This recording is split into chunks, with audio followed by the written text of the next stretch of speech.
On the Trail of Pontiac, or The Pioneer Boys of the Ohio by Edward Stratemeyer. Author of With Washington in the West, Lost on the Orinoco, Two Young Lumbermen, American Boy's Life of William McKinley, Old Glory Series, Ship and Shore Series, etc. Illustrated by A. B. Shute. Preface. On the Trail of Pontiac is a complete story in itself, but forms the fourth volume of a line known by the general title of Colonial Series.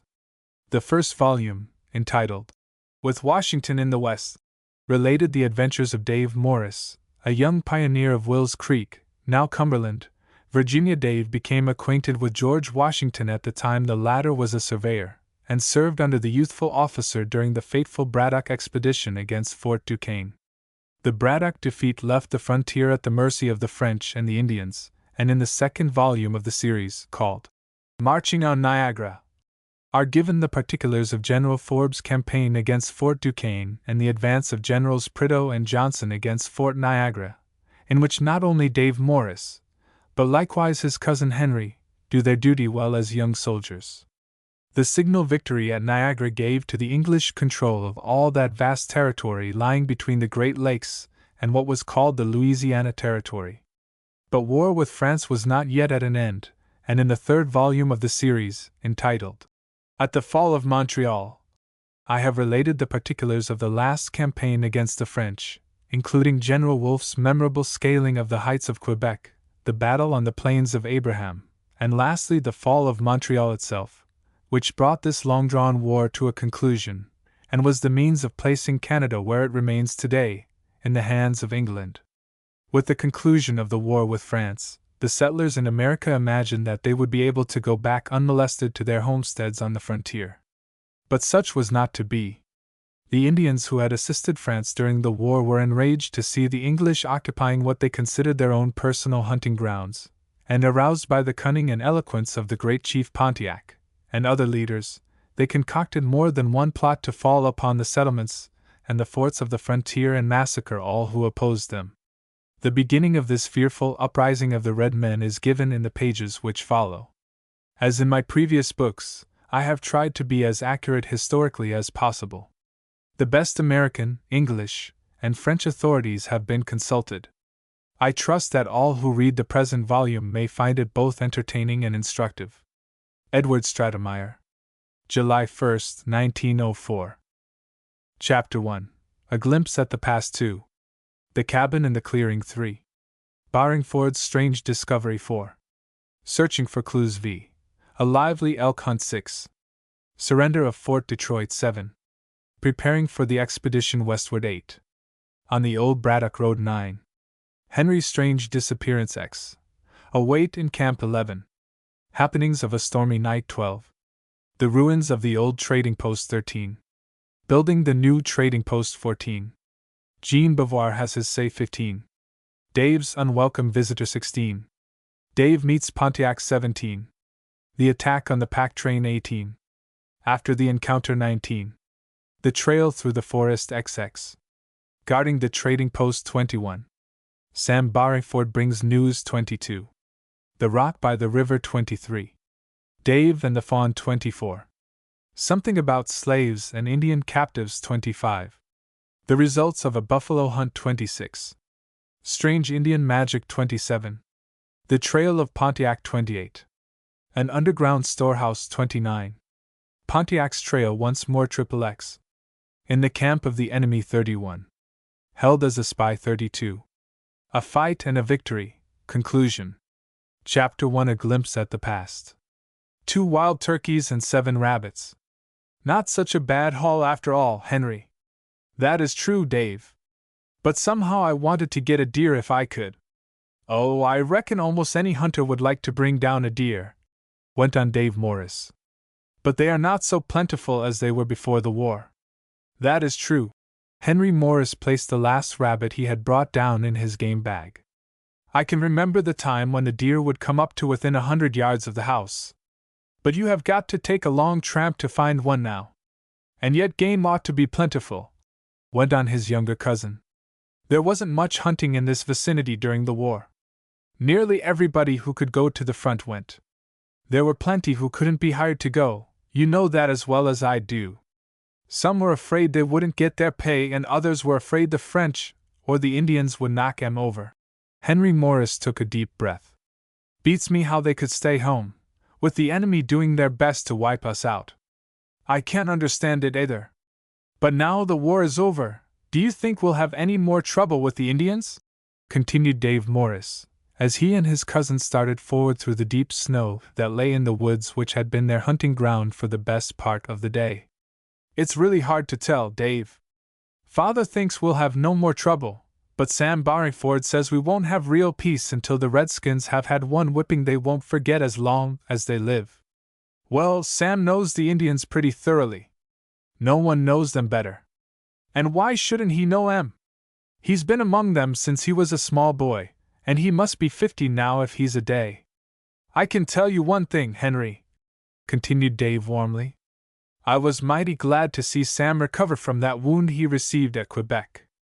At first I thought he would either die or be crazy for the rest of his life. It's his iron constitution that pulled him through. Many another soldier would have caved in clean and clear. But hurry up, if you want to get home before dark. And so speaking, Henry Morris set off through the woods at a faster pace than ever, with his cousin close at his heels. Each carried his game bag on his back and a flintlock musket over his shoulder. The time was early in the year 1761, but a few months after the fall of Montreal had brought the war between France and England in America to a close. Canada was now in the possession of the British, and the settlers in our colonies along the great Atlantic seacoast, and on the frontier westward, were looking for a long spell of peace in which they might regain that which had been lost, or establish themselves in new localities which promised well. As already mentioned, Dave and Henry Morris were cousins, Henry being the older by several years. They lived in the little settlement of Wills Creek, Virginia, close to where the town of Cumberland stands today. The Morris household consisted of Dave's father, Mr. James Morris, who was a widower, and Mr. Joseph Morris, his wife Lucy, and their children, Rodney, several years older than Henry, who came next, and Nell, a girl of about 6, who was the household pet. In years gone by, Rodney had been a good deal of a cripple, but a surgical operation had done wonders for him, and now he was almost as strong as any of the others. James Morris was a natural-born trapper and fur trader, and when his wife died he left his son Dave in the care of his brother Joseph and wandered to the west, where he established a trading post on the Kennedah, a small stream flowing into the Ohio River. This was at the time that George Washington, the future president of our country, was a young surveyor, and in the first volume of this series, entitled, With Washington in the West, I related how Dave fell in with Washington and became his assistant, and how, later on, Dave became a soldier to march under Washington during the disastrous Braddock campaign against Fort Duquesne. General Braddock's failure to bring the French to submission cost James Morris dearly. His trading post was attacked, and he barely escaped with his life. Dave likewise became a prisoner of the enemy, and it was only through the efforts of a friendly Indian named White Buffalo, and an old frontier acquaintance named Sam Barringford, that the pair escaped to a place of safety. War between France and England had then become a certainty. France was aided greatly by the Indians, and it was felt by the colonists that a strong blow must be struck and without delay. Expeditions against the French were organized, and in the second volume of the series, called Marching on Niagara, are given the particulars of another campaign against Fort Duquesne, located where the city of Pittsburgh, Penn, now stands, and then of the long and hard campaign against Fort Niagara. Dave and Henry were both in the contest, for they had joined the ranks of the Royal Americans, as the colonial troops were called. With the fall of Fort Niagara, the English came once again into possession of all the territory lying between the Great Lakes and the lower Mississippi. But Canada was not yet taken, and there followed more campaigns, which have been described in the third volume of the series, called At the Fall of Montreal. In these campaigns both Dave and Henry fought well, and with them was Sam Barringford, who had promised the parents that he would keep an eye on the youths. Henry had been taken prisoner and Barringford had been shot, but in the end all had been reunited, and as soon as the old frontiersman was well enough to do so, the three had left the army and gone back to the homestead at Wills Creek. It had been a great family reunion, and neighbors from miles around had come in to hear what the young soldiers and their sturdy old friend might have to tell. Because of the ending of the terrible war, there was general rejoicing everywhere. "I never wish to see the like of it again," Mrs. Morris had said not once, but many times. "Think of those who have been slain, and who are wounded." "You are right, Lucy," her husband had returned. "There is nothing worse than war, unless it be a pestilence. I, too, want nothing but peace hereafter." "And I agree most heartily," had come from James Morris. "One cannot till the soil nor hunt unless we are at peace with both the French and the Indians. Be thankful that Jean Beauvoir has been removed from your path," had come from his brother. "And from our path, too, Joseph," Mrs. Morris had put in quickly. Jean Beauvoir had been a rascally French trader who owned a trading post but a few miles from that established by James Morris on the Kenota. Beauvoir had claimed the Morris post for his own, and had aided the Indians in an attack which had all but ruined the buildings. Later on, the Frenchman had helped in the abduction of Little Nell, but the girl had been rescued by Dave and her brother Henry. Then Jean Beauvoir drifted to Montreal, and while trying to loot some houses there during the siege, was shot down in a skirmish between the looters on one side, and the French and the English soldiers on the other. The Morizas firmly believed that Jean Beauvoir was dead, but such was not a fact.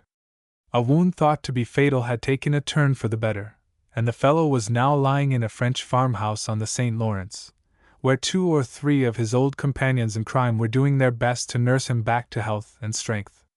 Jean Beauvoir had not forgotten the Morizas, nor what they had done to drag him down, as he expressed it, and although the war was at an end, he was determined to make Dave, Henry, and the others pay dearly for the ruin they had brought to his plans in the past.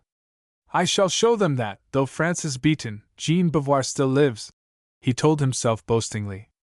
"The trading post on the Kenota with its beautiful lands shall still be mine, the Morizas shall never possess it." Sometimes he spoke to his companions of these things, but they merely smiled at him, thinking that what he had in mind to do would prove impossible of accomplishment. Chapter 2: The Cabin in the Clearing. It was already 4 o'clock, and the short winter day was drawing to a close. On every side of the two young hunters arose the almost trackless woods, with here and there a small opening, where the wind had swept the rocks clear of snow. Not a sound broke the stillness. "Were we ever in this neighborhood before?" questioned Dave, after a silence of several minutes. "Yes, I was up here 3 or 4 years ago," answered his cousin, who, as my old readers know, was a natural-born hunter and woodsman. "Got a deer right over yonder," and he pointed with his hand. "The one I hit plumb in the left eye." "Oh, yes, I remember that," came from Dave. "It was a prime shot. Wish I could do as well sometime." "You needn't complain, Dave. You've done better than lots of men around here. Some of them can't shoot anything at all. They are farmers and nothing else. Well, we'll all have to turn farmers sooner or later, after the best of the game is killed off. Has your father said anything about going out to his trading post on the Kenota again?" "Nothing more than what you heard him say on New Year's Day, that he would go as soon as the weather got warm enough, and it was considered safe. I wish I could go out with you. I really believe I could make some money, bringing in pelts, more money than I can make by staying here." "Perhaps you could, Henry, and oh, I wish you could go," went on Dave impulsively. "Wouldn't we have the best times, though? The trouble is Father wants me on the farm. There is so much to do, you see. While the war was on, everything went to pieces. But Rodney can help now. He told me only yesterday that he felt strong enough to do almost anything. Yes, I've thought of that. If he can take hold, perhaps I can get Father to consent. Did you say Sam Barringford was going?" "To be sure. And so is White Buffalo. I suppose Father will take not less than a dozen hunters and trappers with him, and 6 or 8 Indians, too. He says he doesn't want to depend altogether on strangers when he gets out there, and he hardly knows what has become of the most of those who were with him before. More than half of the crowd are dead, shot down either in the trouble with the Redskins or in the war. I've been wondering if there is anything left of the trading post. Father has half a notion that the Indians burned it to the ground, and burnt the forest around it, too. If they have done that, he won't want to build again on the burnover, but at some new spot where the forest hasn't been touched and timber is easy to get. Do you suppose they burnt the post Jean Beauvoir had? I reckon not. The Indians were very friendly with that rascal. The youths had now come to the edge of the woods. Here was a well-defined trail, running from Will's Creek to a hamlet known as Shad's Run, named after an old Englishman who had settled there 6 years previous. Shad and his family had been massacred by the Indians at the time of Braddock's defeat, and all that was left of his commodious log cabin was a heap of half-burnt logs. Turning into the trail, the young hunters continued on their way to the Morris homestead. This itself was a new building, for the first cabin had also gone up in flames during the terrible uprising. On either side of the road were patches of woods, with here and there a cleared field. Soon they came in sight of a log cabin. "Hullo, neighbor Thompson!" sang out Henry, and in a moment a man appeared at the door of the house, musket in hand. "So you've got back," said the man, and lowered his weapon. "What luck?" "2 wild turkeys and 7 rabbits," answered Henry. He reached into his game bag. "Here are the 2 rabbits I promised you for the powder," and he handed over the game. "Thank you, Henry, they'll make a fine pot pie. Didn't see any deer?" "No." "Thought not. Will you come in and warm up?" "I'm not cold." "Nor am I," put in Dave. Paul Thompson had been followed to the doorway by his wife Sarah, and the pair asked the 2 young hunters how matters were faring at home. "We feel lonely here," said Mrs. Thompson. "In Philadelphia we had so much company." "You must come over to our house more," answered Henry. "Mother, I know, will be glad to see you." The Thompsons had come to that neighborhood the summer before, taking up a claim of land left by a near relative who had died. Both were young, and the husband had thought to improve his condition by turning farmer rather than by remaining a clerk in one of the Philadelphia shops. But the loneliness of the life was something neither had counted on, and both were glad enough to talk to a neighbor at every available opportunity. "I am coming over in a week or 2 to stay 3 days if your folks will keep me," said Mrs. Thompson. "Paul is going over to Dennett's Mills on business." "You'll be welcome," said Henry, and after a little more talk the young hunters went on their way. "I'm anxious to see what sort of a farmer Thompson will make," said Dave as he strode along. "I don't believe he knows a thing about tilling the soil. He's as green as we should be behind the counter of a shop. He'll have to learn, the same as anybody else." At last the youths came in sight of home. It was now dark, and through the living room window they saw the gleam of a tallow candle which rested on the table. A shout from Dave brought his father to the doorway. "Back again, eh?" exclaimed James Morris. "And tired as 2 dogs after the chase, I'll warrant." "We are tired," answered the son. "But I reckon we could walk a few miles more if we had to." "I see you didn't get a deer this time," came from Rodney Morris, as he, too, appeared at the doorway. "Mercy on us, you can't expect them to get a deer every trip," ejaculated Mrs. Morris, who was bustling around the big open fireplace preparing supper. "It's a wonder they start up anything at all around here, with all the hunting that's going on." "We got 2 wild turkeys and 7 rabbits," said Henry. "We left 2 rabbits at the Thompsons'. And, by the way, Mrs. Thompson is coming over in a week or 2 to stay 3 days.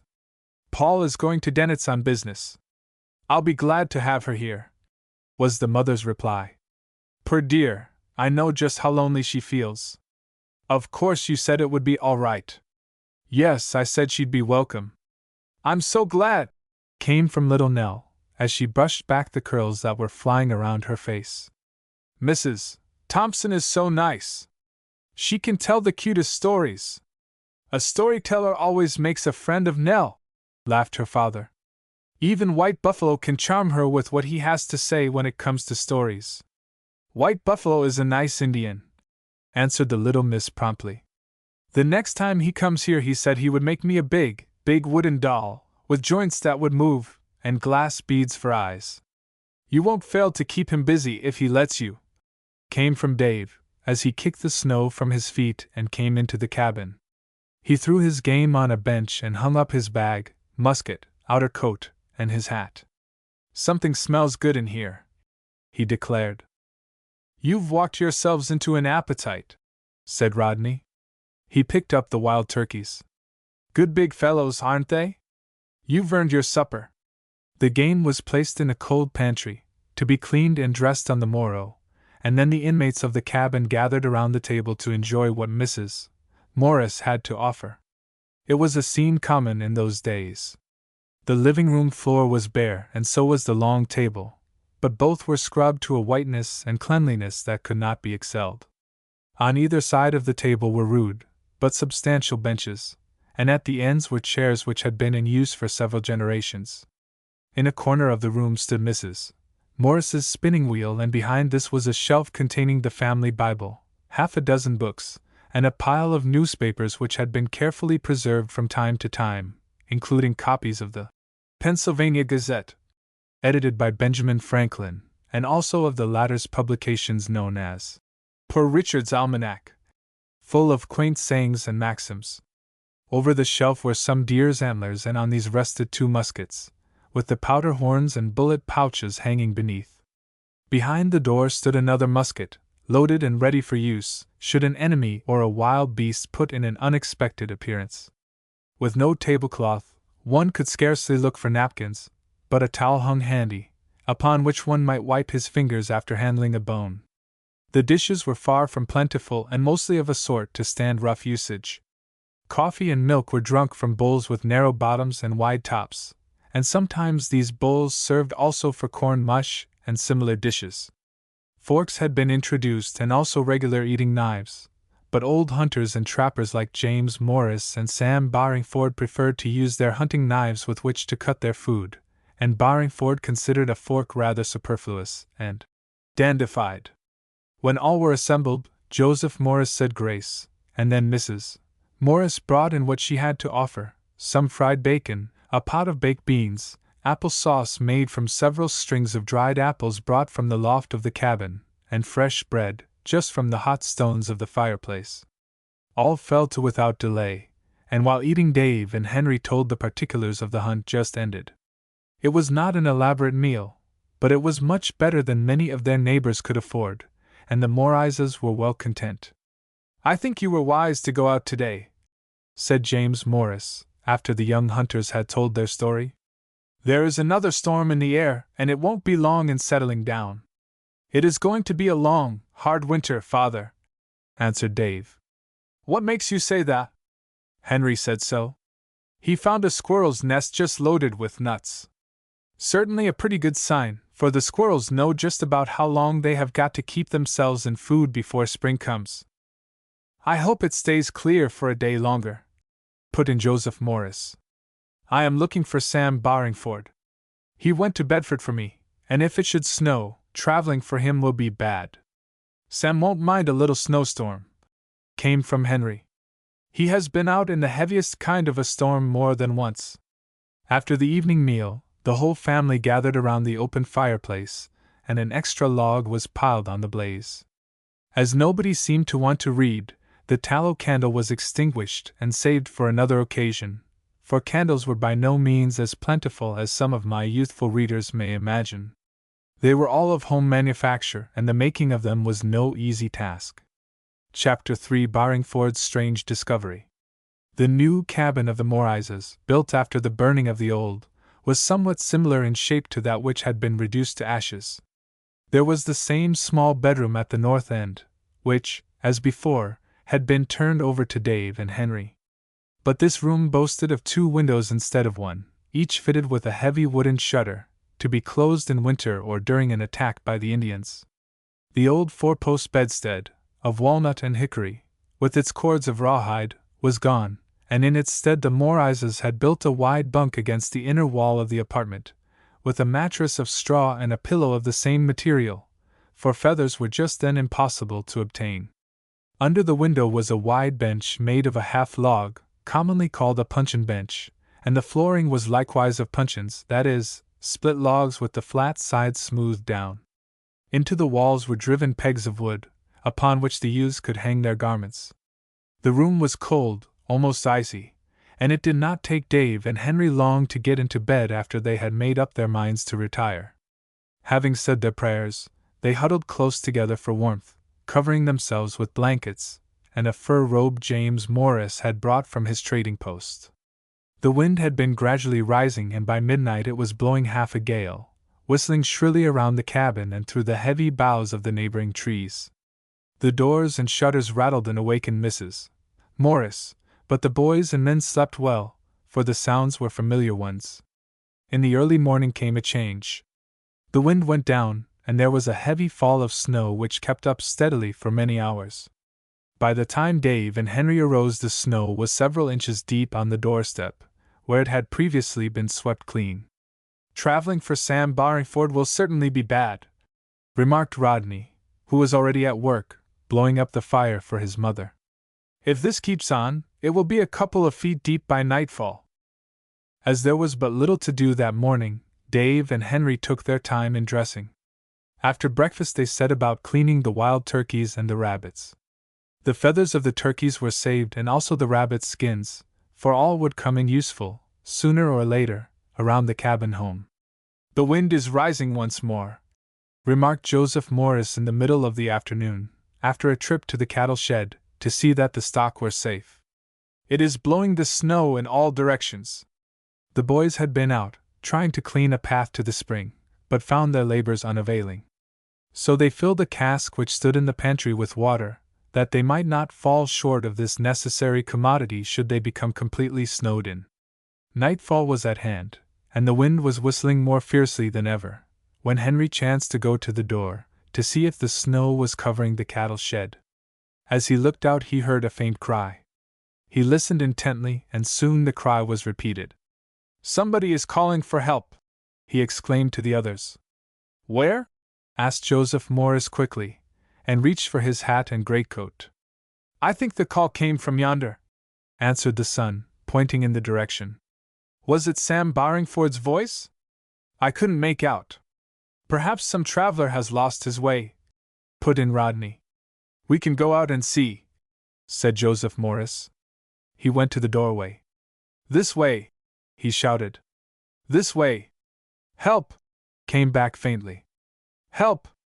We're coming!" Joseph Morris was soon out of the house, and James Morris followed him. Without delay Mrs. Morris lit the lantern and hung it outside of the doorway, that they might see their way back, and also placed a candle in the window. The fire was stirred up, so that the one in trouble might be warmed up and given something hot to drink.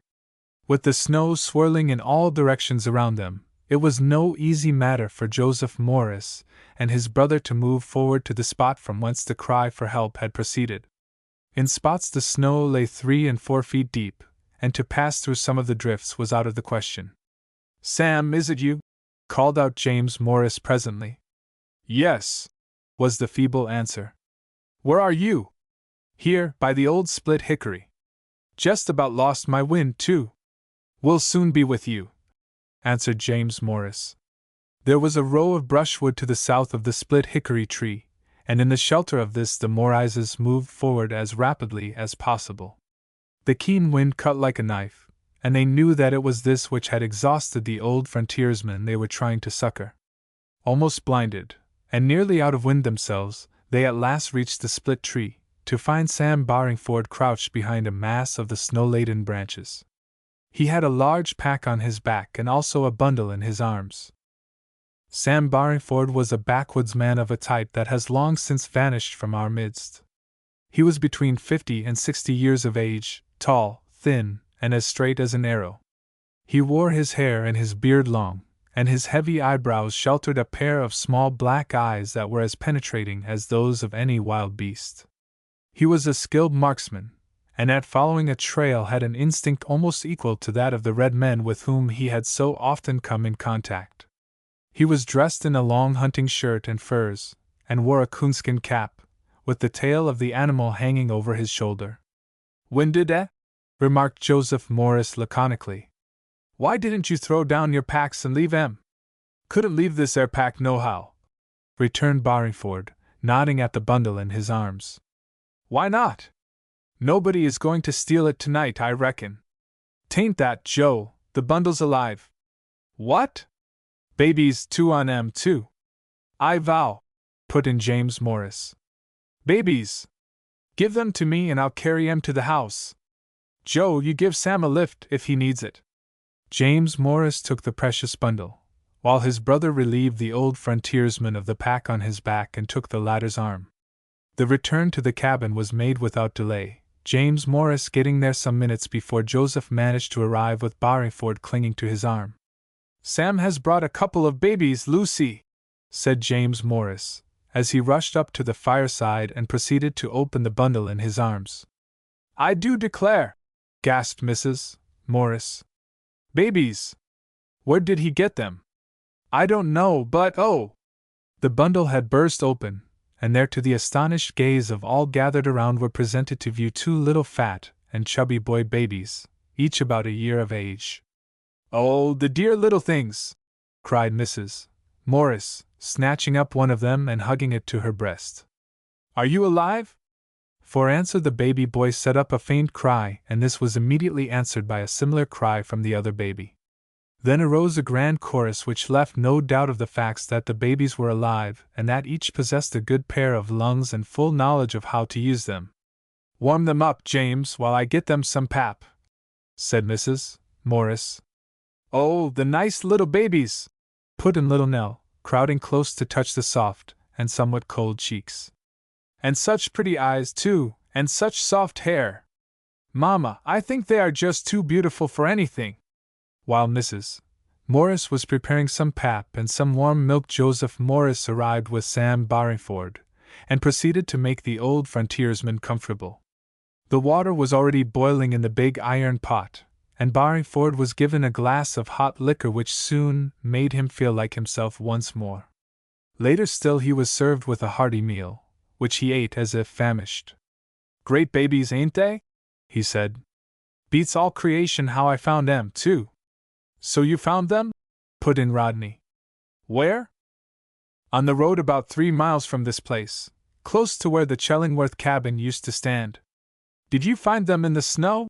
Queried Dave, with deep interest. I did and I didn't. Ye see, they was wrapped in the bundle and the bundle was tied up to a tree limb. And left there all alone? Cried Mrs.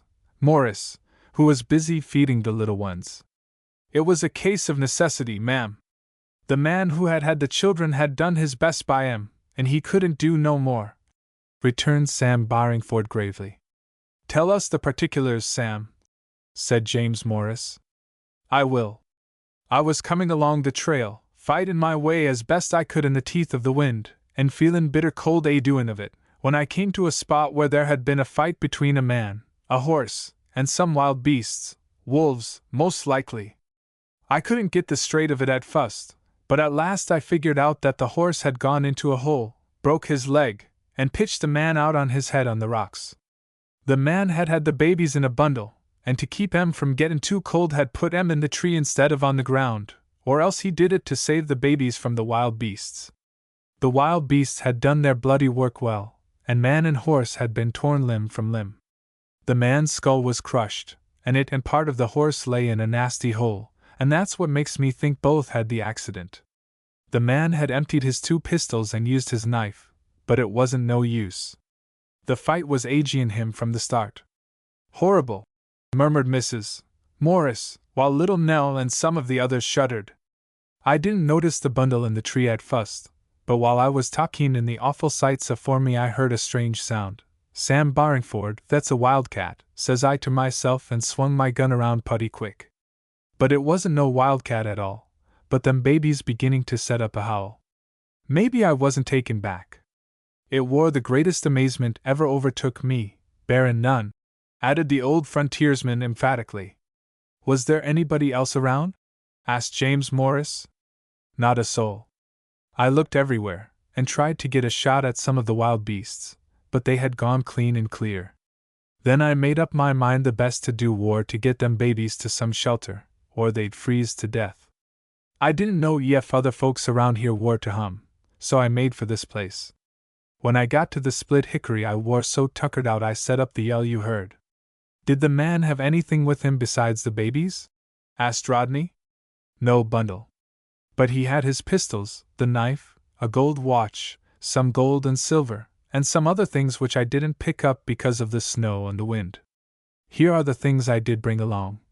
And Sam Barringford brought them forth from a bag he had carried and laid them in a pile on the table. Chapter 4: Searching for Clues. The others gathered around and surveyed the articles Barringford had brought along with keen interest. The money amounted to £2.06, some in Spanish coin, but mostly in English. The pistols were English weapons, but the knife was such as could be bought at any frontier town in the colonies. The watch was a large, open-faced affair, and on the dial was marked, Richard Gardell, maker, London, 1742. Hard to tell if he was an Englishman or a colonist, mused James Morris. What of his clothing, Sam? Almost torn to ribbons by the wild beasts. We'll have to go back to the spot as soon as the storm clears away, said Joseph Morris. You didn't find anything with the man's name on it? Came from Dave. Nary a thing, lad. But my search wasn't any too good, remember, answered Barringford. As soon as I saw the babies I started for here with them. Each has a locket around its neck, came from Mrs. Morris suddenly. Perhaps they will give some clue. I trust they do, answered her husband. That man may have been their father or otherwise only a servant sent to take them to some place. But be that as it may, we must discover where the little ones belong. Oh, let us keep them, burst in little Nell. I want some little brothers to play with. Hush, dear, came from the mother. Mayhap the mother of these little ones is this moment mourning for them, and wondering where they can be. The lockets were small, oval affairs, rather hard to open until a thin knife blade was inserted between the two parts of each. One contained a miniature of an old lady in court dress, and the other a portrait of an elderly gentleman, with powdered wig and gold-rimmed spectacles. The face of each was full of kindness and nobleness. Two fine old folks, I'll warrant, came from Joseph Morris. More than likely the grandparents of the little ones, returned his brother. The lockets seem new, said Rodney. Perhaps they were christening presents, or given to the babies on their first birthday. The babies look very much alike and seem of an age, said Mrs. Morris, who had by this time fed them all they cared to eat. I doubt not but that they are twins. Just what I was thinking, said Henry. You had better remember which locket belongs to each, or you may get 'em mixed up. Mercy on us! I never thought of that, exclaimed his mother. Let me see, yes, the first locket came from this one, and she hastened to replace it. There is a slight difference in their looks, said Dave, after a close survey of the two tiny faces. One has a rounder chin than the other and a flatter nose. Dave is right, answered his aunt. But the difference is not very great. Will you keep the babies for the present? Questioned Sam Barringford. I don't know what to do with them, I'm sartain. To be sure we will, said Mrs. Morris. Poor dears! If it was their father who was killed, it may go hard with them. The matter was talked over during the meal and for 2 hours afterward, but none could reach any conclusion regarding the identity of the little strangers. All agreed that the best thing to do would be to look for more clues as soon as the weather permitted. There was a large Indian basket in the cabin, in which Dave and Henry usually brought in kindling for the fire. This was emptied and cleaned, and in it was made a comfortable bed for the babies to sleep on. Having satisfied their hunger and become thoroughly warm, both slept soundly, nor did they awaken until early morning. By sunrise the storm was practically over, although a few hard particles of snow still whirled down in the high wind. Joseph Morris said they had better wait an hour or two longer for the wind to go down, and this was done. Can I go along? asked Dave eagerly. I'm sure I won't mind the walk at all. I'd like to go, too, added Henry, and when the party started it consisted of the two youths, their fathers, and Sam Barringford. The men took turns at leading the way and breaking open the trail, no mean task when in some spots the snow lay to a depth of 4 and 5 feet.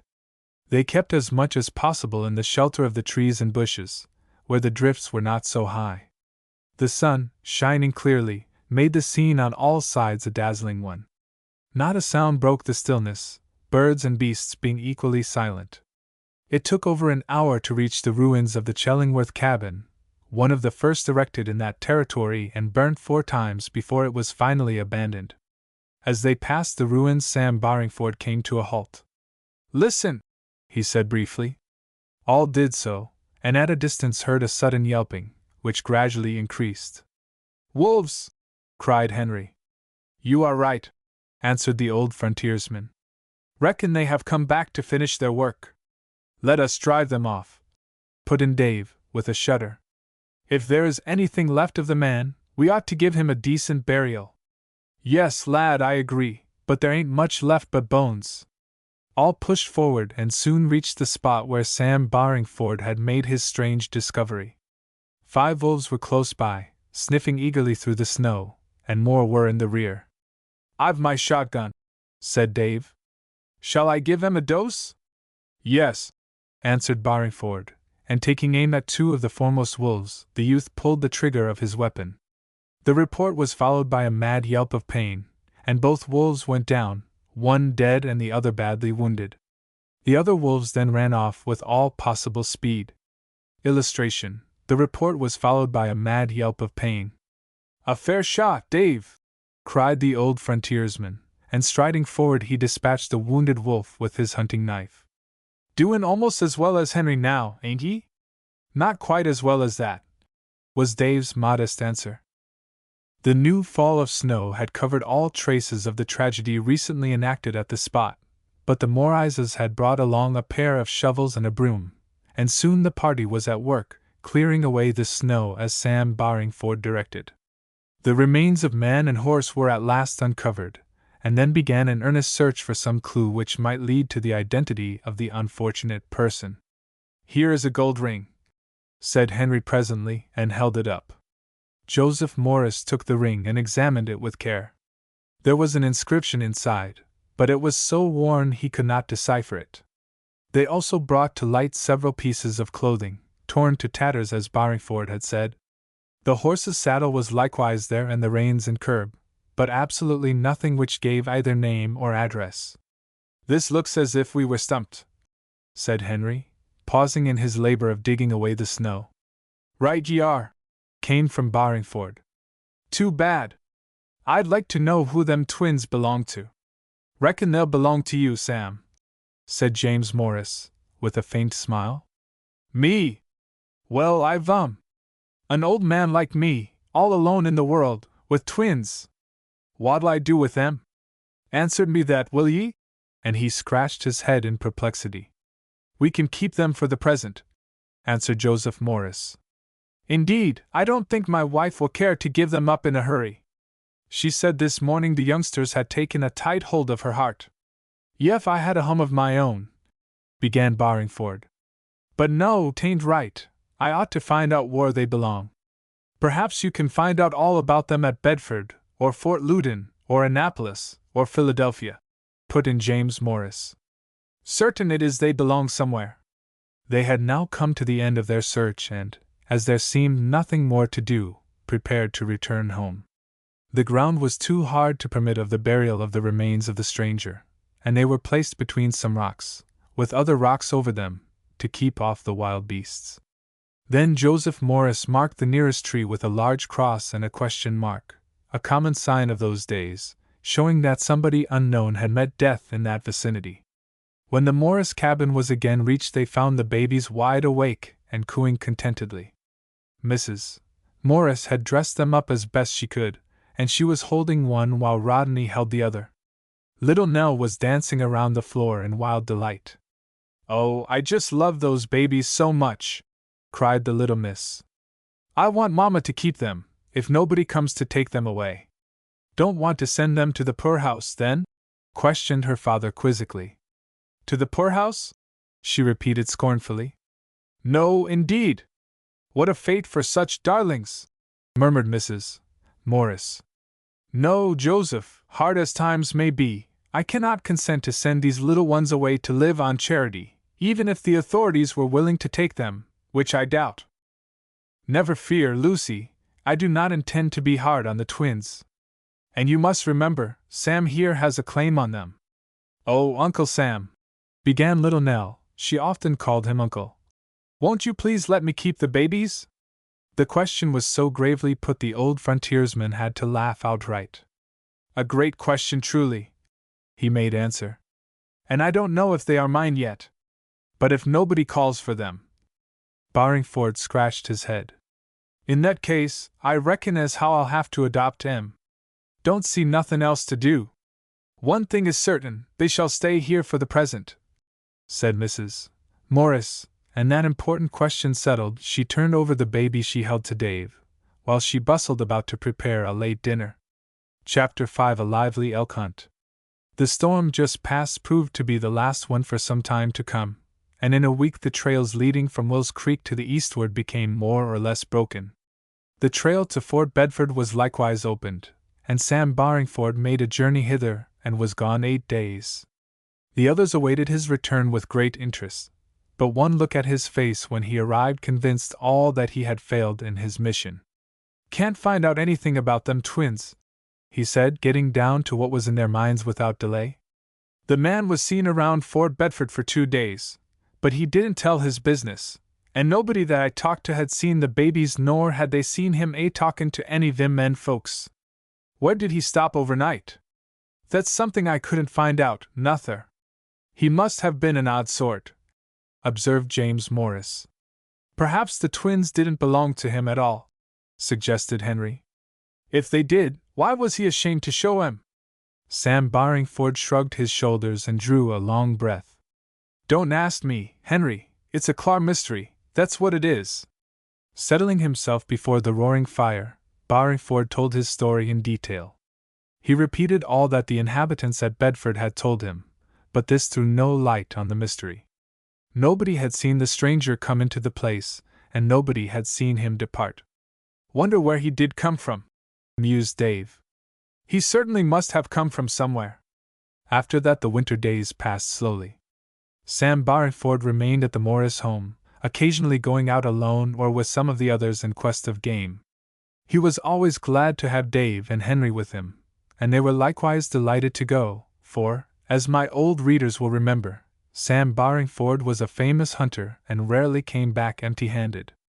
One day Henry, who had been out after wild turkeys, came back in a state of mild excitement. He had seen hoofprints which were strange to him, and he wanted Barringford's opinion on them. They looked something like a deer's, he said, but were larger. Must have been an elk, answered the old frontiersman. But I allow as how there ain't many of them critters around this district. Henry had come back in the evening, so that the tracks he had discovered were not inspected by Sam Barringford until the following morning. The pair went out accompanied by Dave, and all were armed, and supplied with provisions enough to last 2 days, if necessary. The way led up a small hill back of the house and then through a patch of scrub timber, the best having been cut away when the new cabin was built. Beyond the scrub timber was a small cliff of rocks and further still a dense forest, leading to the stream upon which the Morris boys had had such thrilling adventures in the past. Here are the tracks, said Henry, when the edge of the forest was gained. And see, here is another trail made last night, I'll be bound. Barringford took his time at examining the hoofprints in the snow, and at a spot where the sun came down warmly and made the ground slightly soft. Reckon I was right, he said. Yef it ain't an elk, it ain't nothin' I ever seed afore. If it is an elk, let us try to bring him down by all means, cried Henry. I'd like a pair of elk horns very much. The trouble is, he may be miles and miles away from here by this time, answered Barringford. Never mind, let us try it anyway, put in Dave. All were on snowshoes, Dave and Henry possessing pairs made for them by White Buffalo years before, and Barringford a pair he had traded in at one of the posts, giving some fox skins in exchange. I'm willing, lads, said the old frontiersman. Even if we don't get the elk, we may stir up something else with knocking over. He led the way directly into the forest, following the tracks of the game with ease. Dave came behind him, while Henry brought up the rear. All was almost absolutely silent. Occasionally a winter bird circled through the air, or a frightened squirrel ran from a tree branch to his hollow, and twice they caught a fair view of a bunch of rabbits, nibbling at some tender shoots of brushwood. The young hunters could have shot the rabbits with ease, but now they were after larger game, and they knew better than to fire shots which would most likely drive the elk for miles, were the beast within hearing distance. "How far do you calculate the elk is from here?" asked Dave, after a good mile had been covered. "That's no easy question to answer, Dave," returned Sam Barringford. "He may have gone 2 miles and he may have gone 10.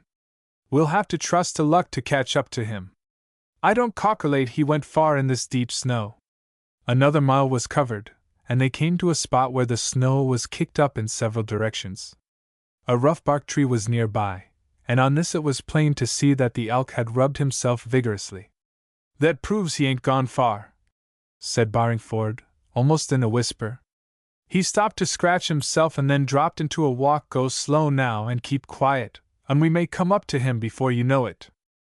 The old frontiersman's advice was followed, and they turned along the newly made trail, which now led up to the top of another hill. Here was a good-sized clearing, and Barringford motioned for the others to keep back until he could reconnoiter. They stepped behind some brushwood and each looked to the priming of his musket and to the flint. Presently Barringford held up his hand and motioned for them to advance, but with caution. "Reckon I've spotted him, but I ain't sartain," he whispered. "See that hollow yonder? I think he's back of them bushes and rocks. We had better spread out a bit." The others understood, and while Dave went to the right, Henry moved to the left, leaving Barringford to advance as before. The hollow mentioned was nearly 1/4 of a mile away, yet so sharp were the old frontiersman's eyes that he had noted a peculiar moving of the upper branches of the brushwood before him, as if some large animal was tramping around, browsing on such tender shoots as the snow had not covered. "If the elk don't go off like a streak, Henry shall have the first shot," Barringford had said, and it was arranged that, all things being favorable, Dave should shoot next if a second bullet was required. Barringford would hold himself in readiness for the unexpected. There was a cleared spot to cover, and at a signal from the old frontiersman they advanced across this, being all of 100 yards from each other, and in something of a semicircle. They made no noise, and the elk, for such it really was, did not notice them until they were within easy gunshot of where he was feeding. Then up went his head, to scent the air, and with a snort of sudden fear he started away, straight ahead of them. Bang! It was Henry's weapon that spoke up, the instant he had the game out of range of the bushes. The bullet lodged in the elk's flank and he immediately began to limp. But he did not drop, and now it was Dave's turn to fire. Bang! Went the second weapon, and the bullet lodged but a few inches below that sent in by Henry. On went the wounded creature, limping painfully, but still making good time, especially where the snow on the rocks was partly swept away. "Come on after him!" yelled Henry, reloading with all speed. "I don't think he can get away." He had scarcely spoken when Barringford took aim and let drive. Strange as it may seem, the third bullet struck immediately between the other two. The frontiersman had aimed at the other flank, but the elk had jumped to one side, to avoid a hole, just as the hammer of the musket struck the flint. Henry was running on as fast as his snowshoes would permit, and having reloaded, Dave and Barringford followed. They were going downhill once more, but now the elk made a turn and darted into a belt of timber lining the river. Reaching the stream, he paused for a moment, looked despairingly at his wounded and bleeding flank, and then started across the ice. When Henry reached the bank of the stream, the elk was pulling himself up the steep bank on the other side. He now offered a fair shot once more, and the youth was not slow to take advantage of it. Up came the gun, his gaze moved along the sights, and down came the trigger. But, alas! The flint was an old one, and it failed to light the priming. Up came the hammer with an exclamation of impatience, but it was too late. The elk was once more out of sight. "Why didn't you give him another shot?" demanded Dave, as he rushed up. "The confounded flint wouldn't strike fire," growled Henry. "That's one of a lot I bought in New York when we were coming home, and they are no good." "I'll see if I can't give him another," answered his cousin, and tumbled rather than climbed down to the river bank. Barringford came after him, and both crossed the stream and mounted the bank opposite. Here the snow was deep and both went into it headfirst, getting a liberal dose down their sleeves and collars. "Oh, Columbus! But there's no fun in this!" cried Dave, as he brushed himself off. "Ugh! But that snow down my backbone isn't a bit pleasant! Don't waste time higher!" cried Barringford almost roughly. It made him angry to think that his first shot had not laid the elk low. "If you want to stay behind, why?" "Not at all," interrupted Dave. "I'm with you." And away he went beside the old frontiersman. Henry had now adjusted a new flint to his musket-lock, and was following across the river as speedily as possible. The forest was thick before them, and they could hear the elk crashing along in a blind fashion, which indicated that he was speedily becoming exhausted. Once they heard him stop, but before they could reach the spot he was off again, at a still slower pace. "We've got him now," said Barringford grimly. "Might as well slack up and wait for Henry." He knew that Henry would be much disappointed if he was not in at the death. They slowed up and soon the young hunter came in sight. "Did the elk get away?" he demanded. "No, he is just ahead," answered Dave. "Don't you hear him?" "Sure enough." "So you waited for me?" "I'm glad you did." Away they went in a bunch, until the elk could be heard less than 5 rods away. Then came a silence. "He has turned and is going to fight," cried Barringford, and a moment later they came in sight of the elk, backed up against a clump of walnuts, standing at bay, with dilated nostrils and a gaze of mingled alarm and rage in his large, round eyes. "He is your game, Henry," said Barringford, and Henry took aim promptly at one of those eyes. The elk made a rush, but he was too late. Bang! Went Henry's gun. The game gave a wild leap, and fell dead in his tracks. Chapter 6: Surrender of Fort Detroit. "A good shot!" cried Dave, as all of the party moved forward to inspect the dead elk. "Couldn't have been better nohow," came from Sam Barringford. He looked the game over carefully. "About as large as I've seen in these parts," he added. "He has got just the kind of horns I've been wanting to get," said Henry, with pardonable pride. "But I reckon either of you could have hit him in the eye, too," he added candidly. "It is going to be no easy job getting him home," said Dave. "Shall we put him on a drag?" "Yes, lad, and I've a rope we can slip over those horns, and all can take hold," said Barringford. "We can go as far as possible by the river, for that will be easier." Barringford carried a sharp hatchet in his belt, and with this he cut down a suitable tree branch and fashioned it into such a drag as was desired. Then the elk was lifted upon it, and bound fast, and the rope was fastened to the horns. Getting through the forest to the river was no mean task, but once on the ice progress was rapid, and long before nightfall they were within easy walking distance of home. "Game here is not near as plentiful as it was 3 or 4 years ago," remarked Dave as they pushed on.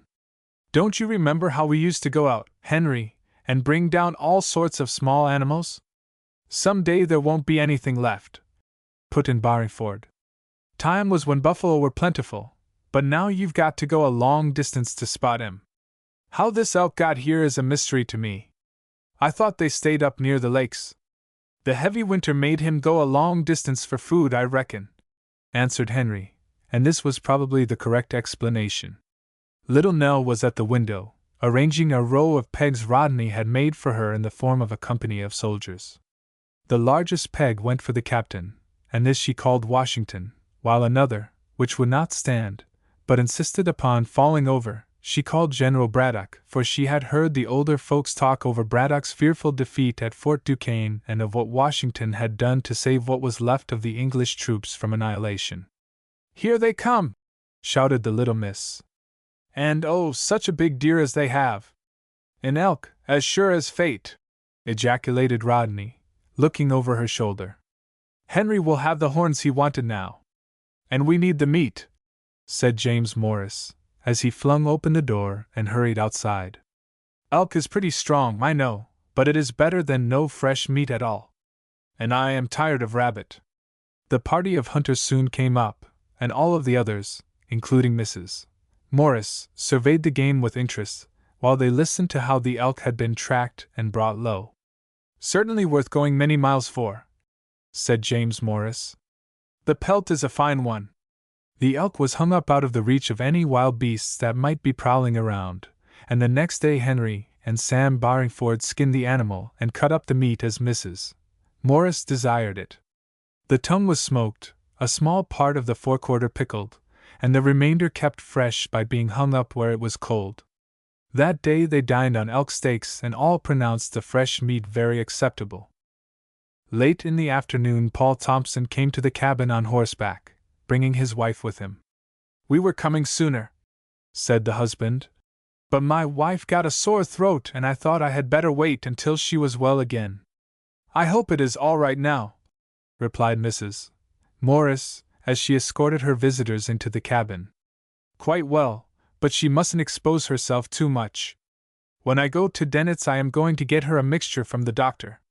The Thompsons were astonished to see the babies and wanted at once to hear all about them. "It certainly is a queer mix-up," said the man, later on. "I'll see if I can learn anything about them when I am away. Somebody ought to be able to place them, although, to be sure, a great number of children have become hopelessly lost during the late war." "We know that," answered Mrs. Morris with a shudder. "Wasn't little Nell stolen from us by the Indians and then held by that bad French trader, Jean Beauvoir?" "Didn't you say Beauvoir was dead?" asked Paul Thompson. "He is," answered James Morris. "And I must confess I am rather glad of it. He caused me a great deal of trouble, in one way and another. I have news that Fort Detroit has surrendered to us," went on Paul Thompson. "The surrender took place on November the 29th. "Is that so?" cried Dave, with deep interest. "Was there any fighting?" "I don't believe there was, but the French commander was very bitter over the surrender, and so was Pontiac, the chief of the Ottawas." "Pontiac?" repeated Henry. "I don't know that I ever heard of him." "I have," put in Dave. "Somebody told me he was with the Indians that attacked General Braddock at the opening of the war." "Yes, he was thar," came from Barringford. "And I heard tell at that hospital I was in up to Canada that he was with Montcalm when the French fit General Wolfe. Montcalm give him a suit of French officer's clothes and the Injun was tickled to death over him."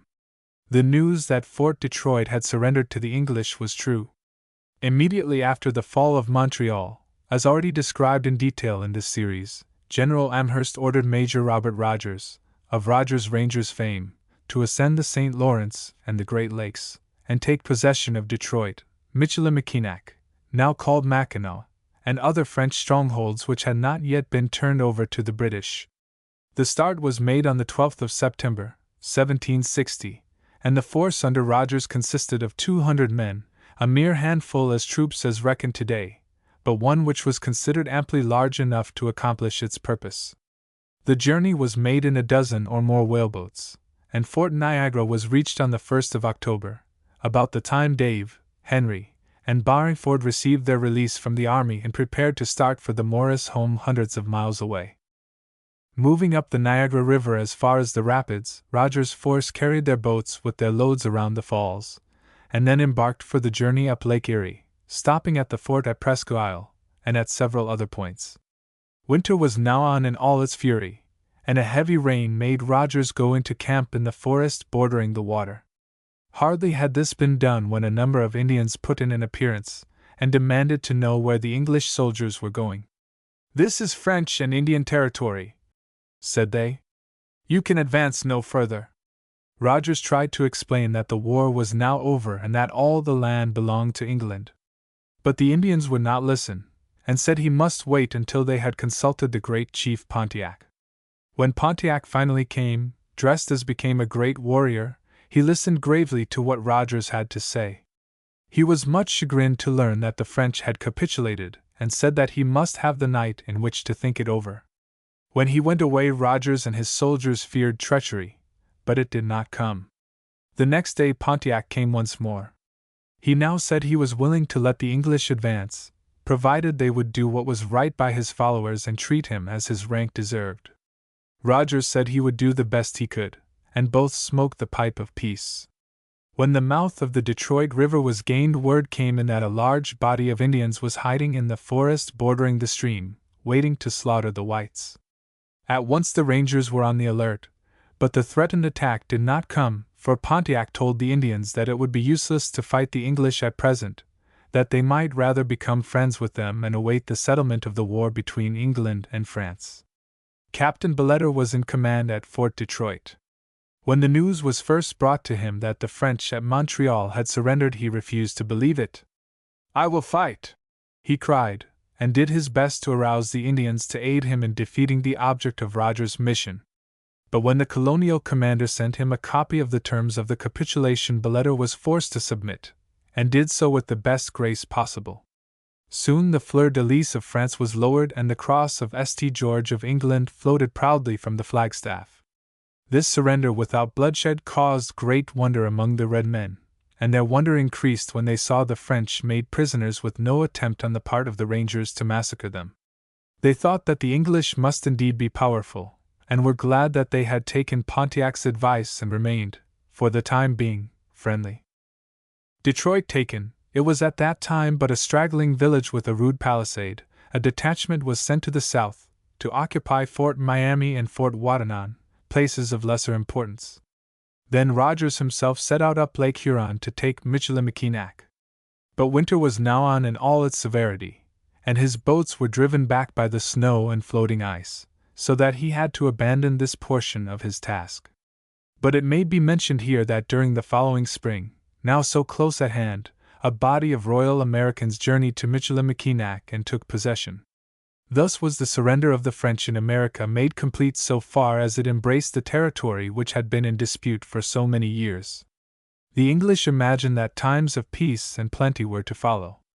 But they had not reckoned with Pontiac or with the thousands of Indians who stood ready to dig up the war hatchet at the call of this daring and learned chief. Chapter 7: Preparing for the Expedition Westward. The winter had been a severe one, but early in March came a rapid change, and in a few days the spring thaw began in earnest, flooding the banks of the creeks and rivers and causing not a little damage to such buildings as were located close to the water's edge. The forest in that vicinity was still heavy, so that the freshet was not as severe as it is in these days, when there remains but little timber to break the rush of snow and ice and water down the sides of hills and mountains. With the coming of spring, James Morris began to make his arrangements for visiting his trading post on the Kennedah. In the meantime, those at the cabin did their best to learn something concerning the two babies Sam Barringford had picked up. But the efforts in this direction were without success. Nothing could be learned of the traveler who had the little children, although diligent inquiries were pursued at Fort Bedford and many other points. Letters were sent to Annapolis and to Philadelphia concerning Barringford's discovery, but brought no satisfaction. Once a party wrote that the children might belong to his dead brother, but this proved to be untrue. "It's a complete mystery, that's what it is," declared Henry. "And it looks to me as if it will never be solved," added Dave. The children still remained at the Morris house, and Mrs. Morris gave both the best of care. The kind woman felt positive that they were twins, and all who saw the children agreed that she was right. One was slightly darker than the other in eyes and hair, and one chin was rounder than the other, but otherwise it was next to impossible to tell them apart. "Reckon I'll have to shoulder 'em as my own," remarked Sam Barringford one day. "I'd do it in a minute if it wasn't that I haven't nary a home to take 'em to." "You may leave them here," said Mrs. Morris promptly. "I have talked it over with Joseph and with James, and it will be quite suitable." "If you'll take 'em in charge, I'll pay you for it, Mistress Morris," said the old frontiersman. "It will be a weight off my shoulders to have ye do it. I know as how the little chaps will get the best o' care." And so it was arranged that the twins should remain with Mrs. Morris. Barringford named them Tom and Artie, after two uncles of his own, and these names clung to them as they grew older. Little did Barringford or the Morrises dream of what the finding of these twins was to lead to in years to come. "Of one thing I am certain," said James Morris one day. "They are of good breeding. No common blood flows in their veins." "I take it you are right," answered his brother.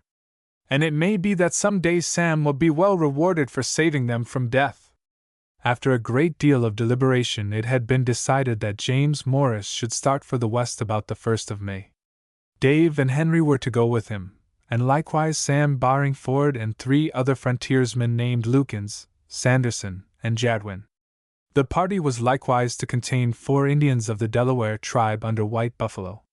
The whites were all to go mounted and were to take 6 pack horses in addition. At first James Morris thought to take a couple of wagons, at least as far as Fort Pitt, but this plan was at the last moment abandoned, for wagons were scarce and high in price, and there was no telling if they could be sold when the last fort on the frontier was gained, and further progress with anything on wheels became out of the question. The coming of White Buffalo with his handful of trusted braves was an event for Dave and Henry. This chief had been their friend for many years, and they felt that they could rely upon him, no matter how great the emergency.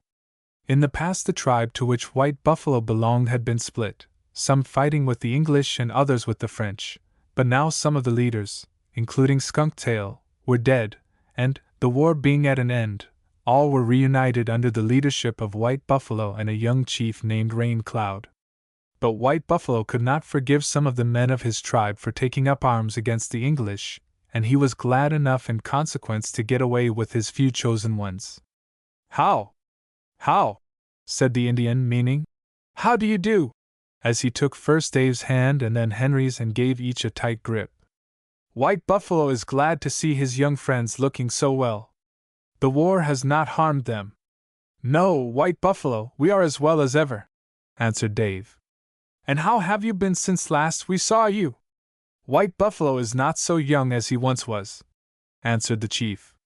"His step is not so light and his eye cannot see so far. Before many winters he will be gathered to his fathers." "Nonsense!" put in Henry. "You can shoot as straight as any of us, and I know it, and walk just as far, too. Who told you that you couldn't?" "The young braves at White Buffalo's village. They do not care for a chief who is old. They make a big mistake, and I tell them so if I had the chance," went on Henry earnestly. "You are all right, White Buffalo, and we'll be very glad to have you along, even if your tribe doesn't want you any longer." At this the eyes of the old Delaware glistened. "Henry is my true friend," he murmured. "And David is my friend, too. White Buffalo shall never forget them." "Are the men with you young men?" questioned Dave. "No, they are almost as old as White Buffalo himself." "That will suit father. He doesn't care for the young braves. They always want to do what pleases them and not what is ordered. They are like untrained dogs, who follow one trail and then another and hunt out nothing," was the old chief's comment. True to his word, he had brought a new doll for little Nell, made by himself with no other tool than his hunting knife. It was of wood, with eyes of beads, and with joints fastened with deer thongs. It was wonderfully painted, and on the top of the head was a bit of fur for hair. "White Buffalo bring the papoose he told of," he said, producing it from under his blanket. "Lady Papoose, her name Minnehaha." "Oh, what a beautiful, beautiful doll!" screamed little Nell, as she embraced it. "And her arms and legs move, too. And such a nice name, Minnehaha." "What does Minnehaha mean?" asked Mrs. Morris, as she too surveyed the precious gift. "Minnehaha means laughing water," answered the Indian chief. "Grand lady, like Queen." "She is certainly a grand doll," put in Rodney. "Nell, you must take the best of care of it." "I shall," answered the little miss, and she did. James Morris had gone to Annapolis, accompanied by his brother, and at this important seaport purchased such things as were needed for the expedition, including some extra weapons, powder, ball and shot, a box of flints, some clothing, and many other things of more or less usefulness. To these were added, when Will's Creek was again reached, 2 casks of salt pork, 2 bags of beans, a sack of flour, a canister of coffee, others of sugar, salt, pepper, and various other articles meant for the table. No fresh meat was taken, the party depending upon their firearms to supply game, and their lines and hooks to furnish fish. A small supply of feed was also taken for the horses, but this was to be used only when natural fodder could not be found. And all this was for an expedition from Cumberland to the Ohio River, a distance of not much over 100 miles, and which today can be made in the trains inside of 3 hours with ease. But the trail the party was to take was all of 200 miles in length, and 15 to 20 miles per day was considered good traveling. This shows well the progress made in our country in the past 140-odd years. There were not sufficient accommodations at the Morris cabin for all the whites of the party, and the frontiersmen who were to go with Barringford remained at the fort at Cumberland until the start, while the Indians made themselves at home in the woods. Once White Buffalo was invited to take dinner at the cabin, and did so with his usual reserve, eating the meal in almost total silence, and immediately following with a smoke of peace between himself and James and Joseph Morris. "That Indian is 1 out of 100, remarked Joseph Morris to his brother afterward. "I don't believe in trusting them much, but I would trust White Buffalo." "That is exactly how I feel about it," was the answer, "and why I was so anxious to have him along. He has proved himself our friend through thick and thin. It is too bad that there are not more of such. Perhaps there would be, James, had the Indians been treated fairly from the start. But you know as well as I how the traders have cheated them when driving bargains, and how some have given them too much rum and then literally robbed them." Yes, I know, and it is the one black spot on our colonization. There should be a law against it. But even that does not warrant the red men in being so savage as they have at times proved themselves. True again, but both the English and the French have been almost equally brutal at times. Look at some of the old frontiersmen, those Barringford has often spoken about. They liked to slaughter as well as the Indians, and did not hesitate to scalp the enemy in the same way. Yes, but they learned that from the Redskins in the first place. That is true too, but they should not have taken up the custom, but instead they should have tried to teach the Indians to do better, concluded Joseph Morris, and there the unsatisfactory argument rested. Chapter 8 on the Old Braddock Road. As old readers of this series will remember, there were but 2 roads or trails leading from the eastward to Fort Pitt, at the junction of the Allegheny and Monongahela rivers, where is today located the great manufacturing city of Pittsburgh. The southern road was that cut through at the time General Braddock made his unsuccessful attack on Fort Duquesne, as the stronghold was then named by the French. This ran through Great Meadows and then northward to Fort Pitt. It started at Fort Cumberland, and passed within short walking distance of where the Morris homestead was located. The northern road was that cut through by General Forbes during the second campaign against Fort Duquesne, when the French had been driven from that territory by the English troops and Royal Americans. This started from Fort Bedford, about 30 miles north of Fort Cumberland, and ran over the Allegheny Mountains, and across Stony Creek, Bushy Run, and oilier streams. It was a considerably shorter route than the other, but the trail was, in certain spots, more difficult.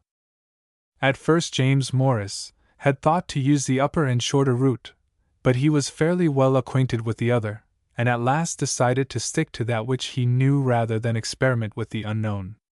"I know we can get through on General Braddock's road," he said. "It may take a few days longer, but time is of no immense value to us." "You are quite sure the Indians on that road are at peace with us?" asked his brother's wife timidly. "I do not wish Henry to get into more fighting. He saw quite enough of that during the war. White Buffalo assures me that, for the present, the war hatchet has been buried everywhere, Lucy. To be sure, there is no telling when it will be dug up again. But I reckon we can take care of ourselves should trouble come." The starting of the expedition proved quite an event at Will's Creek, and many neighbors living within a radius of 2 and 3 miles came to see them off. Among the number was Paul Thompson, who said he would do what he could for those left behind during the absence of James Morris, Dave, and Henry. It was a perfect day, with a warm breeze blowing up from the Potomac River. Not a cloud ruffled the sky, and the spring birds filled the air with their melody. "Puts me in mind of the time I went out to the trading post with you," said Dave to Sam Barringford, as the two rode along side by side. "Don't you remember what a time we had getting through, and how I fell into the river and was afraid of being captured by the Indians?" "Yes, lad, I remember it well," answered the old frontiersman.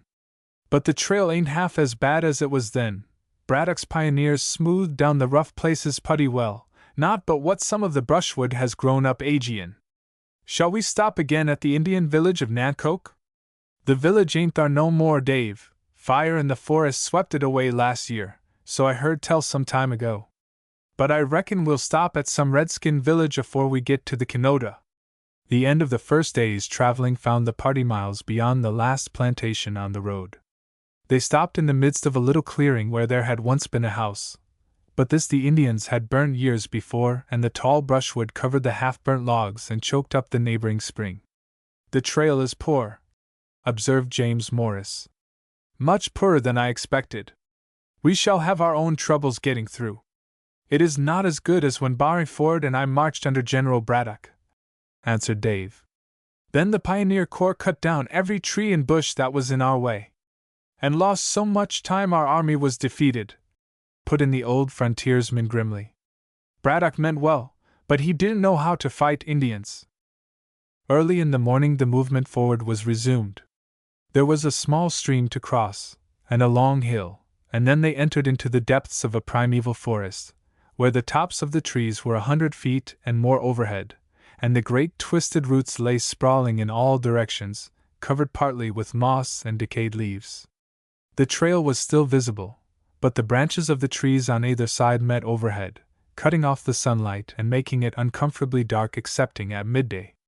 James Morris and Sam Barringford led the way, with the frontiersmen, Lukins, Sanderson, and Jadwin, bringing up on either side. Back of these came the pack horses with their loads, looked after by Dave and Henry, and further to the rear were the Indians under White Buffalo. All told, the party made quite an imposing appearance, and if put to it could have offered considerable opposition to any enemy that might have appeared. The route through the forest soon grew worse. The heavy frost of the past winter had upheaved many rocks, and they lay scattered in all directions on the side of a hill up which they were climbing. Sometimes a horse would slip on them and go down, and once a pack animal rolled completely over, smashing flat what was on his back. "There goes our beans!" cried Henry. "Oh, what luck!" Dave gave a look, and then, regardless of the seriousness of the situation, burst into a laugh. The beans were rolling in all directions, under the rocks and the horses' feet. It took some time to rescue the fallen animal and gather up the best part of the beans. "Never mind," said Barringford philosophically. "Those beans will grow, and when you come back this way Aegean ye can pick 'em, Henry."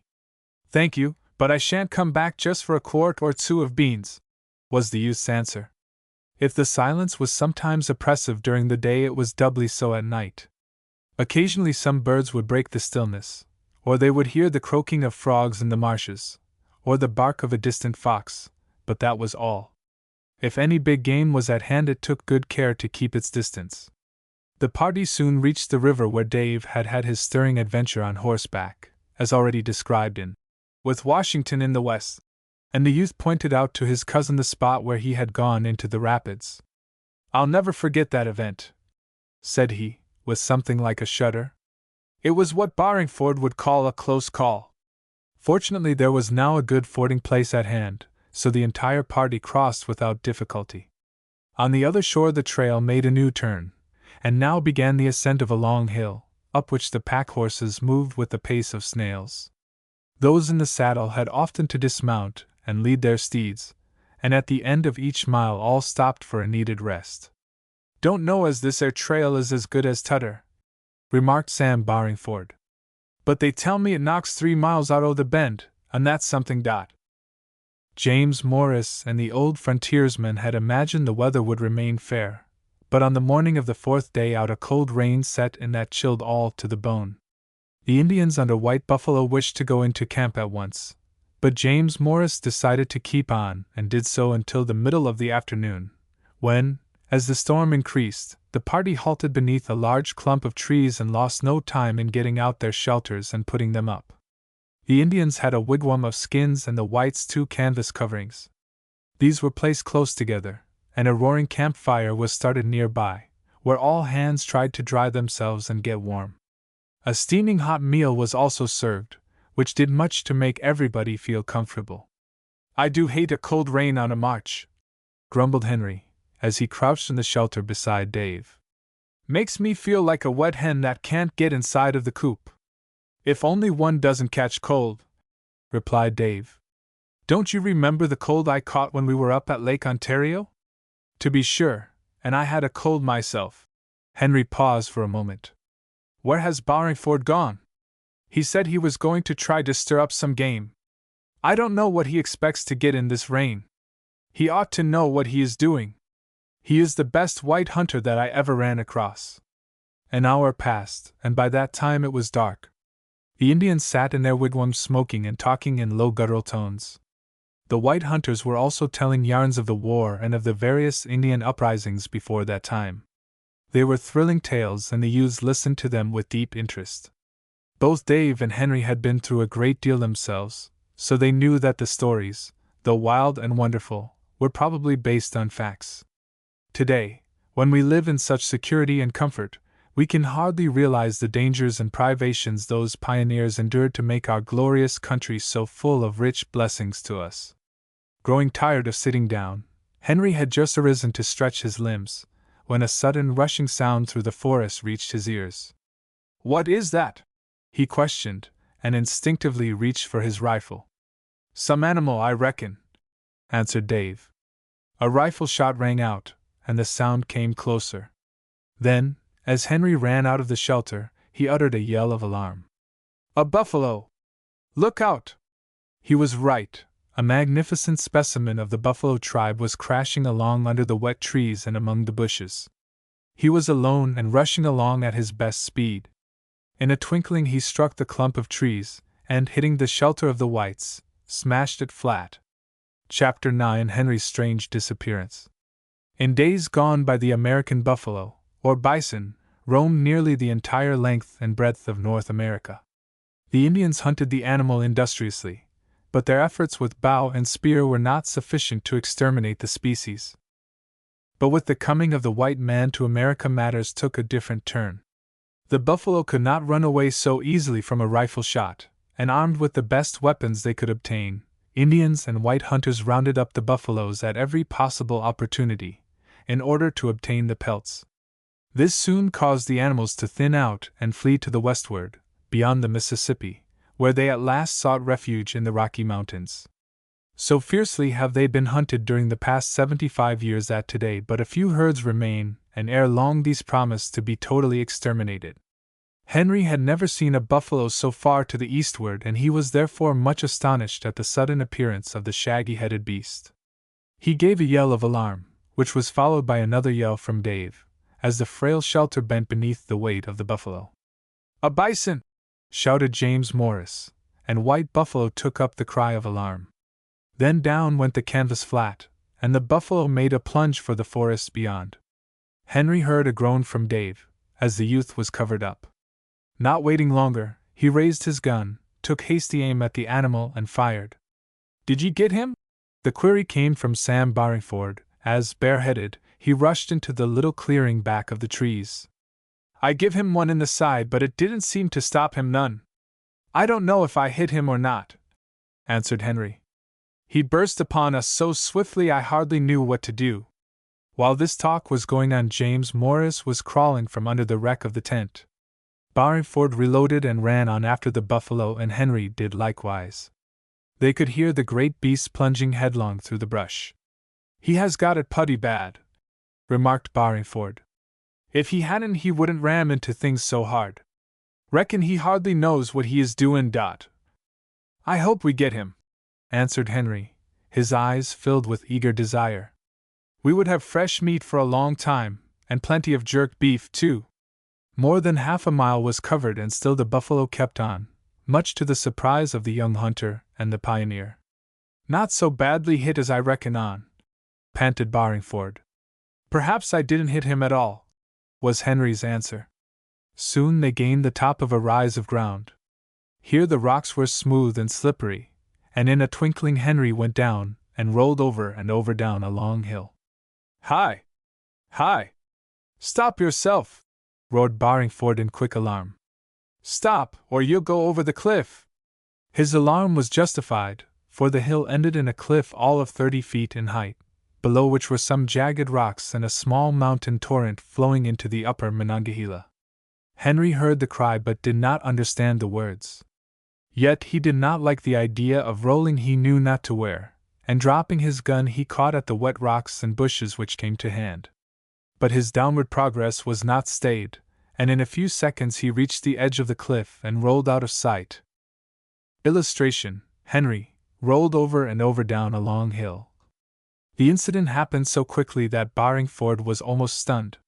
He started to go down the hill after Henry, but for fear of meeting a like fate, dropped on his breast in the wet, and worked his way along from rock to bush with great caution.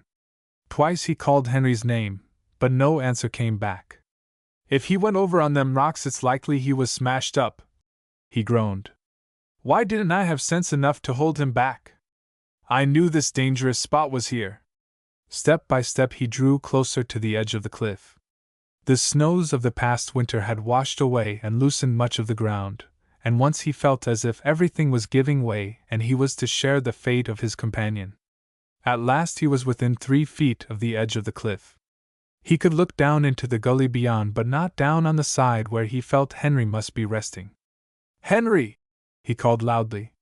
"Henry!" He waited for fully a minute, but no answer came back. His face grew more disturbed than ever. "He is hurt, that's sartain," he muttered. "Like as not he broke his neck." Barringford always carried a bit of rope with him, and he now had the same piece used in dragging the elk to the Morris homestead. Taking this, he tied it to a stout bush, and by this means lowered himself to the very edge of the cliff. Night was now approaching, and at the bottom of the gully all was so dark he could see only with the greatest of difficulty. The torrent ran among rough rocks and brushwood, with here and there a patch of long grass bent flat from the winter's snows. "Henry! Where are you?" Again there was no answer, and now Barringford was thoroughly alarmed. He remembered how Mrs. Morris had asked him to keep watch over her son. "Got to get down to him somehow," he told himself. "I hope he's only stunned."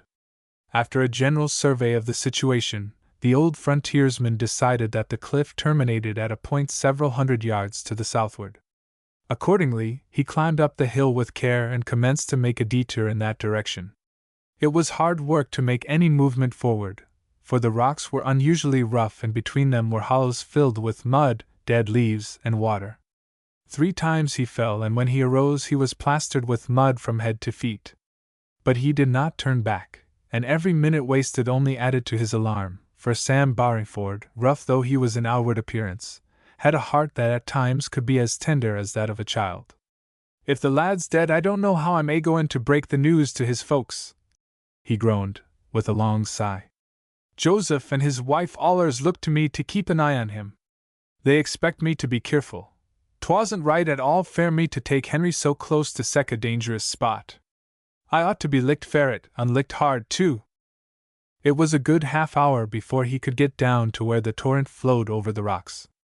He was now a quarter of a mile from where Henry had taken the unexpected tumble, and working his way down the stream was no easy task. It had set in to rain harder than ever, and the black clouds soon shut out what little was left of daylight. Wet to the skin, and shivering from the cold, he moved on as well as he was able. Again he called Henry's name, but only a dull echo came back, partly drowned by the rushing of the water. When Barringford thought he had covered the proper distance, he came to a halt. On his back he carried Henry's rifle as well as his own, having picked it up when leaving the top of the hill, but the owner of the firearm was nowhere visible. "I'll have to make a light, no 2 ways on that," he mused, and moved close up under the rocks to get some dry kindlings. But everything was thoroughly wet around him, and though he set fire to the tinder in his box, he could obtain nothing in the shape of a torch. Again he stumbled on, soon getting into the water up to his waist. In fresh alarm he found his way out of the torrent, and next encountered some thick, wiry bushes where further progress seemed out of the question. "Beats all, how things are going crosswise," he muttered, as he paused to get his breath. "And all along o' that confounded buffalo, too? Reckon he's miles and miles away by this time." And in this surmise the old frontiersman was correct. An hour's search convinced him that Henry was no longer in that vicinity. but what had become of the youth was a mystery. "He wouldn't walk away without lettin' me know," reasoned Barringford. "Must be he fell into the water and got drowned and somethin' is holdin' him under. One thing is sartin, if that's so 'tain't no use to try to find him afore mornin'. Might as well go back to camp and break the news." But he was unwilling to go back, and again he called Henry's name, listening with all the acuteness of which his trained sense of hearing was capable. Only the rushing of the torrent and the dripping of the rain answered him. "No use," he muttered. "He is gone, and that is all there is to it. I've got to face the music and tell the others, though it's worse nor pullin' teeth to do it."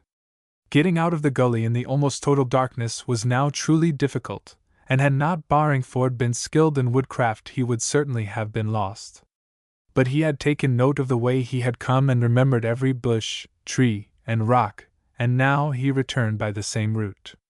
It was a tough climb back to the forest where the trail of the buffalo had been last seen, and here he had to rest once more, before starting for the camp. Chapter 10: A Wait in Camp. Let us go back to the time when the buffalo, in his mad eagerness to get away from the hunters, plunged headlong into the shelter of the whites and hurled it flat. Under the canvas lay Dave, with the breath knocked completely out of him. He felt something heavy come down on his back and then for the moment knew no more. When he opened his eyes he found that his father had hauled him from under the wreckage and was gazing earnestly into his face. "Are you hurt, son?" demanded James Morris quickly. I reckon not," was the slow answer. "But something hit me in the back." "Whe, where is the buffalo?" "Gone, and Barringford and Henry after him. Hope they lay him low." "So do I, but are you quite sure you are not injured? I thought the animal stepped on you." "Maybe he did, father. But I'm all right, thank goodness." And Dave stretched himself to prove his words. The Indians had gathered around and were talking excitedly. Some wanted to join in the hunt, but the frontiersmen under Barringford held them back. "You let Sam and Henry go it alone," said Sanderson. "They know what they are a-doin'. "That is true," answered White Buffalo. "My white brothers can shoot well, I have seen it." Soon the knockdown tent was raised again, and the fire stirred up. Then, as the storm increased, all crouched in the shelters they had erected and awaited the return of Henry and the old frontiersman. "I'd like to eat a buffalo steak now first rate," said Dave, smacking his lips. "It would touch the spot and chase away the blues." "Buffalo steak is rather strong, like elk's meat," answered his father. "But we need strong food, on such a rough journey as this. It's a pity there isn't a better trail, father. Some day there will be a regular road, Dave, when there are more settlements to the westward. I look for the time when we shall have cities out here, the same as along the seaboard." "Won't never see that," said the frontiersman named Lukens. "Why not?" risked James Morris. "The Injuns won't allow it, that's why, Mr. Morris. They don't mind a trading post or two, where they can sell hides and get rum and sec things. But they don't want no towns or cities. You won't never see a city on the Ohio, nor in them western countries at all." "I believe the cities are bound to come," said Dave. "As more folks come over from England, and Germany, and France, they'll be bound to spread out. The Indians won't stop 'em." "They will if they rise and dig up the war hatchet," put in Jadwin, the other frontiersman. "If they dig up the hatchet too often they will be wiped out," said James Morris. "They may fight all they please, in the end both the English and the French will conquer them." "How large do you think our country will get in time, father?" questioned Dave. "That is a hard question to answer, Dave. I think you may live to see strong settlements on the Ohio, and your children may see towns on the Mississippi. About the great western countries I know nothing, nor does any other white man. I suppose they are overrun by Indians and all sorts of wild beasts, or perhaps there is nothing there but beasts and trackless forests. It's too bad the Indians won't live as the white people live," went on Dave thoughtfully. "We might get along famously together. It is not the Indian's nature to till the soil, my son. He loves to roam about and to hunt and fish and then take it easy. More than this, when the spirit stirs him, he must fight, and if he cannot fight the white man he will fight his fellow Indians. You have often heard White Buffalo tell how one tribe will fight another tribe for several seasons, and how the tribes sometimes split up and fight among themselves. Of course, didn't the Delawares to whom he belongs split up, one side going to the French and the others fighting under White Buffalo for our cause? But when a war is over they might settle down. As the time passed, the others concluded that Henry and Barringford had found the buffalo hunt longer than they had anticipated. Perhaps the animal has led them such a chase they won't come back until morning, suggested James Morris. It is no fine thing to travel in the wet and darkness. Right you are, said Sanderson. Sam may hunt in the wet if he wants to, but none of it for me. An early supper was had, and something was kept hot for those who were missing, for it was felt they would come in chilled to the bone, and with tremendous appetites. Dave was beginning to grow sleepy when he heard a movement outside, and a moment later Sam Barringford came into view, with downcast face, and with the water dripping from his coonskin cap and hunting shirt. "Sam!" cried James Morris, leaping up. "So you've got back at last. Did you get the buffalo? Where is Henry?" "No, we didn't get the buffalo," answered the old frontiersman. His voice grew husky. "Henry, he is missing. He dropped over a cliff." He could not go on. "Over a cliff?" gasped Dave. "You don't mean he is. He too failed to finish what was in his mind. "I can't tell you what happened after he slipped from my sight," went on Barringford. "Oh, Sam, do you mean to say he is killed?" "I hope not, lad.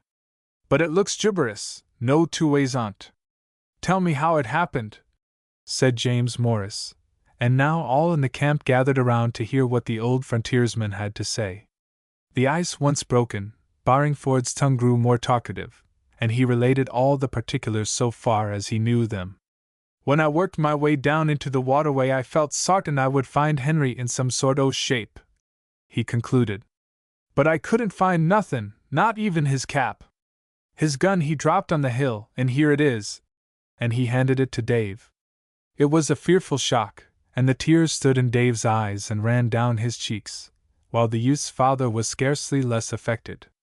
The frontiersman had little to say, and the Indians, with the exception of White Buffalo, took the matter stoically, for the perils of the hunt were no new things to them. White Buffalo took in every word that was spoken. When matters of importance were to be considered he had little to say. "Shall White Buffalo go forward and make a search?" he asked simply, after Sam Barringford had stopped speaking. "What can you do, after Sam here has failed?" questioned James Morris. "I know you are keen on the trail, White Buffalo, but you know that Sam is too. 4 eyes are better than 2, returned the Indian, using an old saying of his tribe. "Let him go by all means if he wishes," put in Barringford. "The man to find Henry and bring him back to camp is my best friend." "White Buffalo, will you take me along?" asked Dave eagerly. "Dave, son, don't you think you had better remain with me?" asked his father. "No, father, we must find Henry. Please let me go." "Dave can go if he wishes," answered White Buffalo. "The journey will not be pleasant, but if Henry is found we shall be glad. Is not White Buffalo right? Take torches with you, or a lantern," said Barringford. Torches were quickly procured and placed in a bit of skin, that they might not get wet. Then another torch was lit, and the old frontiersman gave the Indian chief minute directions about the trail to the watercourse under the cliff. "White Buffalo knows something of that land," said the chief. "He will not go astray." "I should hope not," said Dave. "We want to find Henry, not lose ourselves." "Take a bag full of eating along," put in James Morris. "You may want something before morning. And also a bandage and some stimulants for Henry, in case he is badly hurt and needs them." He could not let himself believe that his nephew was dead. "All right, father, I'll take whatever you say," answered Dave, and soon he and White Buffalo had all the articles mentioned. Each went armed with his rifle and hunting knife, and the Indian carried his hatchet as well. "Do not remain away later than tomorrow noon," said James Morris, when they were ready to leave. "If you are not back by that time I shall fear that something has happened to you also." "Don't fear for me so long as I am with White Buffalo," replied Dave, and this speech pleased the Indian chief very much. "Don't you try to go down to the stream by way of the hill," cautioned Sam Barringford. "If you do, you may break your necks."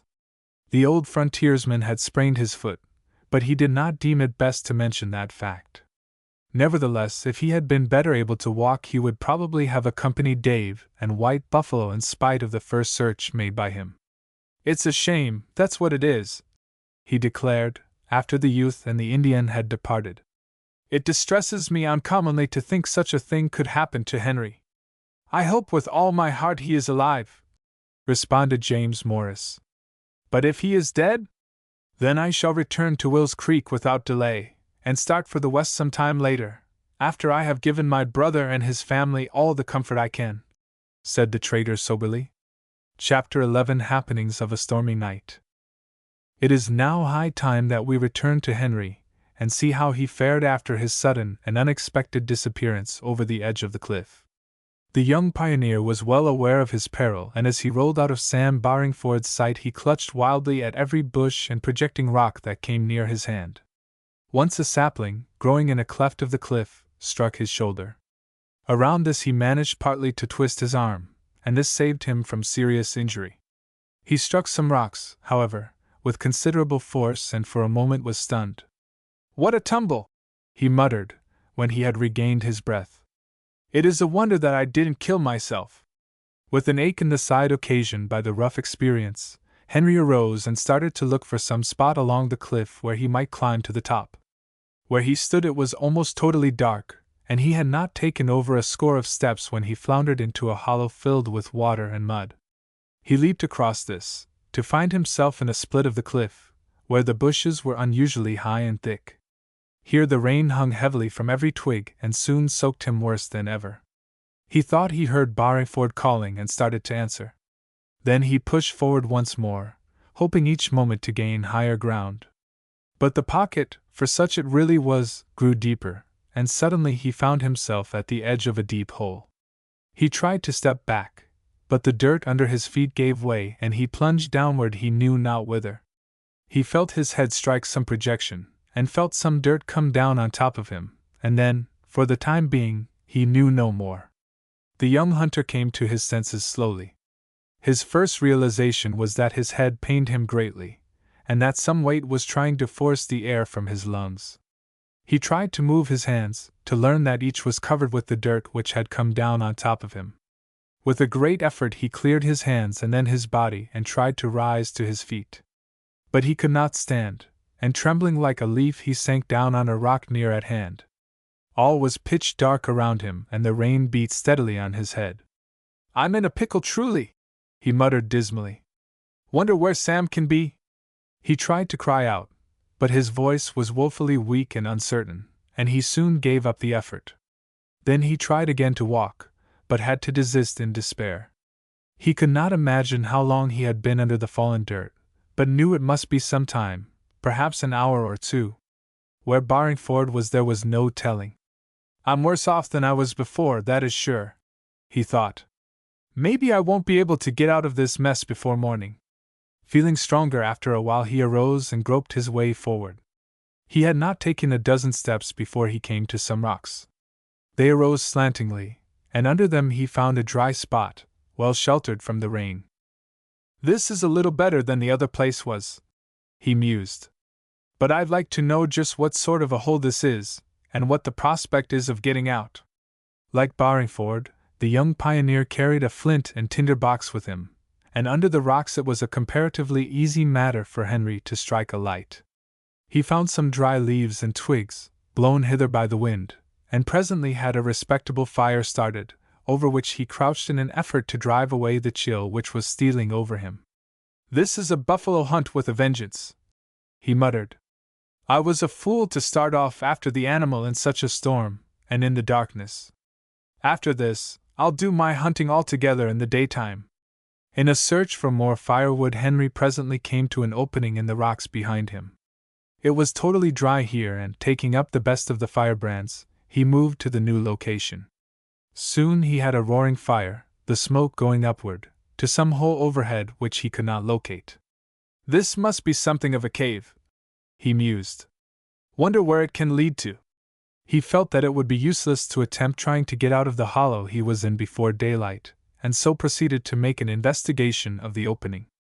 It proved of no great size, however, and nothing met his gaze but rocks, dirt, decayed tree roots, and a heap of bones in a far corner, showing that it had once been the den of a wild beast. I am glad the beast isn't here now, thought Henry. I'd be badly off without a gun. Slowly the time wore away, and Henry had now to make another search for firewood, if he expected to keep the blaze going, and what to do he scarcely knew. If I look for wood I'll get wet again, he reasoned. And if I don't go and get some, the fire will leave me in the cold. He was on the point of scraping the fire together, to make it last as long as possible, when an unexpected whistle broke upon his ears. He sprang to the front of the shelter and listened intently. The whistle was one he knew well, and the whistler was rendering an old English air called Lucy Locket Lost Her Pocket, an air which we today call Yankee Doodle. "Dave!" shouted the young hunter, and set up a wild yell. "Dave! Where are you?" "Is that you, Henry?" came from the edge of the hollow. "Yes." "Look out, or you'll get a tumble as I did. White Buffalo knows the trail," came in the voice of the Indian chief. "Hello? Is that you, White Buffalo? Very well, but be careful." Torches in hand, Dave and White Buffalo moved forward slowly. But the Indian knew exactly what he was doing, and soon he and the youth with him were at the bottom of the hollow in safety. Then Dave ran forward to greet his cousin. "Are you badly hurt?" he questioned. "No, I'm all right, Dave, although I got 2 nasty tumbles. Sam was afraid you had been killed. He searched all around, but couldn't find you. I was foolish not to wait until Sam came down to the watercourse. I started to get out alone and got into this pickle. Why didn't you shout when you came up? We saw the fire, but White Buffalo thought there might be some unfriendly Indians or trappers around. So then I thought of my old whistle. I knew you would recognize it." Henry had to tell his story, and then Dave asked him if he was well enough to return to the camp without delay. "They are all anxious about you, especially Father and Sam," he added. "To be sure, I'll go back to camp. It's no fun staying here. I'm quite hungry, too." "Then you must have something before we leave."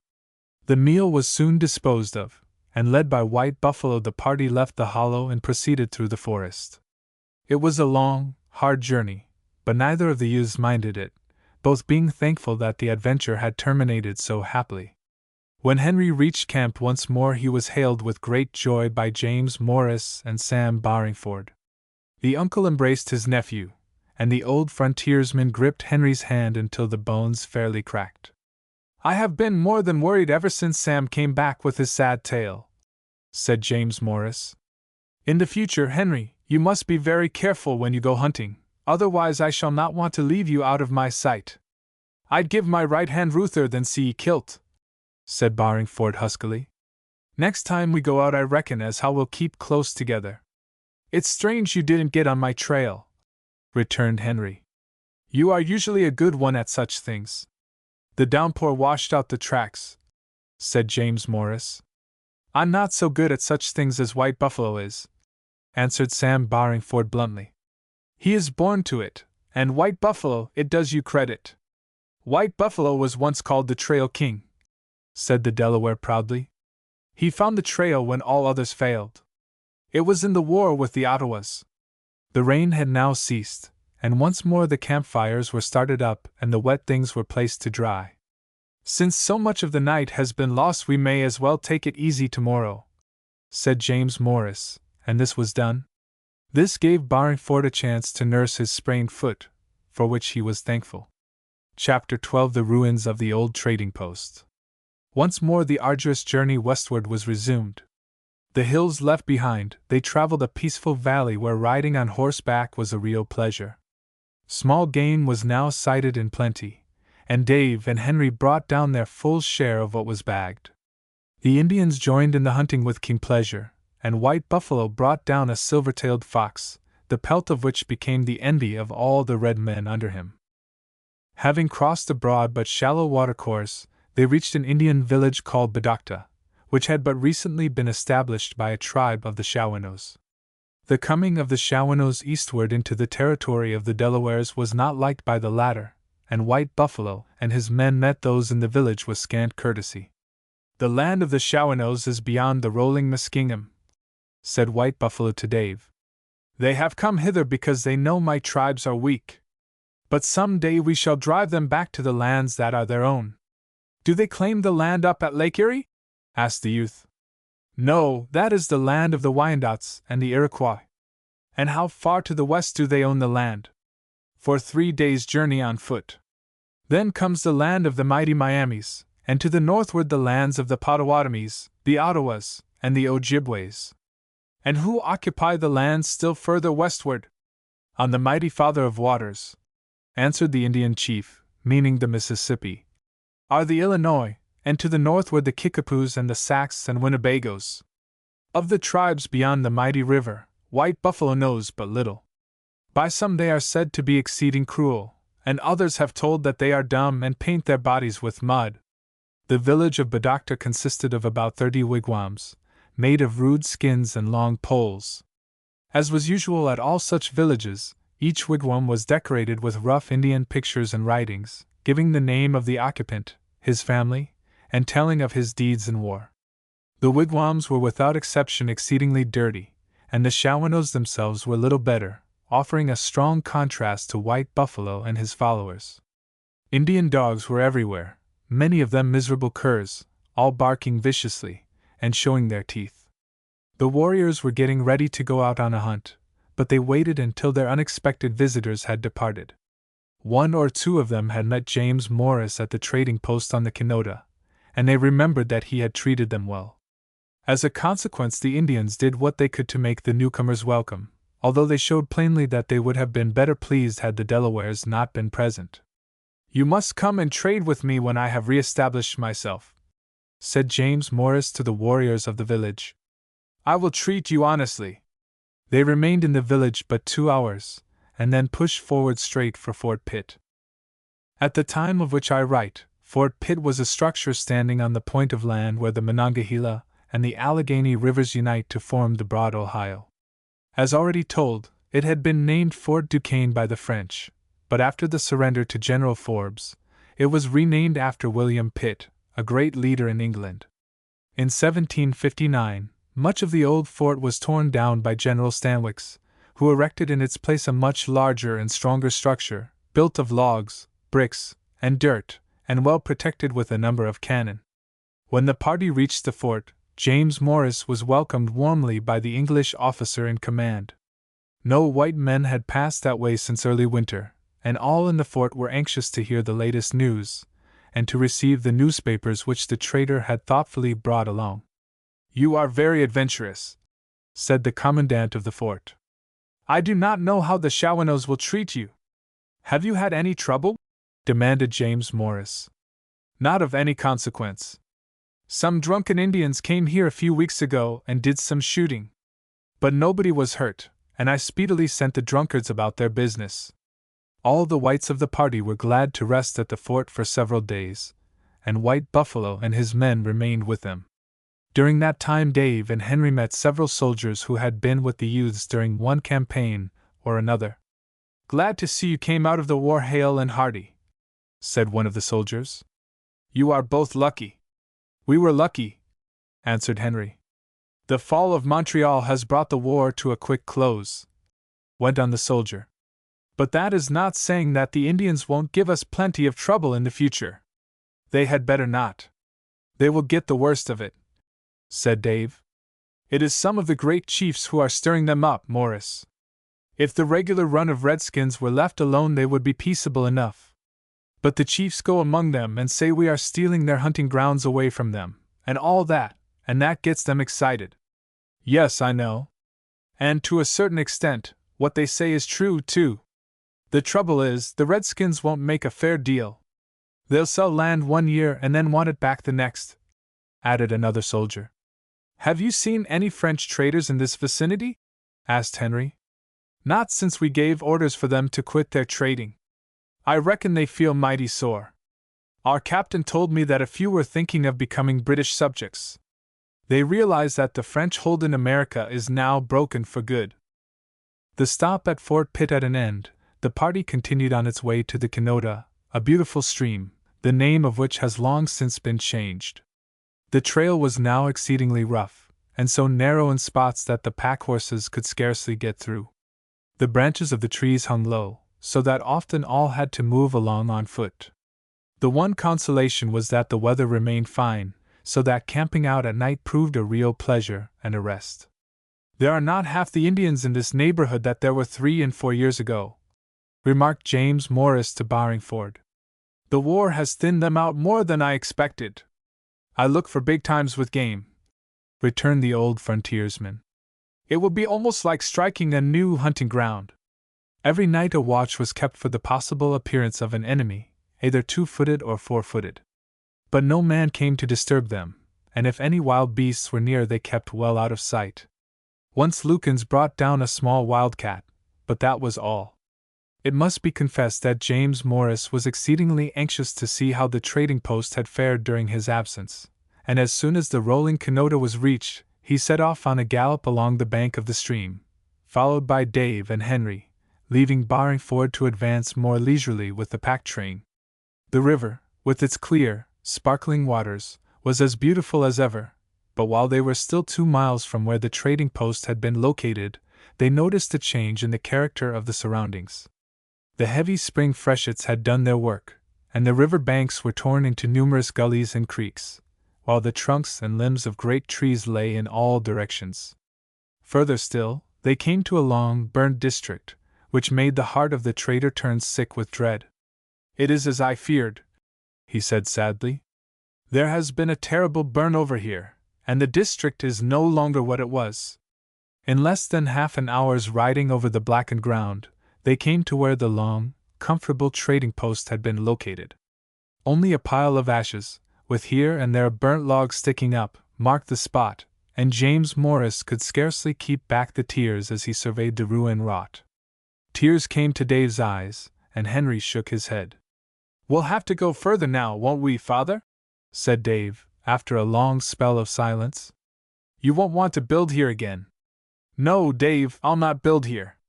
It was a beautiful place, but it seemed fated not to thrive. We must push on to some other territory." Dismounting, they started to poke among the ruins, thinking they might possibly turn up something of value. While they were at this task, Barringford and the others appeared. "Well, I vum!" cried the old frontiersman. "Yef this ain't jest too naturally bad fare anything. Didn't expect it like this, did ye? And sech a handsome spot as it was, too." "White Buffalo's heart is sad," said the Indian chief. "He feels sore for his brother James. The great forest has fallen, and many will be the summers ere it rises again." "You are right, White Buffalo," answered the trader. "And even when it does rise, it will not be as grand as it was before." The party could not go into camp on the burnover, so Sanderson took charge of the pack train and led it along the river, where the waters flowed toward the broad Ohio. In the meantime, the Morrises and Sam Barringford dug over the ashes where the trading post had stood. Little of value was found, outside of a rusty pistol, 2 rusty hunting knives, a bullet mold, a string of wampum, and a few earthen dishes, and an hour later the searchers left the spot. "It is too bad," said James Morris.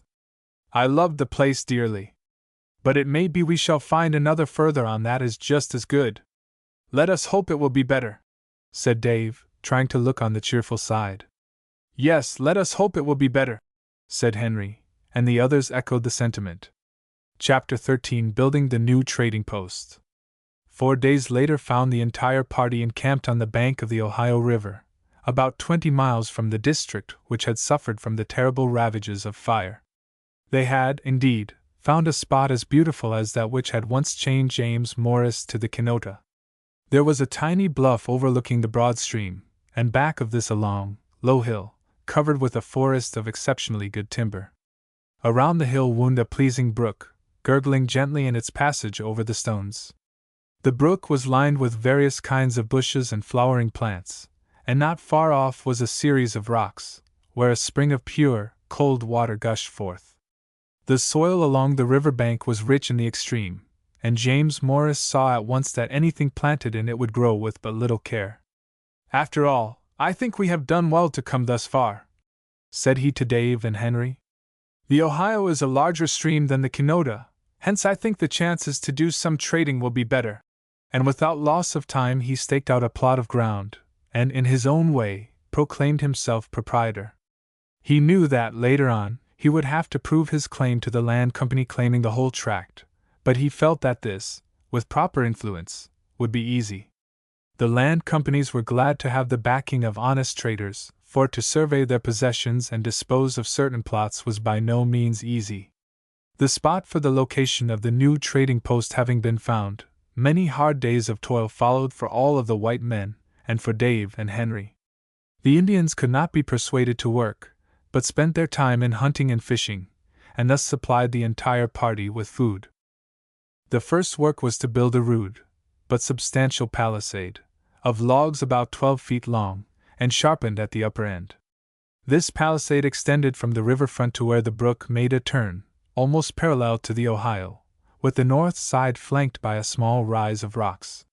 The gateway was at the south end, 10 feet wide, and later on, fitted with a strong pair of gates, secured by a top and a bottom crossbar. Fortunately, as already stated, good timber was close at hand, and while Dave, Henry, and Sam Barringford cut the logs, the others had the horses haul them to where they were wanted and set them up as desired. James Morris was an old hand at this sort of employment, and so the work went forth rapidly. "This is really working for a living," said Dave one day, after having brought down a tall, straight tree, from which, at least, for logs could be cut. "We are truly earning our bread by the sweat of our face. But it's healthy labor, and I don't mind it," answered his cousin. "Do you really mean that, Henry?" asked Dave, resting for a moment and gazing sharply at the other. Henry colored slightly. "I suppose you think I'd rather be out hunting with White Buffalo's crowd," he said slowly. "Wouldn't you? Tell the plain truth?" "Perhaps I would. But I don't let myself think about it, Dave. This work has got to be done, and I mean to do my full share of it. I reckon everybody has to do things he don't just like in this life. I think you are right there. I know I often have to do 'em. And it don't do to growl either. The best thing to do is to pitch in and get through as fast as possible," went on Henry, and then set to chopping with renewed vigor. "Do you remember the time we first started to chop down trees?" continued Dave. "How our hands got blistered, and how we wouldn't give up because the men were looking on." "Indeed I do. What a lot has happened since that time! The war, and our going to Fort Niagara, and then down the lakes and the St. Lawrence to Quebec and Montreal, and all the fighting. In one way, Dave, we have seen quite something of life." "So we have. But I want no more war." "Neither do I," answered Henry. Neither dreamed of the terrors of the Indian uprising, or of the grim horrors of the Revolution which would come later. The molding of this great nation into what it is today was to be no easy matter. Inside of 2 months the greater part of the work on the palisade was complete. There were many things still to accomplish, but James Morris decided to let these rest until later. He and the others set to work to clear the grounds within, called the stockade, and then a long, low log house was started at one side, and a low storehouse and horse stable at the other. So far, but few hunters and trappers had appeared to do any trading. Strange as it may seem, the Ohio at this point had but few Indians upon it, the red men confining their operations very largely to the smaller streams. But those who did appear were treated liberally by James Morris, and soon they spread the news, with the result that quite a fair trade was established by the time snow was flying once more. The white men, and especially Dave and Henry, were glad enough to shift from the outside camp to the log house as soon as one end of the building was completed. All was still in a crude state, but sleeping under any sort of roof was preferable to the open. The entire house could not be completed that season, so only 2 rooms were made weatherproof, one for trading, and the other for living and sleeping purposes. "Not as nice as at home," observed Dave, as he gazed at the rough logs, filled in with mud, and the dirt flooring. "But it will be warm this winter, and that's something. It had been decided that Barrington and Henry should return to the Morris homestead before winter set in. They were to take 6 of the horses, and if everything went well, were to return to the trading post as early as possible in the spring, bringing with them a long list of articles wanted by James Morris. Both were now quite anxious to return to the East, Henry to learn how his folks were faring, and Barringford to see the twins and find out if their identity had yet been disclosed.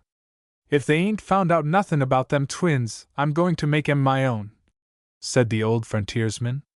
"I ain't got no chick nor child, and I might as well be doin' somethin' for somebody in this world." "But you must leave them at our house," returned Henry. "Mother and little Nell are so attached to them." The departure of Henry and Barringford was an event, and all quit working to see them off. Dave was sorry to part with his cousin, and wrung his hand several times. "You take good care of yourself," he said. "Don't tumble over any more cliffs. And you take good care of yourself during the winter," returned Henry. "It snows heavily out here, so they tell me. Don't you get lost in a snowstorm, like you did when you and Sam were journeying to Fort Oswego." Dave and James Morris accompanied the pair as far as the Burnover and then watched them as they disappeared over a distant ridge. As they were lost to sight, the youth could not repress a sigh, which reached his parents' quick ears. "Sorry to see Henry go, I suppose, Dave?" "Yes, father. We have been together so much, you know. Henry seems like a brother to me." "I don't doubt it, for he is to me almost like a son. I trust he and Sam reach Will's Creek in safety." Both father and son had thought to return to the new trading post as soon as they left the others, but now neither was in the humor for working, for what little was left of the day, and James Morris asked Dave if he wished to go on a short hunt. "We may not stir up much, but I think the change will do us good." "I'll go gladly," cried Dave, and they set off on horseback, up the Canota, and then followed a small creek, along which both had hunted in days gone by. The day was an ideal one, and though game in that vicinity was scarce, the Indians having gone over the ground half a dozen times, each enjoyed the outing thoroughly. Dave managed to bring down some birds and 2 squirrels, and his father a pair of grouse, and with this they rested content. "Supposing we take another look at the ruins of the old post?" suggested Dave, when they were on the return. "It is not so very late yet, and we may pick up something which we missed before." "Very well, Dave." Along the creek the wild flowers grew in reckless profusion, and the youth often stopped to admire them, and once he picked a handful to take back with him. "You love flowers," said his father. "I do, father. Don't you?"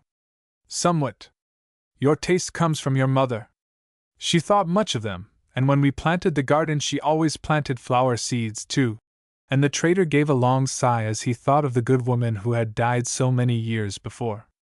Presently they came once more to the Burnover and then made their way straight to the ruins of the old trading post. The spot looked more forlorn than ever, for the storms of the summer had washed some mud over part of the ground, and grass and weeds flourished amid the blackness. "That shows what nature can do," observed James Morris. "Give this a few years more and it will be impossible to tell that a post ever stood here." In the same fashion, entire villages have been wiped out, so that historians, going there later, cannot locate even the first sign of the ruins. An old shovel had been left at the place, and working with this James Morris began to turn over some of the burnt sticks at a spot where he thought he might possibly come upon something of value. In the meantime Dave poked around to suit himself, and presently found 2 jugs and an iron pot. "I think these are still good to use," he said, and started down to the creek, to wash them off and inspect them more closely. He had just reached the creek when a sound in the brushwood beyond caught his ears. He looked up, to see 3 Frenchmen on horseback riding toward him. The man in advance looked familiar to him, and as this individual drew closer, Dave recognized Jean Beauvoir. Chapter 14. Jean Beauvoir has his say. Had somebody suddenly arisen from the dead before him, Dave would have been no more astonished than he was when he beheld the Frenchman, who, in the past, had caused him and his relatives so much trouble. "Jean Beauvoir!" he gasped. "But no, it cannot be, for Beauvoir was killed at the fall of Montreal." The three Frenchmen did not notice the youth until the very edge of the creek was reached. Then Jean Beauvoir uttered an exclamation in French. "Settlers, after all," he said to his companions. "Where?" asked both, and came forward, one on each side of him. By this time Dave was confronting the trio boldly, and now Jean Beauvoir looked at him more closely. "Parbleu!" he muttered. "'Tis that Dave Morris, or mayhap I am dreaming." "Jean Beauvoir," faltered the youth. "I thought you were dead." "Dead? And how came you to think that?" "They told us you were shot down at Montreal." "Ha! I see.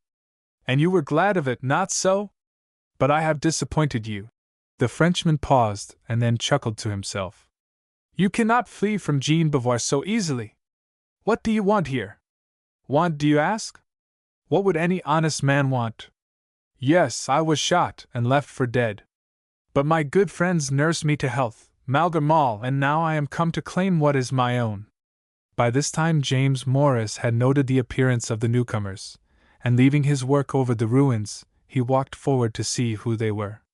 "Can it be possible that this is Jean Beauvoir?" he ejaculated. "Yes, father," answered Dave. "The report that he was killed was false. But the soldiers were so sure. They made a mistake. It is Jean Beauvoir beyond any doubt." "So you are here," declared the Frenchman, glaring darkly at the traitor.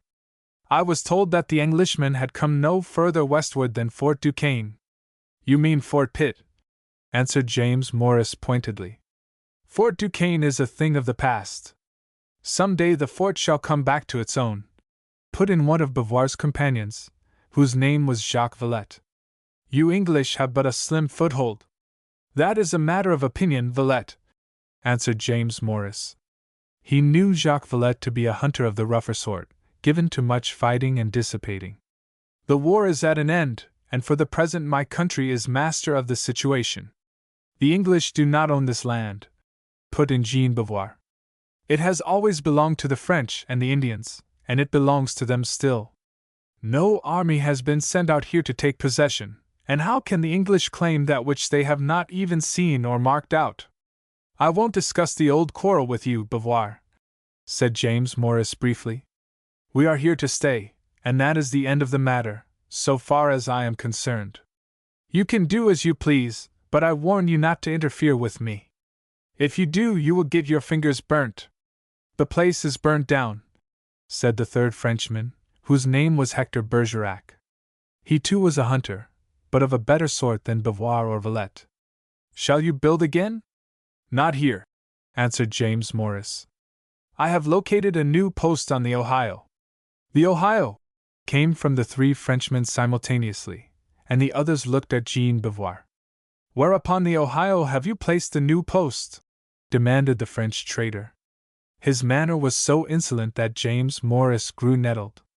"Had you asked me civilly, I would have answered you, Beauvoir," he returned. "But now you can find out for yourself." "We were going to erect a post upon the Ohio," put in Bergerac. "Our pack train is but a day behind us." "It will be a loss of time and money for you Frenchmen to do that," came quickly from James Morris. "I tell you that the English are in control, and they mean to keep control.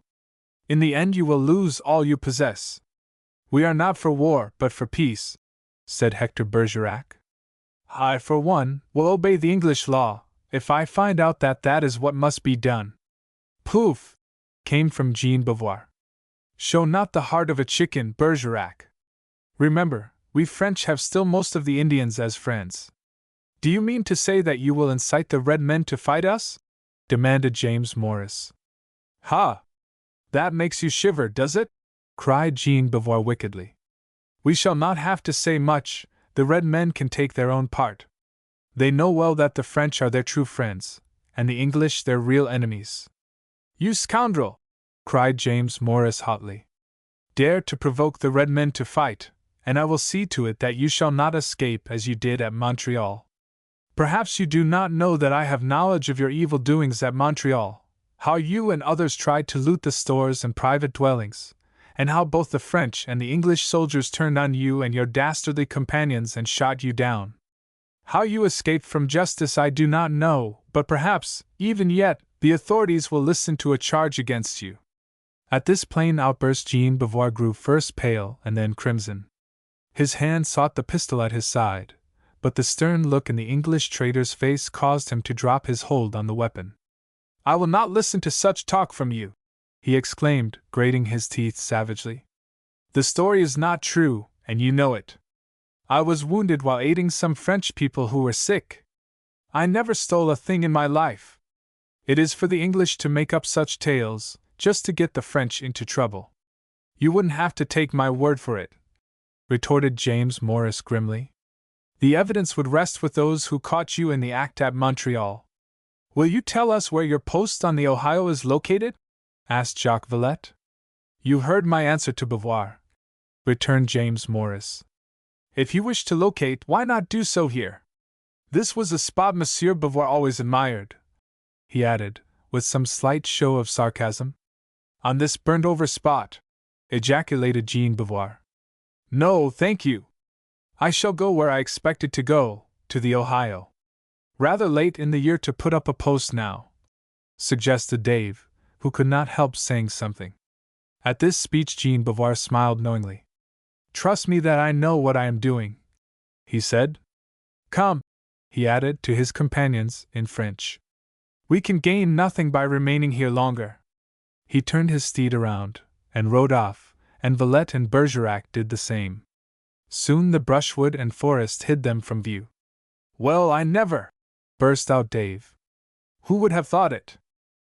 It seems we are not clear of that rascal after all, said James Morris bitterly. Not only is he alive, but he is coming out to his old hunting ground to bother us. Do you think he will set up a post near us, father? He did that when I located here. He seems to take savage delight in crowding on my heels. That Villette is about as bad a rascal as Beauvoir. That is true. Do you know much of the third fellow? Not a great deal, but I always fancied he was a Frenchman of the better sort. He used to be attached to the fort at Presqu'Isle. I once bought some furs from him, and he was much pleased over what I gave him for them. He said it was much more than Beauvoir offered. He seems hand in glove with Beauvoir now. Perhaps, or else it may be that he was simply hired by Beauvoir to come out and help establish a new post. What can they do with winter so close at hand? Nothing much, son. They will have to work hard to provide themselves a shelter. Beauvoir didn't appear to be much worried. He may possibly have something in mind of which I know nothing, answered James Morris thoughtfully. It is too bad. I wish he would go away and leave me alone. He might just as well establish himself 100 miles from here, as to be on top of me. It was now too dark to continue the search around the ruins, and taking the few things they had found with them, they returned to the new post. We had better not say anything about Beauvoir and his crowd, said James Morris as they journeyed along. Let the men and the Indians find it out for themselves. All right, father, just as you say, answered Dave. But when they find it out, what then? Then let the men say what they please. We will try to avoid a quarrel. Jean Beauvoir hates White Buffalo worse than poison. I do not doubt it, for White Buffalo accused him several times of cheating the hunters of his tribe out of a reasonable exchange for their furs. Beauvoir got the Indians drunk and then literally robbed them. He dealt principally in rum, didn't he? Yes, he never gave the Indians anything else if he could help it. All told, I think he was the most rascally traitor I ever met in these parts, concluded James Morris. Chapter 15 Dave's Unwelcome Visitor. For several weeks after that nothing more was seen or heard of Jean Beauvoir and his party. More than once James Morris questioned the frontiersmen and Indians in a roundabout manner, asking if they had met any strangers, but the replies were largely in the negative. White Buffalo had once run across a small band of Shawanoes, who had said they would later on come to the post to trade, but that was all. Perhaps, after all, Beauvoir thought best to move away from this district, said Dave to his parent. No, the rascal is not to be gotten rid of so readily, was the answer. Even if he does not build a post, he will loiter around in the shade until he gets the chance to do me some injury. There was now a promise of snow in the air, and a few days later the ground was covered to the depth of an inch or more. This made tracking game good, and without delay the frontiersmen and Indians set off to see what they might bring in. As a consequence, Dave and Mr. Morris were left at the post alone. "I am glad the snow held off so long," said James Morris. "Henry and Barford must be home by this time, or else close to it. If no accidents befell them," said the son. With the men and Indians away, it was rather lonely around the post for Dave. But there was plenty to do, and the youth kept himself well employed from sunrise to sunset. Occasionally he went fishing in the river with fair success. The log house was made as comfortable as possible, and both worked hard over the stable, that the horses might not suffer when the winter set in earnest. Extra timbers had been cut at the top of the hill, back of the trading post, and when another fall of snow came, James Morris decided to slide these down to where he wanted them. "If you need me, just call or fire a gun," he said one morning, and then set off up the hill, taking a team of the strongest horses with him. After his father was gone, Dave took a walk around the post, cleaned some fish he expected to fry for dinner, and looked after the remaining horses. Not a soul appeared to be in sight, and for a little while he felt very lonely indeed. But soon he broke into a cheery whistle, which served to raise his spirits. "We'll be busy enough as soon as the hunters and trappers begin to bring in their game," he thought. "I hope we do a good business and make some money. Being a soldier didn't pay very handsomely, and this war has cost father a neat penny." Returning to the log house from the barn, he was surprised to find the main door wide open. He felt certain that he had closed it on coming away. "Father, are you there?" he called out, striding forward. There was no answer, but a second later came a crashing of glass, and looking into the main room of the post he saw Jacques Villette sprawled out on a puncheon bench, with a jug of liquor in his arms and a broken tumbler lying on the floor before him. "What do you want here?" demanded Dave indignantly. For the moment Jacques Villette did not answer, but glared at the youth in an uncertain fashion. "Why do you ask me questions?" he queried in French, and with several hiccups. "Let that liquor alone," went on Dave, now realizing that the French hunter and trapper was more than half intoxicated. "Let it alone, I say!" And he tried to force the jug from Villette's grasp. "Want a drink?" shouted the man, holding tight. "Want a drink?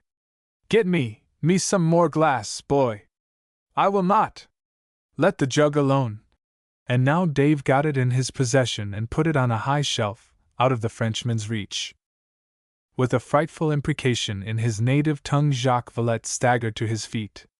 He made a clutch for Dave's right ear, but the youth eluded him. Then, in turning, he went sprawling over the puncheon bench, and his head struck the floor, while his feet stuck up in the air. It was a comical sight, but Dave did not laugh. He realized that he had an ugly customer with whom to deal. He well knew how utterly lawless some of these wild hunters and trappers were when half full of liquor, and knew that they would do almost anything to get more drink with which to finish their debauch. Running to the doorway, he called loudly for his father. "Stop your noise!" shouted Jacques Villette. "Stop, or I make big trouble!" And he shook his fist at Dave. He was on his feet once more, swaying unsteadily from side to side. "I want you to go," answered Dave. "Go, do you hear? Give me the jug and I go." Illustration. "Let go!" cried Dave. "Let go, I say! Not a drop. You have had too much already. Only half one glass. Give the jug, like good fellow." So speaking, Villette lurched over to the shelf and started to bring down the jug once more. But ere he could do so, Dave had him by the arm and was hauling him backward. In a great rage at being thus thwarted, Jacques Villette began to struggle with the youth. He was a powerful fellow, and for several minutes it looked as if he would get the better of Dave. His hold was a good one, and soon he threw the youth to the floor and held him there. "Let go!" cried Dave. "Let go, I say!" and did his best to wrench himself free. It was in the midst of this struggle that James Morris rushed in, having heard Dave's loud cry for assistance. He took in the situation at a glance, and bending down, struck Villette on the side of the head. "You brute, let my son go!" Bewildered by the blow, The half-intoxicated Frenchman fell back and Dave staggered to his feet, panting for breath. Villette had caught him by the throat, and the marks of his fingers were still visible. "What does this mean?" demanded Mr. Morris, after a pause in which the youth did his best to get back his breath. In a few words Dave explained. While he was talking, Jacques Villette managed to rise to his feet. If he had been angry before, he was doubly so now. He felt for his pistol, but luckily the weapon was gone. "Ha!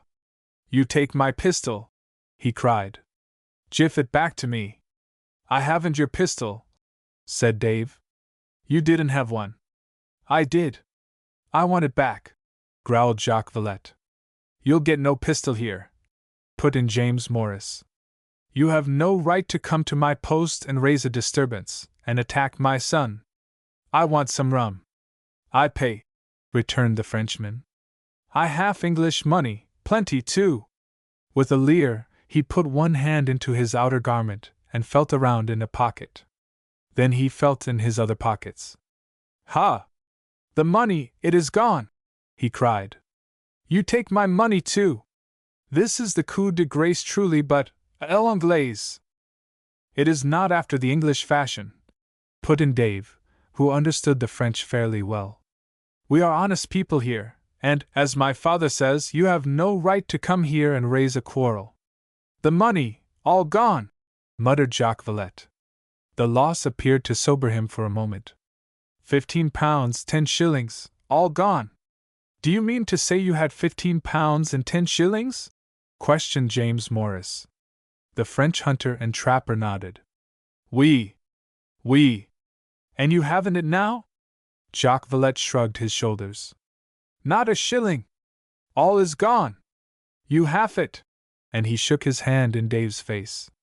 "Don't dare to accuse my son of theft!" exclaimed James Morris angrily. "He has nothing of yours." A perfect war of words followed. Jacques Villette insisted that, on coming to the post, he had had a pistol and the money mentioned. As they were now gone, he felt certain that Dave had taken them. He could not or would not tell where he had been previous to his journey to James Morris Place. "You lost them before you came here, that is certain," said James Morris. "I want no more from you. Get out!"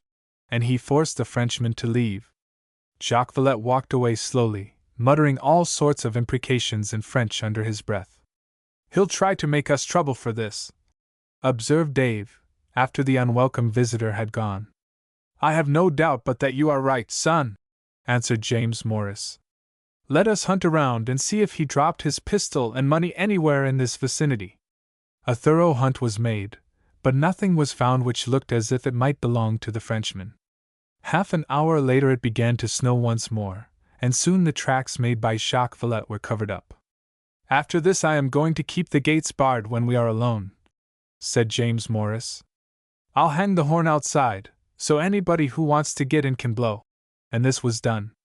Getting the timbers down the hillside proved no light task, and often Dave went out to aid his father, for they could easily hear the horn at the gate from a great distance. They had also to get an extra firewood for the winter, which promised now to be unusually severe. It was almost Christmas time before the hunters and trappers who had gone out began to come in with their furs. Among the first to arrive were Lukens and Sanderson, who had managed to bring down a large variety of animals, including 2 large bears, the pelts of which were worth considerable.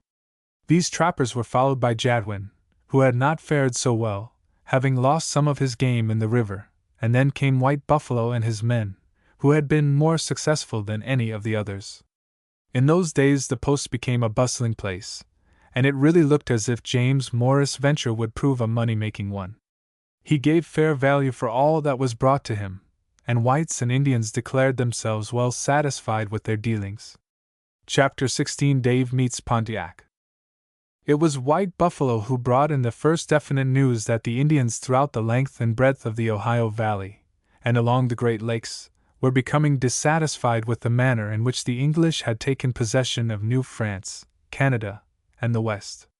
"White Buffalo has spoken with some of the great chiefs," said he, "and all are agreed that the sky is black for the Indian. With the end of the war, the English will push further and further into the forest, and the hunting grounds will be taken away from the red man. The Indian must live by the hunt, so what is he to do? It's the old question over again, answered James Morris. The Indians won't become farmers, and so they have got to suffer. But the Indians claim the land as their own, resumed White Buffalo. It was left to them by their forefathers. The land of the English lies in England, across the great water. I hope you don't stand for war, White Buffalo, came from Dave quickly. Not for war on the friends of White Buffalo, was the ready answer. But even White Buffalo cannot stand idly by and see the English take all which belongs to his tribe and to the other red men. The Indian gets nothing in return. He and his squaw and his papoose must live. What should he do? Can my friends tell? James Morris gave a sigh. Honestly, White Buffalo, I cannot. If I could, I might solve the whole of this vexing question, and then, perhaps, we'd have no war. But it doesn't seem right for the whites and the Indians to be fighting all the time. It hurts one just as much as it hurts the other. My brother James does not tell the truth, said the Indian chief somewhat sadly. It hurts the Indian far more than it hurts his white brother. White Buffalo has eyes, and he is wise enough to see that the Indian cannot fight the white man and win in the end. The red man may slay many, but in the end he will lose. I know it, I feel it. And White Buffalo bowed his head. Do you look for an uprising soon? Questioned James Morris, after a long pause. Not at once. The red men have not forgotten how they suffered during this great war. But it will come, next summer or the summer after. The red man does not forget that he has suffered. Let us hope by next summer the trouble will be forgotten, came from James Morris, and that was all he could say. Christmas found the post buried deeply in snow, and hunting for the time being was out of the question. The place was crowded, and white trappers and Indians often spent the night in the stable with the horses. There was an active demand upon James Morris' supplies, and he could have disposed of 3 times as many had he had them. Strange as it may seem, nothing more was heard from Jacques Villette and Jean Beauvoir, and the Morises often wondered what had become of them, and of their companion, Hector Bergerac. They questioned the hunters, both white and red, but could get no information. They must have gone up to the lakes after all, said James Morris. If it is so, I am thankful for it. And so am I thankful, added Dave.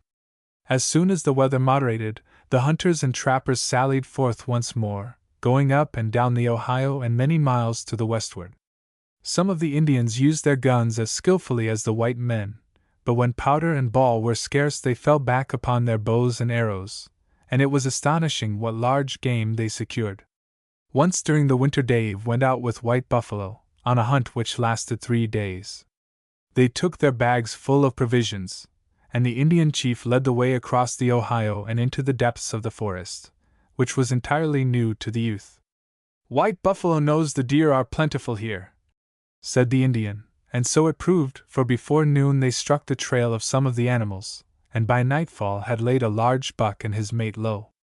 Then they took up the trail of some other animals and were equally successful. The evening of the second day's hunt found the pair in the vicinity of an Indian village called Shilagam, standing not far from where the Muskingum River flowed into the Ohio. It was only a small place, but noted among the Shawanoes as the abode of a great medicine man named Pakalokala, or Medicine of the Clouds. The medicine man was an old fellow, with but one ear, and an eye that drooped, but he was looked to as being powerful, and many of the Indians refused to do much without consulting him. White Buffalo was known in the village, but being of a different tribe he received a cold welcome, until he said he was willing to pay for accommodations for himself and his companion, pointing at the same time to a small skin hanging over his shoulder. At once the Indians bustled about and made the squaws get the visitors something to eat, and made them clean out a small wigwam where the pair might rest for the night.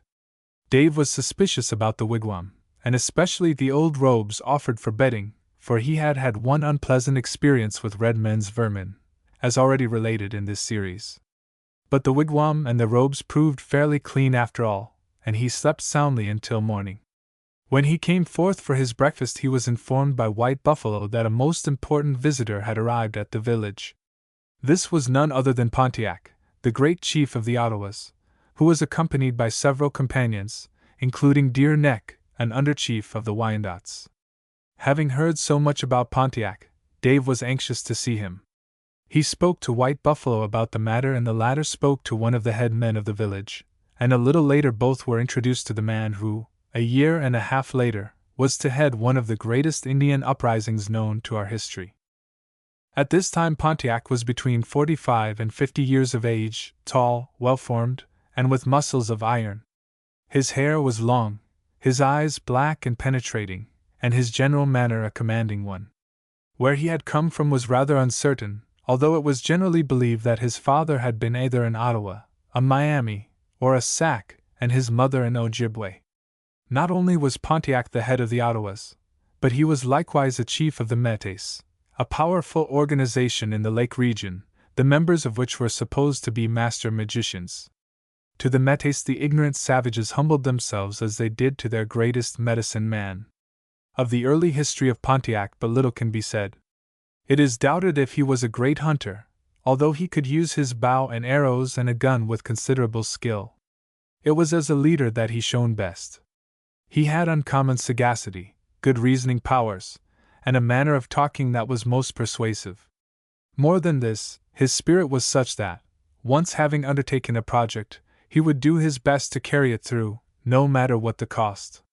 What had brought him to this village Dave did not learn, nor did White Buffalo, for Pontiac said but little so long as they remained at hand.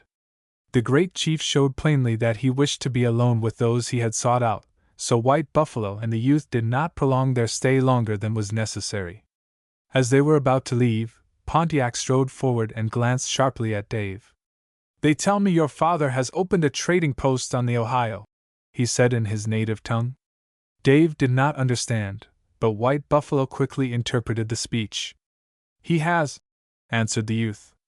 "Does he expect to stay there, or move still further westward?" "He is going to stay." At this the great chief gave Dave another close look. Then he turned away and said no more.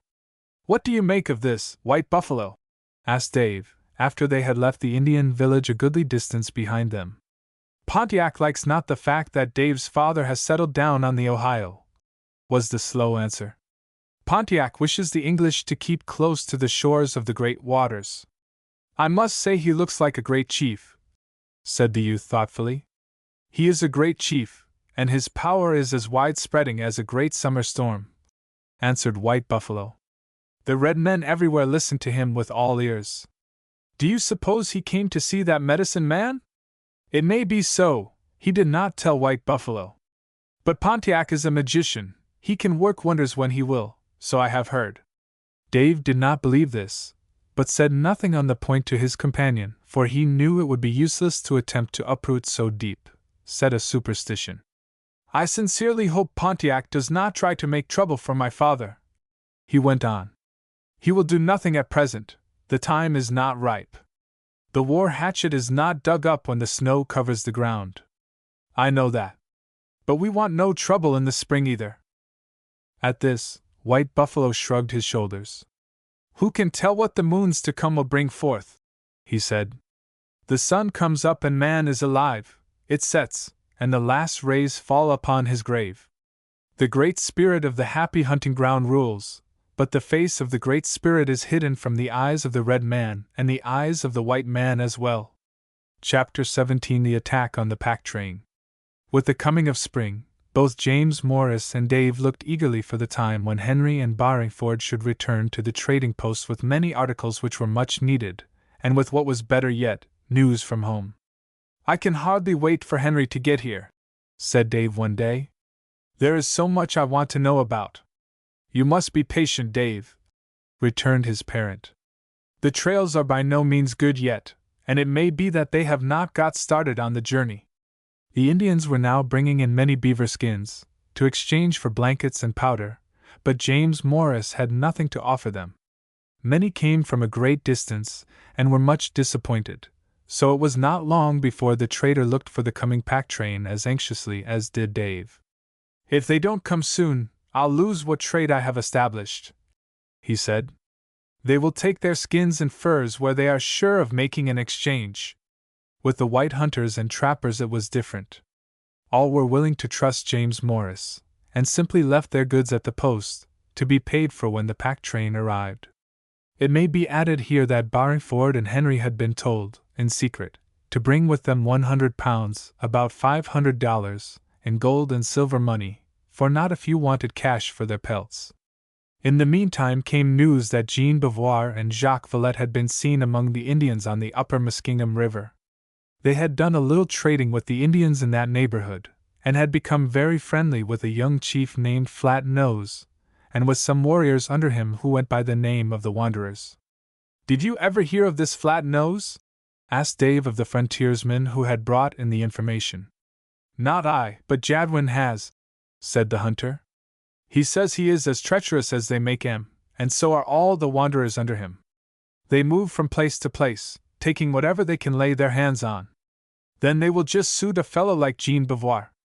I don't doubt but that you are right, lad, and they'll suit Jacques Villette too. What has become of Hector Bergerac, do you know? I think he has cut company with Beauvoir and Villette. He was too honest for them, I reckon." In the meantime, matters between the English and the Indians all over the colonies were going from bad to worse. Those in authority would not listen to such a man as Sir William Johnson, who knew the red men thoroughly, and such a wise statesman as Benjamin Franklin, who believed in giving the Indian his just due. The war had cost a great deal, and now it was decided to cut down expenses, which meant that in the future the Indians would get but few of the presents which, in the past, had been presented to them. More than this, English traders of all sorts were allowed to go among the red men and barter as they pleased, and some of these literally robbed those who were too ignorant or simple of heart to trade intelligently. The coming of so many English traders made the French traders furious, and as they saw their business slipping away from them, they did all they could to get the English into hot water with the red men. They told the Indians that the English meant to take everything from them, their lands, their wigwams, and their possessions, including their squaws and children, to make slaves of the latter, and that the red men must fight or be wiped out. And they always added that, if the Indians would make war, they, the French, would help them in every possible manner. This was but the empty talk of brutal and ignorant traders, who had everything to gain and nothing to lose. But the Indians listened to them, and at last concluded that it must be so, that the English meant to exterminate them. They held long councils of war, and at last determined to strike a blow at the first favorable opportunity. Pontiac spoke at many of these secret meetings, in a manner that was truly eloquent of the cause he espoused. "The Indian must fight or he must become as a squaw and a slave," said Pontiac. "The English will press him to the bitter end. They say they are our friends, but they come as wolves in the night to take away our all. You ask how are we to fight them, for they are many? We must use our cunning, we must not let them think we are their enemies. We must treat them as our best friends. Then, when the time is ripe, shall the blow be struck, and no English man, woman, or child shall escape. Pontiac has spoken. Who is there to dispute what he has said?" The discontent of the Indians was strongest throughout Virginia, Pennsylvania, and New York. The Delawares, those who would not listen to such chiefs as White Buffalo, were angered in the extreme, and the Shawanoes were likewise unsettled. In New York State, some simple-minded Indians petitioned Sir William Johnson to have the English forts kicked out of the way, as they expressed it. This, of course, could not be done, and the red men viewed the strengthening of the strongholds with increased suspicion. Some threats were made to destroy the fort at Detroit, but the time was not ripe for a well-planned attack, and nothing came of it. At last James Morris could bear the waiting no longer, and leaving Dave and the frontiersman, Sanderson, in charge of the trading post, he set out with Jadwin on horseback, to see if he could learn anything about the pack train that was expected. "Be very careful while I am gone," he said to his son, and Dave promised to do his best. The route of Mr. Morris and his companion lay through the burn-over, and along the trail previously followed.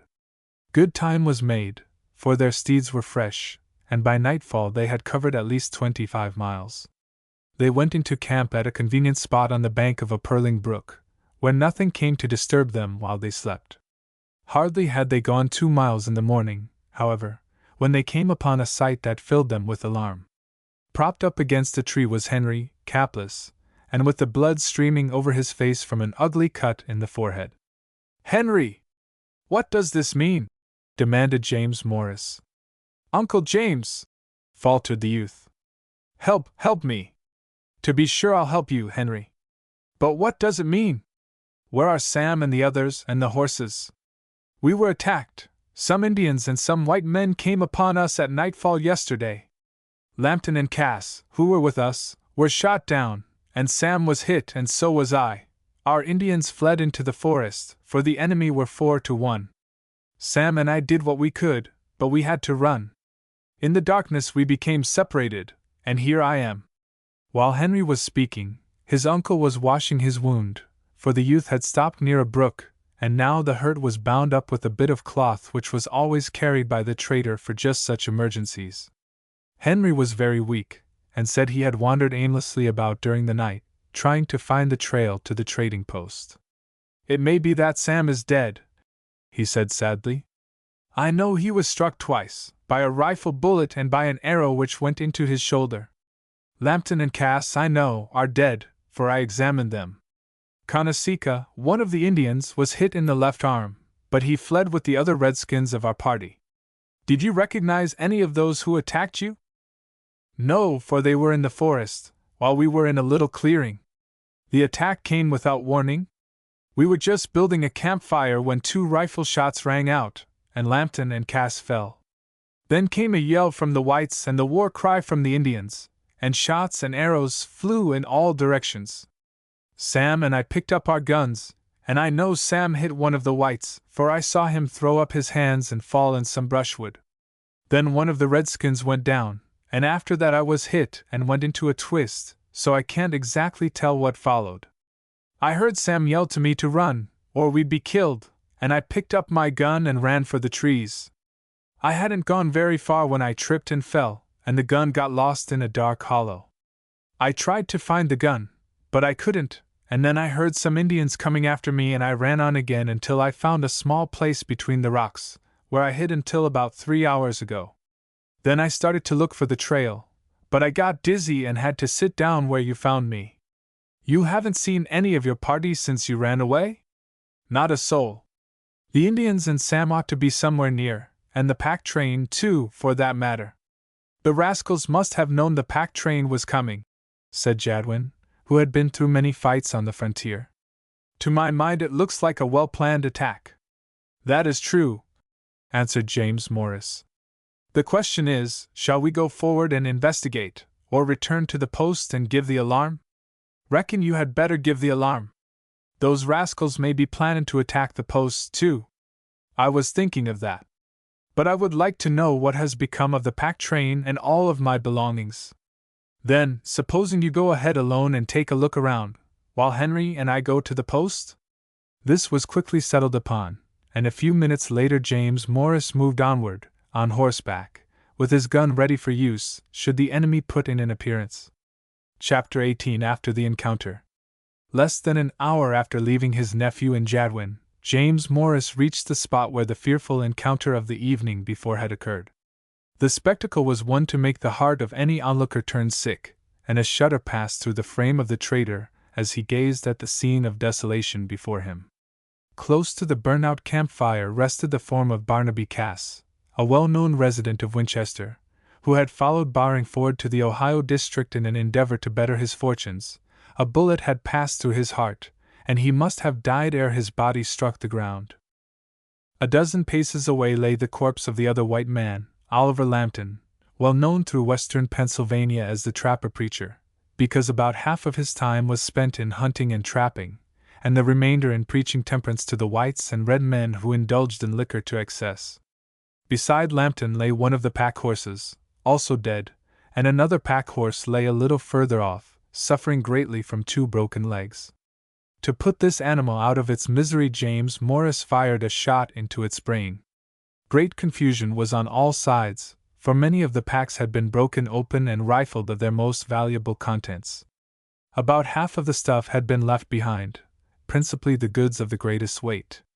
Much that was breakable had been broken, and some valuable blankets that could not be carried off had been slashed and cut with keen knives, in a hasty endeavor to ruin them. "The rascals!" muttered the trader. "If only we can get on their trail, they shall pay dearly for their bloody work here." Having surveyed the camp, he moved around among the trees and brushwood in the vicinity. He soon found the body of an Indian who had belonged to the pack train party, and then another Indian who looked to be an enemy. The latter had his face painted in peculiar wavy streaks which the trader had seen twice before. "The wanderers!" he muttered. "I half suspected it might be so. This is the work of that rascal Flat Nose, and if that is so, he is moving northward with all speed to get away with his booty. More than likely some French hunters. Ha!" He broke off short, for in the undergrowth he had caught sight of another form, that of a white man leaning against a fallen tree, with a gun clutched tightly in his stiffened hands. "Baptiste Masson!" he muttered, naming a rough French hunter and trapper who, in years gone by, had worked for Jean Beauvoir. "As I thought. It was a plot between the wanderers and the French. They mean to drive me from the Ohio if they possibly can. Masson, eh? Can it be that Jean Beauvoir, and Villette, and Bergerac were in it too? More than likely." The Frenchman was dead, and James Morris did not hesitate to take his gun and ammunition. He also searched the fellow's pockets, but found nothing of value, nor any clue which might lead to the identity of his companions in the outrage.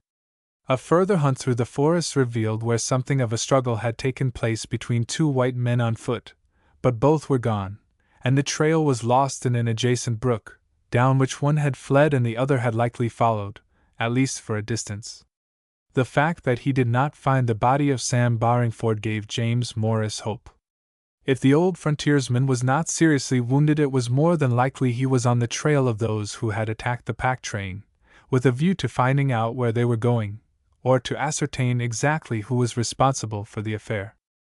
"I know Sam will do what he can," he thought, and with this small degree of comfort he loaded his steed with such things as he could carry and started on the return to the trading post. It was a hard journey, and he did not reach the Ohio until long after nightfall. He found the post being guarded by 5 frontiersmen and 8 Indians, who had been hastily called together as soon as Henry and Jadwin appeared. "Father!" cried Dave joyfully, as he ran to meet his parent. "I am glad you are back safe. Has Henry come?" "Yes, and I made him lie down, he was so weak." "What an awful fight it must have been! Did you discover who did it?" "Partly.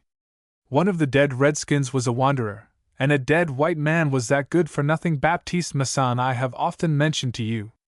"The fellow who traveled with Jean Beauvoir?" "The same. I am inclined to think that the attack was organized by Flat Nose, of the Wanderers, and Beauvoir. If you'll remember, Jadwin said Flat Nose, Beauvoir, and Villette were very friendly." "What about Sam?"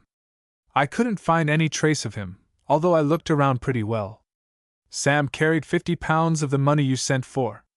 Henry has the rest of it safe." "I am glad of that. But I wish I knew about Sam. He may have run himself into a regular hornet's nest." Nothing had happened to disturb those at the post itself, and James Morris lost no time in sending out 2 white men and 2 Indians, with horses to bring in what was left on the trail of his belongings. It was found that Henry was not seriously wounded, and after a good night's sleep the youth felt much better. His mind was now clearer, and he related all the particulars of the attack as far as he knew them.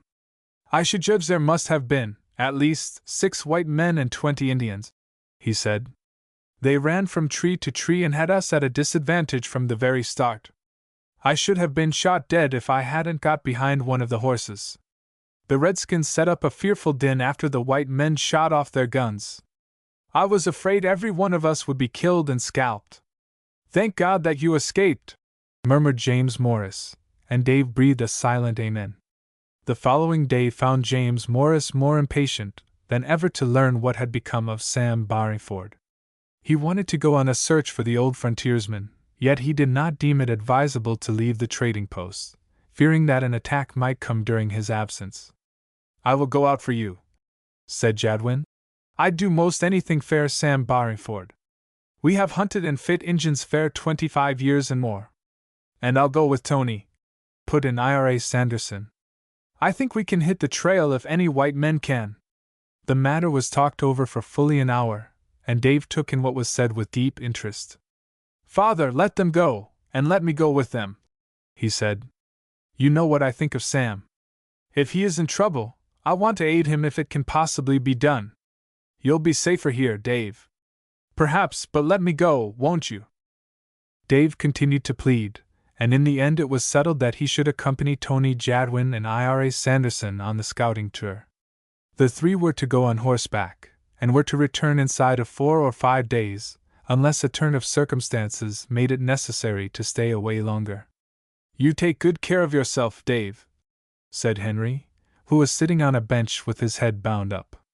"Those Indians are on the warpath, and they mean business." "Well, I'll mean business too, if I get a chance at them," replied the youth, with a short laugh. From Henry it was learned that all at the Morris homestead were well. The twins were now able to walk and were very cute. In spite of all that had been done to learn something of their parentage, the mystery surrounding their identity was as thick as ever. A few inquiries had been made concerning them, but nobody had come forward to claim the pair. "I reckon they are going to be Sam's twins after all," said Henry. "That is, unless something has happened to Sam. If he's dead, but no, I can't think that, can you?" "I cannot," answered Dave soberly. "He's our best chum, isn't he?" "Oh, he must be alive!" He paused a moment. "But if he isn't, I reckon we'll have to keep the twins for him." "Of course we'll have to keep the twins. My, but they are funny little chaps. Nell thinks the world of them, and Mother and Rodney are just about as bad. I think, behind it all, the folks would rather keep them than have somebody come and take them away," concluded Henry. Preparations for the departure were soon complete, and the party left the trading post in the morning, long before the sun was up. It had been decided that they should go straight to the spot where the attack had taken place, and from that point do their best to learn what had become of Sam Barringford, and of the men who had run away with the goods. "Remember, my son, to keep out of danger if you can possibly do so," was James Morris' final warning. "I would rather lose my goods a dozen times over than have anything serious happen to you." "I'll do my best," answered Dave, and a moment later he rode away, little dreaming of the surprises in store for him. Chapter 19: The Trail Through the Forest. It can truthfully be said that at the time of which I write, no hunter on the trail was more keen-eyed among the whites than Antonio Jadwin, who had been chosen as leader of the little expedition. Tony Jadwin, as he was familiarly called, was English by birth, but had come to America while but a child of 4. His folks had settled on the frontier, and both had been massacred in an uprising when the lad was less than 16. Tony had at once started in as a hunter and trapper on his own responsibility, and from that day to the present time had managed to earn for himself a comfortable if not a luxurious living. He took to all sorts of shooting, trapping, and fishing as the proverbial duck takes to water, and could follow a deer trail almost in the dark. He had brought down all sorts of game, and his left shoulder showed deep scars dating back to a fierce face-to-face fight with a bear, in which he had, after a tough struggle, come off victorious. Having arrived at the scene of the attack, Jadwin took a close survey of the situation, going over the ground far more observantly than had James Morris. Nothing escaped his keen eyes, and he quickly announced that Henry had probably been right in his estimate of the number of the enemy. He also pointed out Barringford's footsteps, and declared that the old frontiersman had most likely followed the others, after the pack train was overhauled and looted. It was nightfall by the time all these observations were made, and the three decided to go into camp at a convenient spot, not far away. While Dave prepared supper, the others dug a large grave, and into this the bodies of Cass and Lambton were placed, and a stone was set up to mark the spot. Jadwin would not allow all to sleep at once, declaring that a watch was necessary. "I'll stay awake a few hours, and then call Ira," said he, "and then Ira can call Dave." And so it was arranged. Dave was tired by the hard journey, and it was not long before he was sound asleep. He did not awaken until 4 in the morning, when Sanderson aroused him. "Why didn't you call me before?" he cried, leaping up. "I want to do my full share of duty while I am out with you." "It's all right, lad," answered the other. "I'm not very sleepy myself, but a couple of hours won't do me any harm." A brook was close by, and at this Dave took a washing up, which made him wide awake. Then he began to gather some sticks with which to start up a blaze in order to cook the morning meal. He had taken up half a dozen sticks when a sound not very far away caught his ears. He was on the alert instantly, thinking it might perhaps be some wild animal. A dozen paces away was his gun, and he dropped the firewood and caught up the weapon. Hardly had he done so, when he saw the form of a burly French hunter stealing through the forest toward the spot where the attack had been made on the pack train. Fortunately, the Frenchman did not look toward Dave, so he and his companions, and their steeds, were not discovered. "That fellow is up to no good, that is certain," thought the youth, and lost no time in arousing his companions. "A Frenchman, eh?" said Jadwin. "More'n likely one of the crowd come back to see if he can't take away what was left of the loot." Making no noise, they followed the Frenchman, who was dressed in the conventional garb of the hunters of the Great Lakes. The newcomer moved forward swiftly, and they had all they could do to keep up with him. The spot reached, the Frenchman gazed around with evident dismay. Probably he had expected to see what had been left of the pack train still there. "Gone!" he muttered, in his native tongue. "I have had my trip of 30 miles for nothing." After a careful look around, he returned to the forest, and set off at a quick pace in the direction from whence he had come. "Shall we leap upon him and make him a prisoner?" asked Dave, in a whisper. "No," replied Jadwin shortly. "Keep quiet." Dave now understood what was in the trapper's mind, and kept still, and in a moment more the Frenchman was out of sight, moving swiftly to the northwest. "I will follow him on foot, and blaze the trail with my hunting knife," said Jadwin, to Dave and Sanderson. "You can come after me with the horses. He will probably go straight to where the rest of the rascals are in camp." In a minute Jadwin was off, and the others were not slow to follow. As before mentioned, the trail led to the northwest, through an unusually thick growth of sycamores and hemlocks. Fortunately the way was well defined, being used by many wild beasts, in their trips between the Ohio and the Great Lakes. The French hunter and trapper was a rapid walker, and Jadwin did not catch sight of the fellow for 2 hours after starting on the trail. Then he located the man sitting on a slight knoll, resting. He at once halted and kept his position until the Frenchman moved again, when he followed as before. During the entire day the following was kept up in this fashion. Late in the afternoon the Frenchman stopped to prepare himself a meal, building a tiny fire between some stones for that purpose. Seeing this, Jadwin walked back a short distance, and there met Dave and Sanderson, who had followed his blazed trail without difficulty. "He's a good walker," was Dave's comment, as the three partook of food themselves. "How much further do you think he'll go tonight?" At this query Jadwin shrugged his shoulders. "Tell you that, Dave, after he goes to sleep," he answered dryly. The horses were tethered, and all three stole forward to take another look at the stranger. To their surprise he had sunk back in some bushes beside his little fire, and was fast asleep. "He is not going very much further tonight," whispered Dave. "Just listen to him snore." A consultation was held, and Dave was for stealing up while the man slept and seeing if his pockets contained anything which might lead to his identity. Jadwin and Sanderson were willing, and watched the young pioneer with deep interest as he moved slowly forward, screening himself by the very bushes that served the sleeping man as bed and pillow. The Frenchman slept soundly, so the youth ran but a small risk of awakening him. With great caution he searched one pocket after another, finding a small amount of silver and several letters. With these he returned to Jadwin and Sanderson, and the three withdrew to look over the communications. Tony Jadwin could read a little French, and in his labored manner he spelt out the 2 letters Dave had captured.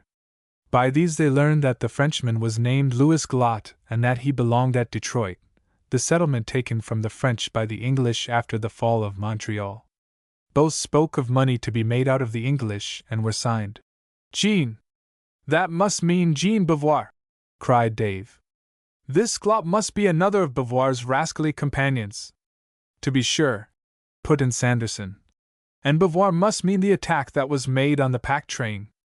I think he will rejoin Beauvoir by tomorrow, sure, said Tony Jadwin. And then we may learn what has become of Sam. While one or another remained on guard during the night, the others slept. Dave, it must be admitted, was impatient to learn what had really become of his old frontier friend, and it was some time before he could bring himself to slumber. Near at hand was an owl hooting weirdly through the night. Under ordinary circumstances they would have scared the bird away, but now they did not dare, for fear of arousing Louis Glott's suspicions. The sun was just coming up when Sanderson called softly to the others.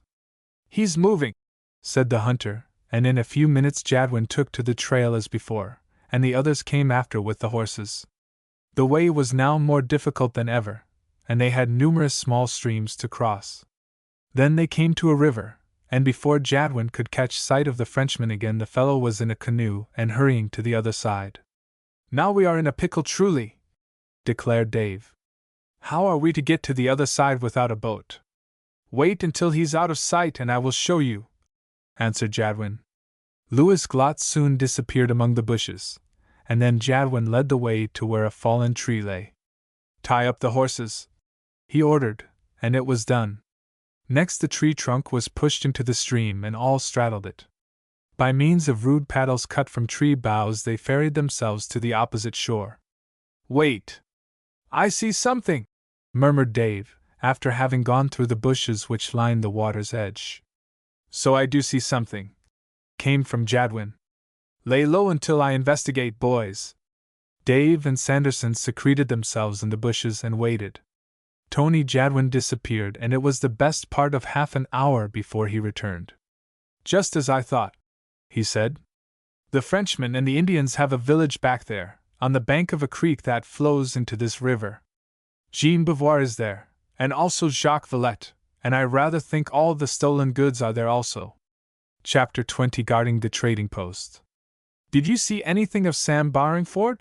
Asked Dave, who was just then thinking more of his old friend than of his father's belongings. I did not. But I shouldn't be surprised if those Frenchmen and Redskins had some prisoners, answered Jadwin. They have one wigwam that they are guarding closely. If it doesn't contain prisoners, it contains something of great value. For a quarter of an hour the frontiersman and Dave talked over the situation, but could not solve the problem of what was best to do next. To attack would be foolhardy, even if we hid ourselves among the trees, said Sanderson. They'd drive us from cover sooner or later, and kill us.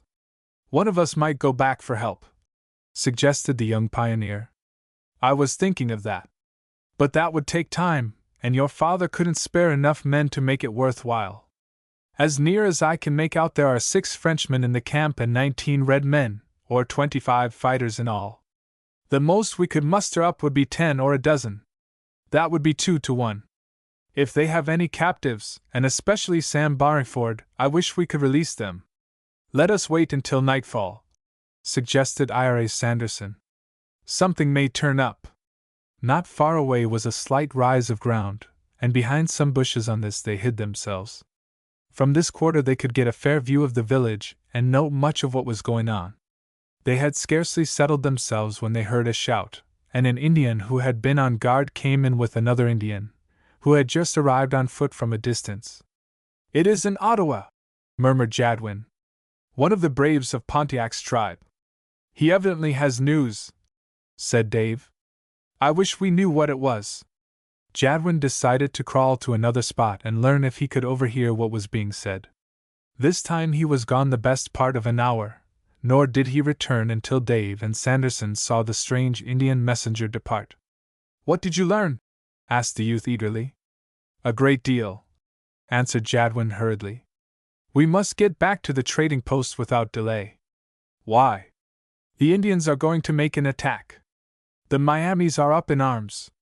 Pontiac has told them that if they do not destroy the forts and trading posts, the English will soon wipe them from the face of the earth. The old Nick take Pontiac! ejaculated Sanderson. I'd like to get on his trail and make him a prisoner, put in Dave. Another thing, Sam Barringford is Beauvoir's prisoner. Are you certain? Yes. I heard Beauvoir speak of it to another Frenchman. He says he will make Barringford suffer before he is done with him. Oh, the rascal! Burst out Dave. I wish. Never mind, lad, I know how you feel. But every moment is precious. We must hasten to the post and prepare for the attack. Yes. Yes. Come!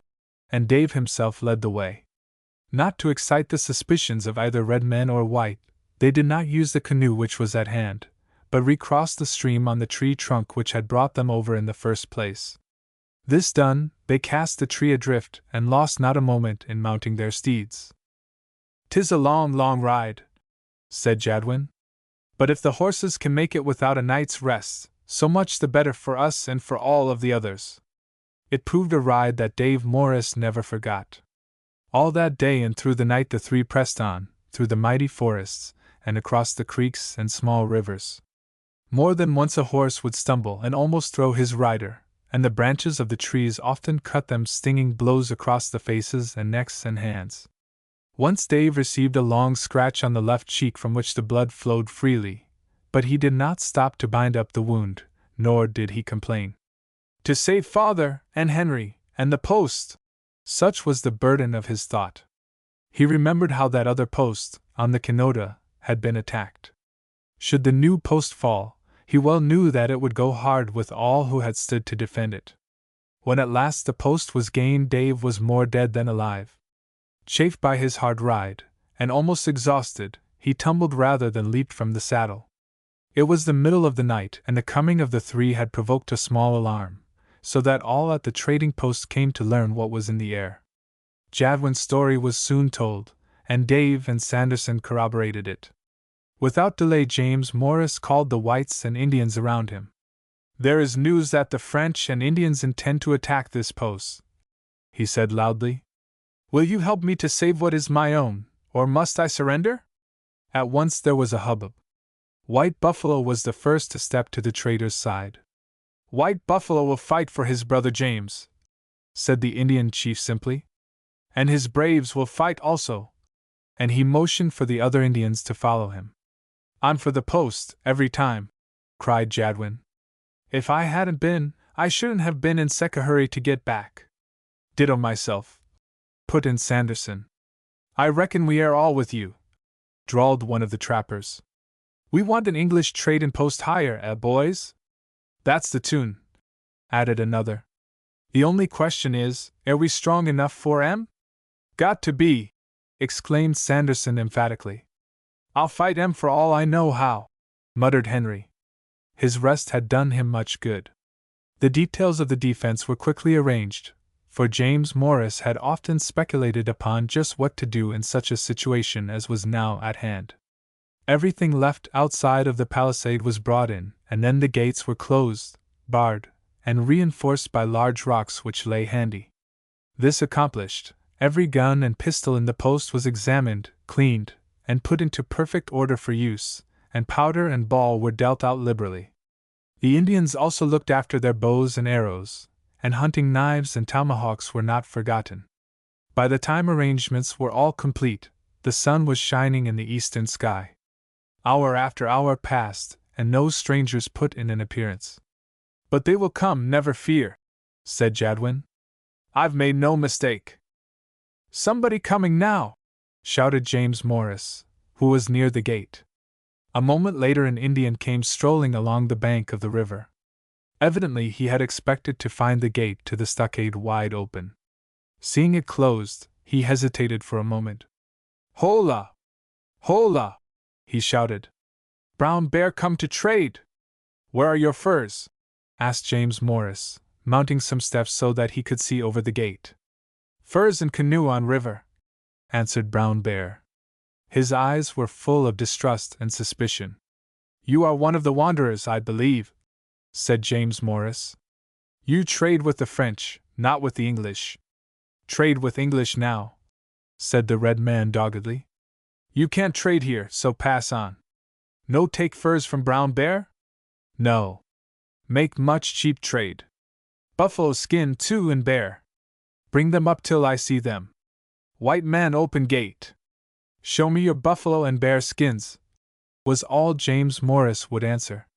With a grunt of disgust, Brown Bear walked away and disappeared among the bushes. Do you think he really has the furs? Asked Henry. I don't. No, Henry. He came to report what we were doing. He is a spy. We'll see some more of them soon. Illustration: Where are your furs? Asked James Morris. Mr. Morris was right. Half an hour later, another Indian, accompanied by Louis Glott, came into view from over the hill. Open the gate! Want to trade? Cried the Indian. That for you close the gate, Mr. Morris? Asked Glott smoothly. No fighting now, no! And he laughed shortly. No, I don't reckon there will be any fighting, answered the trader. But if it comes, I am ready for it. The Indian can't come in, but you can, if you wish. And he threw a ladder over the gate, keeping hold of the top. Not knowing what a trap he was walking into, Louis Glott spoke to the Indian in his native tongue and then mounted the ladder.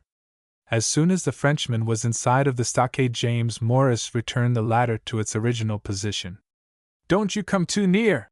He shouted to the Indian, and waved him away. I'll keep an eye on him, never fear, said Sanderson, who was at one of the portholes. What want you of me? Demanded Glott, as he gazed around at the armed English and Indians in dismay. I want to talk to you, replied James Morris. Come into the cabin with me. More suspicious than ever, the Frenchman followed into the building slowly. Dave came after, and so did Jadwin. Now, Glott, you can consider yourself a prisoner, said James Morris shortly. Place your gun on that table, and your pistol also. Chapter 21: Sam Barringford brings news. Louis Glott understood the true situation at last, and the cold sweat stood out on his forehead. James Morris had a pistol in his hand, and the Frenchman saw that all of the others were also armed. So I am your prisoner? He said slowly. For vat, tell me that? You know well enough, put in Dave. As James Morris' pistol came up, the Frenchman's gun was placed on the rough table and his pistol followed. Glott might have showed fight, but he saw that such a course would be worse than useless. He had walked into a neat trap, and with his eyes wide open. Louis Glott, said James Morris sternly, I want you to tell me the truth, do you hear? If you do not tell me the plain truth, you shall suffer. That yes you vant? Who organized the attack on my pack train? I know nothing of that. Stop! You do know, and you must tell me. The Frenchman grew pale, and something like a shiver passed over him. He saw that James Morris was in no mood for trifling. Who says that Louis Glott know about dat? He asked stammeringly. I say so. You were there, for one. No! I vas far away. Tell me who organized the attack. I cannot. You can. No. I stop. Do not shoot me. I will tell. Et vas Jean Beauvoir. I thought as much. Was Jacques Villette with him? Oui. But say not I tell you, or they will kill me. And Hector Bergerac? The Frenchman shook his head. Not Bergerac, no. He is gone avy. Who were the others? After considerable hesitation, Louis Glott named them over. Then James Morris questioned him concerning the wanderers and learned that they had been headed by their chief, Flat Nose. The other red men he knew little about, but he said they were a dirty, irresponsible tribe, willing to do almost anything for the sake of getting provisions or rum. They think ze pack train carry much rum, said Glott. Vera mad when ze found out not so. In the end he told practically all he knew, being assured that he would not be harmed if he made a full confession. Jean Beauvoir and Flat Nose had led the attack, in which 4 of their party had been killed or wounded. What had been taken away was removed under the directions of Beauvoir and taken to an Indian village, many miles away, as he expressed it. He said the red men were about 150 strong, and had made Sam Barringford a prisoner. Of course he knew nothing of the visit of Dave, Jadwin, and Sanderson to the place, nor did James Morris enlighten him. The trader then insisted upon knowing if an attack upon the trading post was contemplated, and Glott at last confessed that such was a fact. The man was a thorough coward at heart, and willing to do almost anything in order to save his own life. "We shall have to make you a prisoner for the present," said James Morris, and without ceremony Glott's hands were bound behind him and he was tied to a strong post used for hitching purposes. The Indian who had come up with the Frenchman had retreated to the forest, and for the time being not a human form was to be seen anywhere outside of the palisade. But the English did not relax their vigilance. "Perhaps they'll wait until night to begin the attack," said Henry. "The Redskins love to fight under cover of darkness, we know that too well. Or else the report that the gate is closed and the place guarded will dishearten them," returned his cousin. Hour after hour went by and night came on. A stricter watch than ever was kept, but as before either Indian or Frenchman showed himself. More than this, the night birds and owls uttered their cries as usual, mingled with the bark of a fox and the mournful howling of several wolves, all of which told that the vicinity was most likely entirely free from human beings. "They wanted to catch us unawares, and they have discovered their mistake," said one frontiersman, and such was probably the case, for the whole of the night and the following morning passed without further alarm. Some of those at the post were now impatient to go out and follow up the enemy, but others demurred, stating that their numbers were too small. "If those wretches are in hiding, they'd wipe us out in no time," said Sanderson. "Better stay where we are for the present." Nevertheless, James Morris and Tony Jadwin went out, on a short scouting expedition, along the river and then for a few hundred feet into the forest. They advanced with great caution, taking care not to expose themselves in the open, and carrying their guns ready for use, should any of the enemy show themselves. "We cannot afford to take many chances," said James Morris, as they moved forward. "Our force at the post is too small. Wish we had a company of Royal Americans here to knock 'em out," said Jadwin.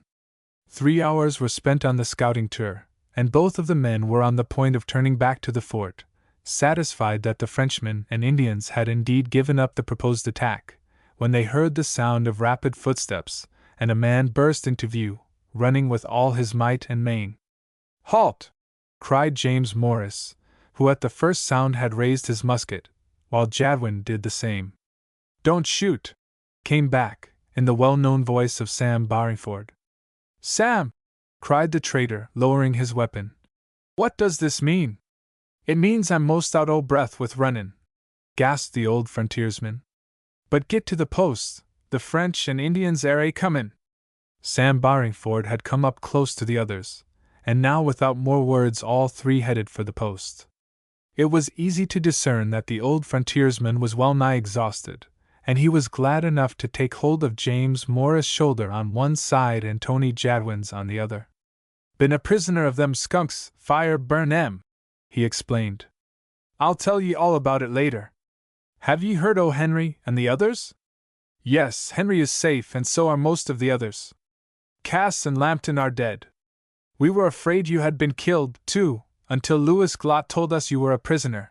And then James Morris told of the manner in which Dave, Jadwin, and Sanderson had followed up the trail. "Glad ye got Glott a prisoner," said Barringford. "He is most as mean a skunk as Jean Beauvoir." They now came in view of the post, and were quickly admitted by those on guard. "Sam Barringford!" cried Dave and Henry in a breath, and ran up to greet their old friend. After he had been fed and allowed to rest a bit, Barringford told his story in detail. He said he had followed Jean Beauvoir and the others to the river near which the Indian village was located. A stray Indian dog had exposed his hiding place, and after a desperate fight in which one Indian had been killed and he himself had been cut in the shoulder with a tomahawk, they had succeeded in making him a prisoner. He had been put into the wigwam already mentioned, with his hands bound behind him and to a stake driven deeply into the soil. He knew of the message sent in by Pontiac, and added that numerous other attacks were to be made on forts and settlements throughout the West. "But how did you get away?" asked Dave. "Easier nor I expected," was the old frontiersman's answer. As soon as it was settled the post should be attacked, there was some confusion, and the guard left the wigwam. I yanked and pulled with all my might, and at last the stake came out of the ground. Then I rolled to the back of the wigwam and slipped under the skins to some bushes. As soon as I was that far, I got on my feet and legged it for all I knew how. I ran along the river for about a mile, because I didn't know how to get across with my hands tied. At last I got the rawhides loose and slipped in, and then I came over at a shallow spot where I didn't have to swim but a few yards. I ran as fast as I could, for I didn't know how soon the attack would start. Something has gone wrong, or they would be here by this time, put in Sanderson. Glot viewed the coming of Sam Barringford with great astonishment. How you get, Avy? He asked. That is my business, Glot, answered the old frontiersman. I reckon you thought I couldn't do it, eh? And he chuckled to himself. Zat fellow yes a sharp one, was the Frenchman's comment. He yes like see flee to slip Avy, we. Throughout the remainder of the night the guard remained as watchful as ever. But it was labor lost, for neither French nor Indians showed themselves. At daybreak White Buffalo said he would go out on another scouting tour, taking with him 2 of his braves. They moved off by the way of the river bank and then made a large semicircle, returning to the post from a diametrically opposite direction. Wanderers and bad Frenchmen all gone, announced the chief, on coming back. They came, but did not fight. Do you mean to say that they have been here? Cried James Morris. White Buffalo nodded several times. 5 canoes come down the river, land by the 4 big trees. The trail is in the mud and the wet grass, so many Frenchmen. He held up 5 fingers. And so many Indians, holding up both hands twice and then 4 fingers, a total of 24. Where did they go to? Asked Henry. Go into the woods and stand to walk around to the hill.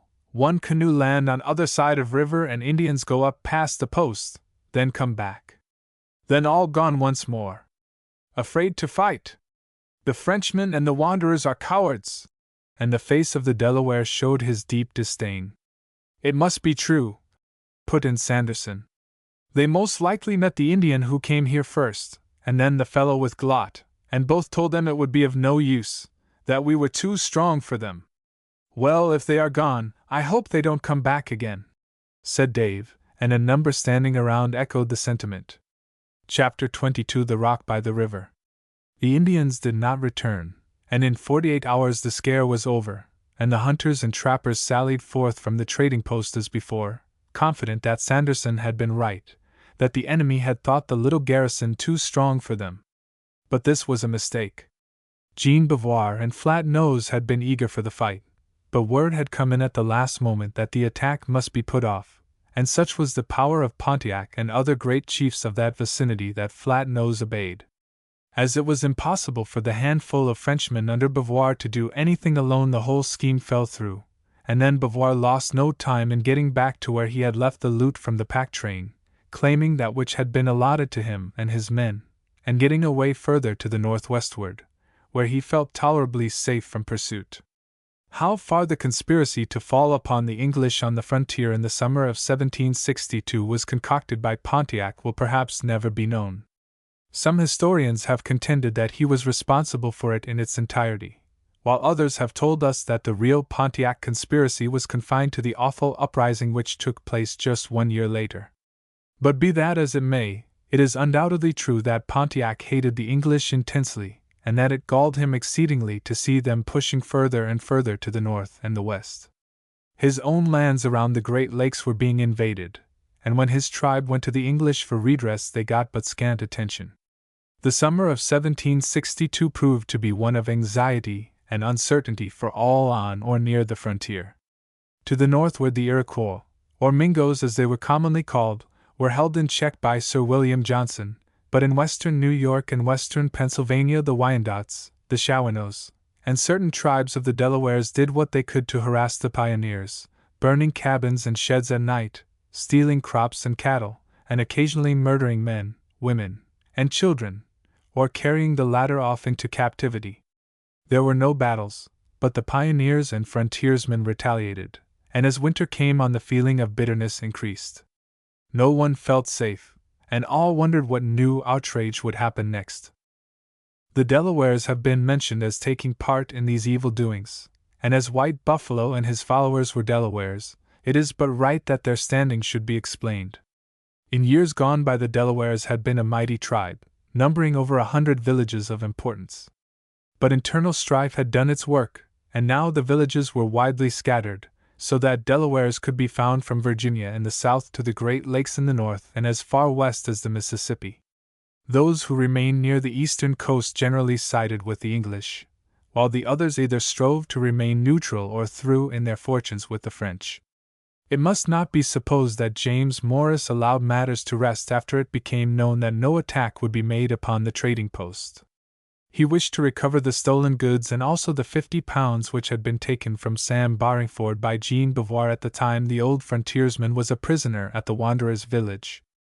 An expedition was organized, consisting of the trader and 7 whites and Indians, and they remained out the best part of a week, hunting for the Wanderers and for Beauvoir and his companions. But the Wanderers had moved and Beauvoir had likewise disappeared, and the trail was lost at the river bank. "I suppose I can say goodbye to both money and goods," said James Morris soberly. "I declare, it's too bad." "I'll try to make it right with ye about the money," said Barringford. "No, Sam, I don't want you to do that. You did your best, and it's not your fault that the money is gone, nor the goods either. But I'd give a few pounds to get hold of Beauvoir and his crowd."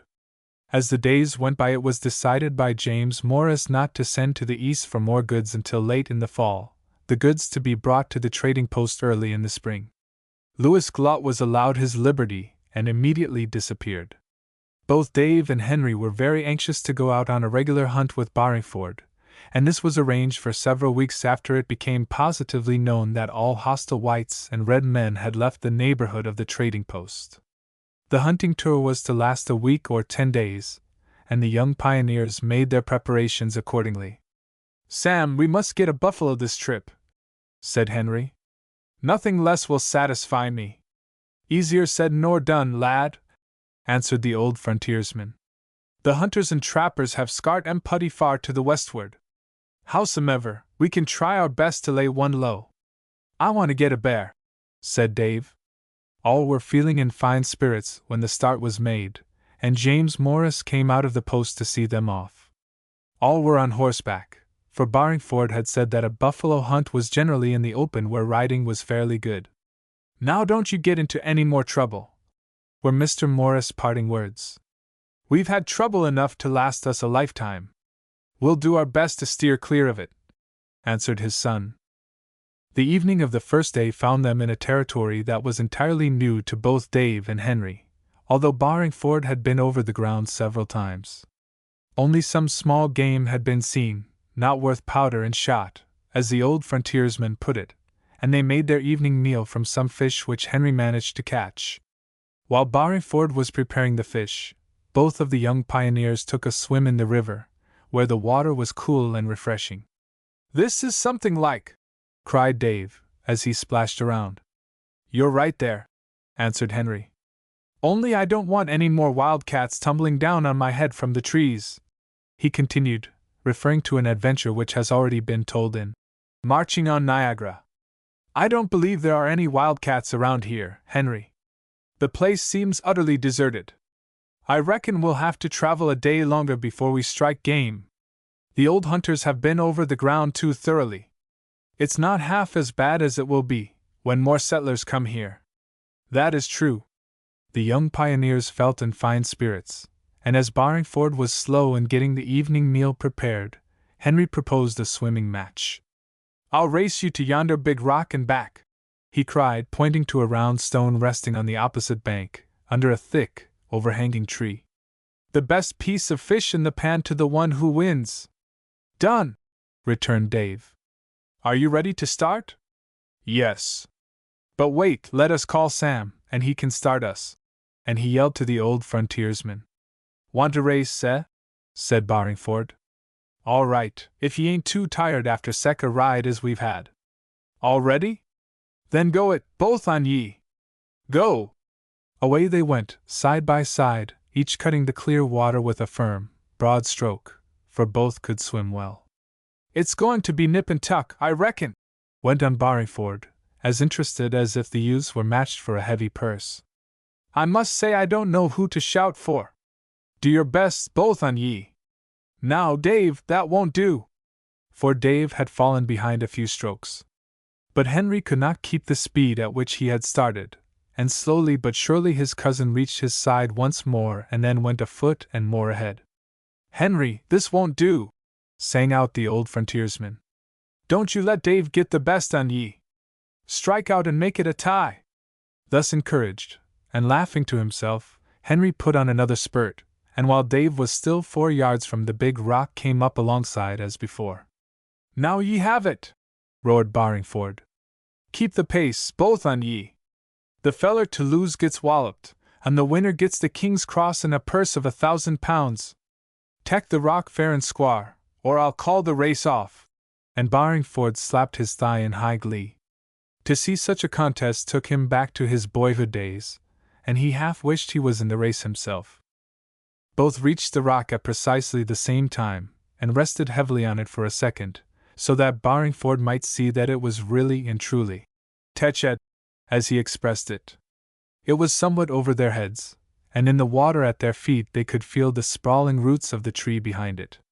Then, exactly how it happened would be hard to tell, but without warning the great rock suddenly slipped from the river bank and went into the water with a loud splash, carrying the 2 swimmers down under it. Barringford saw the catastrophe, and for the instant he stood spellbound. It was as if the light of day had suddenly given way to the darkness of night. Both of his young friends were gone, carried to the bottom by that huge rock which had seemed such a safe point for the turn in the race. The old frontiersman waited a few seconds. To him they seemed an eternity, and then, as neither Henry nor Dave reappeared, he plunged hastily into the river and swam in their direction with all his might and main. He was a good swimmer, and now desperation lent strength to his muscles. He was in midstream when he saw a head bob up, and an instant later he recognized Henry. The youth was panting for breath. "Henry!" he called out. "Henry! Where is Dave?" I don't know," came with a gulp and a gasp. "That rock was almost the death of me. Dave must be under it," groaned the old frontiersman. "We must help him, or he'll be drowned." Yes. Henry tried to catch his breath. "Oh, Sam, what shall we do?" He tried to look down into the water, but the falling of the rock had dislodged a quantity of dirt also, and what had before been so clear was now muddy, so that little or nothing could be seen excepting the top of the stone, which now lay about 6 inches below the surface. "Can't you see him at all?" queried Barringford, after a painful pause. "I can't see anything." "Oh, this is awful! Dive and take a look," ordered the old frontiersman, and taking as good a breath as his condition would allow, Henry went down, to catch hold of the sprawling roots with his hands and try his best to locate the body of his cousin. But the muddy water made his eyes smart, and seeing was practically out of the question. More than this, the great rock was slowly sliding outward, to the deeper part of the stream, so he had to watch out for fear of being caught once more. "Didn't see him?" asked Barringford, as he came closer. "No, it's too riley. I'll go down myself." Barringford was as good as his word, and went down without an effort, his water-soaked clothing aiding him to sink. He caught hold of the rock and the roots and strained his eyes in all directions. Then the rock began to move once more, and he had to get out of the way just as Henry had done. "I'm afraid it's all up with the poor lad," he said, when he could speak. "If he's down there, he's drowned by this time." "Don't let us give up, Sam," pleaded Henry, and started to go down once more, when the rock turned completely over, and a long tree root flew up close to the surface of the stream. "There he is!" shouted Barringford, and swam forward. He was right, the tree root had brought up the body of Dave, and the young pioneer lay before them, his eyes closed and nothing giving any indication that he was still alive. Both swam to it, and in a second more they had it in their arms and were making for the shore with their burden. Chapter 23: Dave and the Fawn. "Sam, do you think he will live?" Over and over Henry asked the question as he and the old frontiersman worked over the inanimate form they had brought to shore from the waters of the river. "Hope so, Henry, but I can't tell yet," was Barringford's answer. "We'll do all we can, and trust the rest to God." Both worked with a will, doing whatever they thought was best. Barringford held Dave up by the ankles and allowed much of the water to run from the unfortunate's mouth, and then they rolled the youth and worked his arms and rubbed him. At first it looked as if all their efforts would be in vain, and tears gathered in Henry's eyes. But then they saw Dave give a faint shudder, followed by a tiny gasp. "He's coming around!" shouted Barringford, in a strangely unnatural voice. "Praise Heaven for it!" But there was still much to do before Dave could breathe with any kind of regularity, and they continued to rub him and slap him, while Barringford forced him to gulp down a small quantity of stimulants brought along in case of emergency. Then a fire was started up, and later on Henry brought over the youth's clothes, for to take Dave across the stream was out of the question. For over an hour Dave felt so weak that neither of the others attempted to question him. Both helped him into his clothes, and gave him something hot to drink, and made him comfortable on a couch of twigs and leaves. "I thought my time had come when I went under," he said when he could talk. "The rock pinned me down between the tree roots, and if it hadn't been for the roots, I suppose I should have been crushed to death. I held my breath as long as I could, and then I gulped in some water and lost my senses. It was truly a narrow escape," was Barringford's comment. "I didn't expect no sec accident when I let ye go into the swimmin' match." "Did you go under, Henry?" "Yes, but I soon got myself loose," was the reply. "I was almost scared stiff when you didn't come up, Dave. After this we'll have to be more careful than ever." "It was wuss nor that wildcat, I reckon," came from Barringford. "I should say so," returned Henry promptly. "It almost makes me vow never to go in swimming again." As Dave continued to feel weak, it was decided to remain where they were all of the next day. Henry procured a log and some brushwood, and on these ferried over their things, and he likewise tied up the horses, so that they might not stray away. By morning Dave felt more like himself, and he would have gone ahead on the hunt, but Barringford would not permit it. "We have plenty of time," said the old frontiersman. "You just lay around in the sun, and you'll feel better for it." "Well, then, you and Henry can go out," insisted Dave. "There is no reason why you should suck your thumbs waiting for me." At this the others demurred, but about noon, having had a lunch, Barringford and Henry set out, promising to return before sundown. They had not expected to hunt on this side of the river, but now they were there, the old frontiersman said they might see what they could stir up. The camp had been pitched behind some bushes that fringed the river bank. Close at hand was a clump of trees, and back of these was the edge of the mighty forest, yet unspoiled by the axe of the pioneer. Not far from the camp was a small brook where the water rushed over a series of sharp rocks, making a murmur pleasing to hear. Having straightened out the camp, Dave took Barringford's advice and lay down in the warm sunshine to rest. The little work that he had done had tired him more than he was willing to admit, and, having closed his eyes to do some thinking, he quickly fell into a sound slumber which lasted for several hours. When he awoke, all was still around him, and he rubbed his eyes, wondering what had aroused him. Then he caught sight of a tiny squirrel sitting bolt upright at the foot of the nearest tree, gazing curiously at him. "Hullo, you little rascal!" said Dave, good-naturedly. "So you ran across me, did you? What kind of an animal did you take me for?" The squirrel continued to gaze at him, but at his first movement to arise, the frisky animal gave a swish of his brush and was gone up the tree in a twinkling. "Don't believe in making friends, that's sure," went on the young pioneer as he stretched himself. "Hi-ho, but I must have slept pretty soundly, and for 3 hours at least. Well, it was as good a way as any to put in the time." The sunshine had made Dave thirsty, and presently he walked to the brook to get a drink. As he was in no hurry, he took his time, and consequently made little or no noise. He had parted some low bushes, and was just looking for some favorable spot at which to bend down, when something caused him to look up the brook.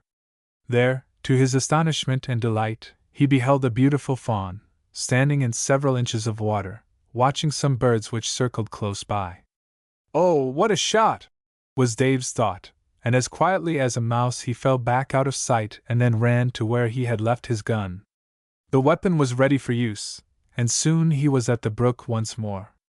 There was no breeze blowing, and the only sound that broke the stillness was the rushing of the little watercourse and the songs of half a dozen birds in the vicinity. The fawn was still there, but seemed to be on the point of running away. Why, Dave could not tell.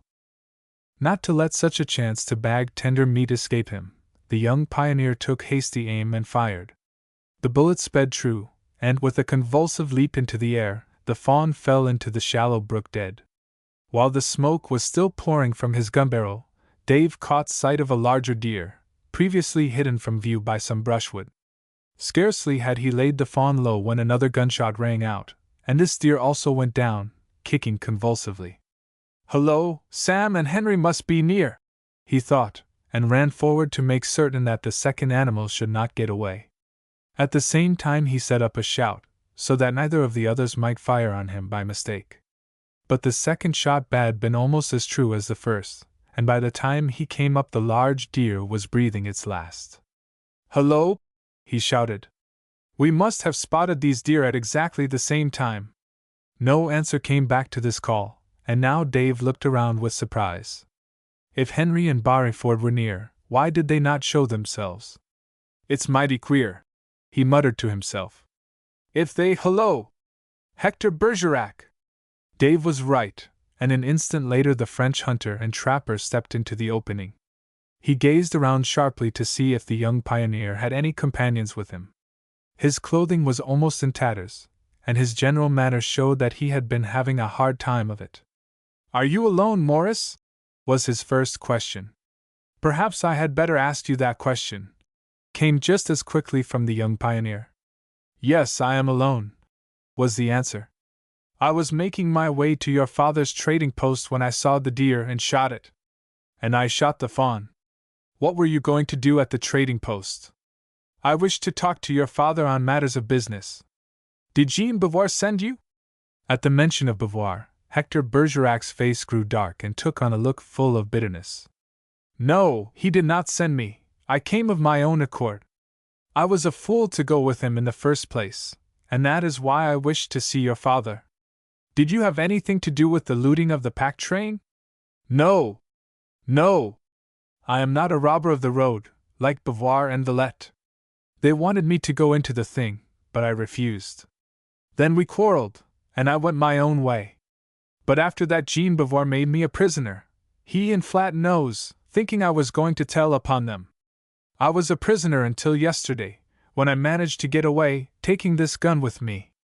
For 24 hours I have tasted nothing but one little bird, and I am half starved.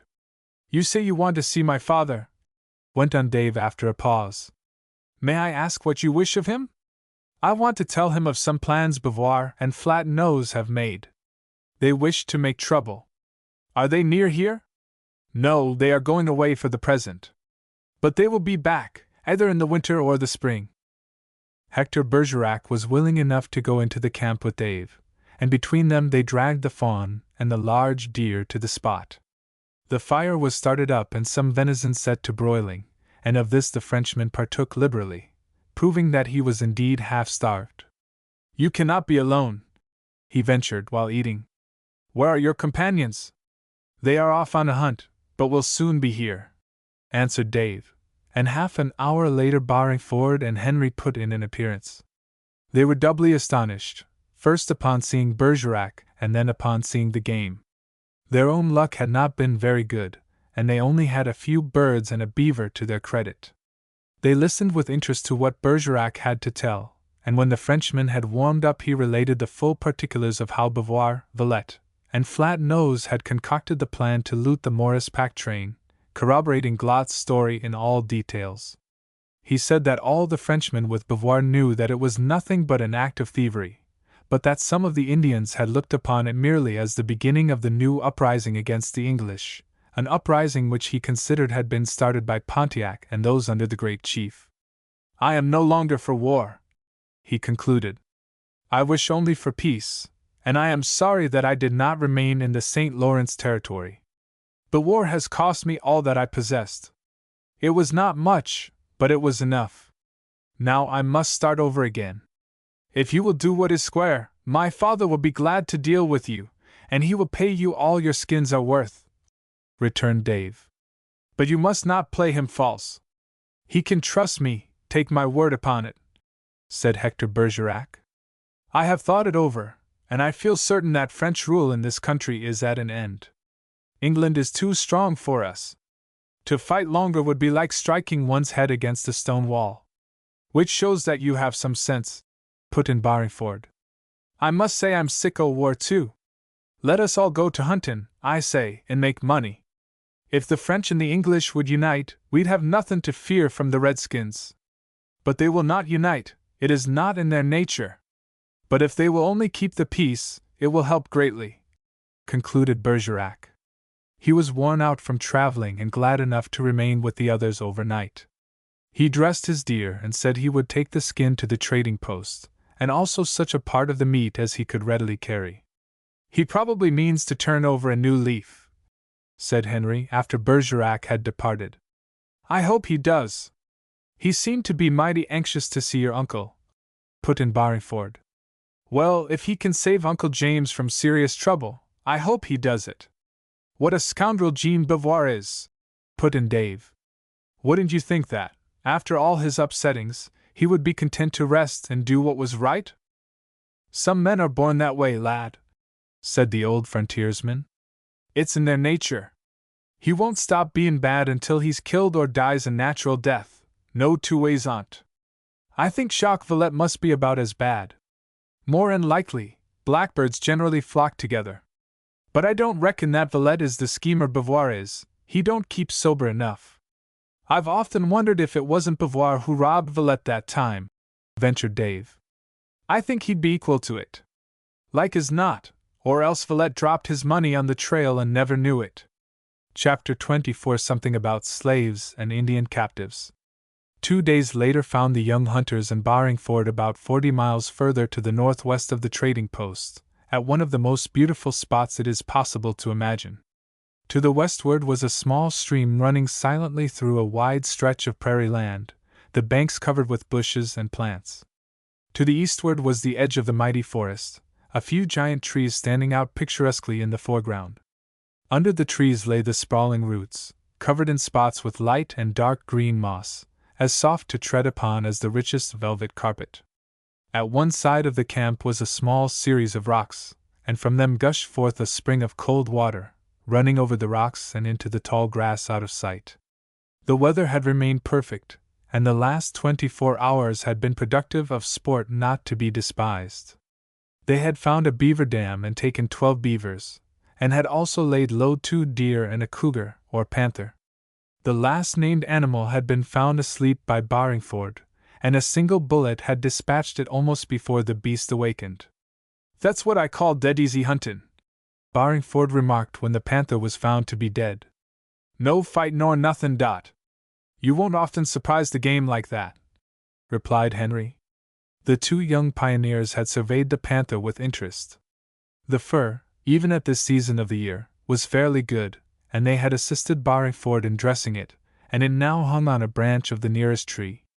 "What a farm one could have here," declared Dave, as his eye roved over the stretch of prairie.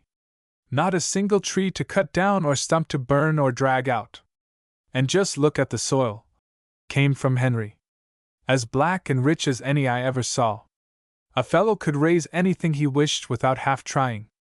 "It is certainly beautiful ground," put in Barringford, who sat in the shade, smoking a red clay pipe with a reed stem. "And some day you'll see a plantation here true enough. How well the Indians could live, if they would only till this soil," continued Dave. "But you can't get them to raise anything but a little maize and tobacco. They are natural-born hunters, just like I am," said Henry with a short laugh. "Sam, shall we find that buffalo we've been talking about?" The old frontiersman blew a long stream of smoke from his mouth ere replying. "Will it rain afore Sunday, Dave?" he drawled. "What has that got to do with it?" "Nothin', Only you know as much about that as I do about the buffalo. If he comes this way, we'll get him, and if he don't, why, we won't get him, that's all." And the old frontiersman continued his enjoyment of the pipe. "You said buffaloes like such prairie ground as this," declared Henry. So they do, but most of the buffaloes that war here are gone, either killed, or lit out to the westward. "Ye see," went on the old hunter, "buffaloes are like elk, they need lots o' elbow room. I've been told that a young buffalo will travel 50 miles and think nothing of it." "I don't think I want to try running down a young one then," answered Henry. "I'll try an old one that can't travel over 3 or 4 miles. And this caused a general laugh. They had spent the entire morning on the edge of the prairie, keeping somewhat out of sight so as not to disturb any game that might appear. All had enjoyed an unusually hearty dinner, and were quite content to take it easy during the middle of the day. A faint breeze was blowing, which was exceedingly pleasant, for the morning had been a trifle warm. "I wonder what the folks are doing just now," mused Henry. "I think I can tell you," answered Dave. "Your father and Rodney are getting ready to go back to the field to work, your mother is clearing off the table, and little Nell is playing with the twins. Perhaps they are wondering what we are doing at the trading post, too. Them twins is what gets me," came from Barringford. "It's mighty funny I can't find out who they belong to, ain't it?" "It is in one way, Sam, but you must remember that many women and children have been lost in the last 5 or 6 years. This war has been simply awful in that respect. The Indians don't think anything of carrying them off into captivity." "Well, why should they, when you come to think of it?" came from Henry. "Oh, Henry! Now hold on, Dave, let me reason it out for you. The whites hold hundreds of black slaves, don't they?" "Yes." "Well, to an Indian it is no worse for a red man to hold a white person as a captive than it is for a white man to own a slave. It's a poor rule that won't work both ways. The blacks are naturally slaves, ain't good fare nothing else," put in Barringford, who had some old-fashioned ideas on the subject. "I don't believe that, Sam," came from Dave. "Some black people are wiser than you think. If they had the chance to rise, they'd do it. I heard tell that some men believe in freeing the blacks," came from Henry. "Some on 'em don't want to be free," said the old frontiersman. "Just look at the slaves belonging to old Lord Fairfax, and to the Dinwiddies, and to the Washingtons. Why, they all think it is an honor to belong to them families. They wouldn't go if he druv 'em away." "Yes, I know, for I have talked to some of 'em myself," said Dave. "The Washington blacks are particularly faithful. If they were set free, I don't suppose they'd know what to do with themselves." "They'd starve," said Barringford. "But to come back to where we started from," went on Dave, "there is a difference between being a white man's slave and being an Indian captive. The whites don't kill their slaves or torture them. They torture some of 'em," replied Henry. "I've seen a Negro whipped till it made my blood boil. Of course the majority of 'em are treated fairly good. A darky who has a good home on the plantation has nothing to complain on," said Barringford. "His master feeds him, clothes him, and takes care of him when he's sick. In 9 cases out of 10 he's better off nor he would be if he had to shift fare himself. I shouldn't wonder if we had trouble some day over this slave question," came from Henry. "If they bring too many over, the slaves may rise up some day and try to wipe the whites out. Don't you fear for that, Henry, they ain't equal to it, nohow. But if they join with the Injuns? They'll never do that nuther, and you know it. A good dark ain't got no opinion at all o' a redskin, they hate 'em wuss nor p'ison." How long the fruitless discussion might have lasted there is no telling, but during a brief pause Henry chanced to glance across the prairie and uttered an exclamation. "Something is moving yonder." "What is it?" Barringford leaped to his feet and gave a long, earnest look. "Buffaloes," he said laconically. "2 on 'em." "Can we catch them?" queried Dave. "We can try, lad. But keep under cover. They seem to be coming this way." All 3 hurried back to the foremost trees in the forest, carrying their guns as they did so. Luckily the campfire had died out, so there was no smoke to alarm the animals. Further in the forest the horses were tethered, having had their fill of grass 2 hours before. "Better see if the horses are ready for use, Henry," said Barringford. "We may have to do some tall riding for our game." "I will," answered Henry, and ran back without loss of time. The 3 steeds were quickly saddled, and then the young hunter brought them forward in a bunch, still, however, keeping them out of sight of the prairie. It was now seen that the buffaloes were indeed moving in the direction of the camp. The 2 that had at first appeared were followed by 8 or 10 others, who kept in a bunch several rods behind the leaders. "Oh, what a chance for big game!" whispered Dave. "If only we had 2 or 3 guns apiece!" "Never mind, we have our pistols," came from Henry. "They'll count for something at close quarters." "Whatever you do, don't all fire at once," cautioned Barringford. "One bullet may not be enough for one of the buffaloes. I'll fire first, and if he don't fall then Henry can fire, and then Dave." Anxiously they waited for the big game to come within gunshot. The buffaloes moved slowly, and to Dave it appeared an age before even half the distance was covered. "Oh, Shaw! They are turning to the northward," cried Henry a few minutes later. "Wait, they may turn this way again," said Barringford, but they were disappointed. The buffaloes continued to move in a direction that was parallel to the edge of the forest. "We'll lose them unless we ride after them," said Dave, and a minute later all were in the saddle, leaving their camping outfit behind them. They kept well in among the trees, riding as hard as possible, until half a mile was covered. Then Barringford slipped to the ground and crawled forward to the open. "We are gaining on them," he announced. "Another ride like that and we can go after them on the prairie." Once more they urged their steeds forward. The way was full of rocks and dangerous tree roots, but the horses were growing used to such traveling and rarely made a misstep. Twice they crossed little creeks which flowed into the larger stream beyond. Then, without warning, they reached a portion of the forest so thick with young trees that further progress in that direction was impossible. "Nothing left but to take to the open and ride like the wind," announced the old frontiersman. "Are you ready, lads?" "Yes," came from both. "Then follow me." Barringford turned his horse toward the open prairie, and the others came close behind him.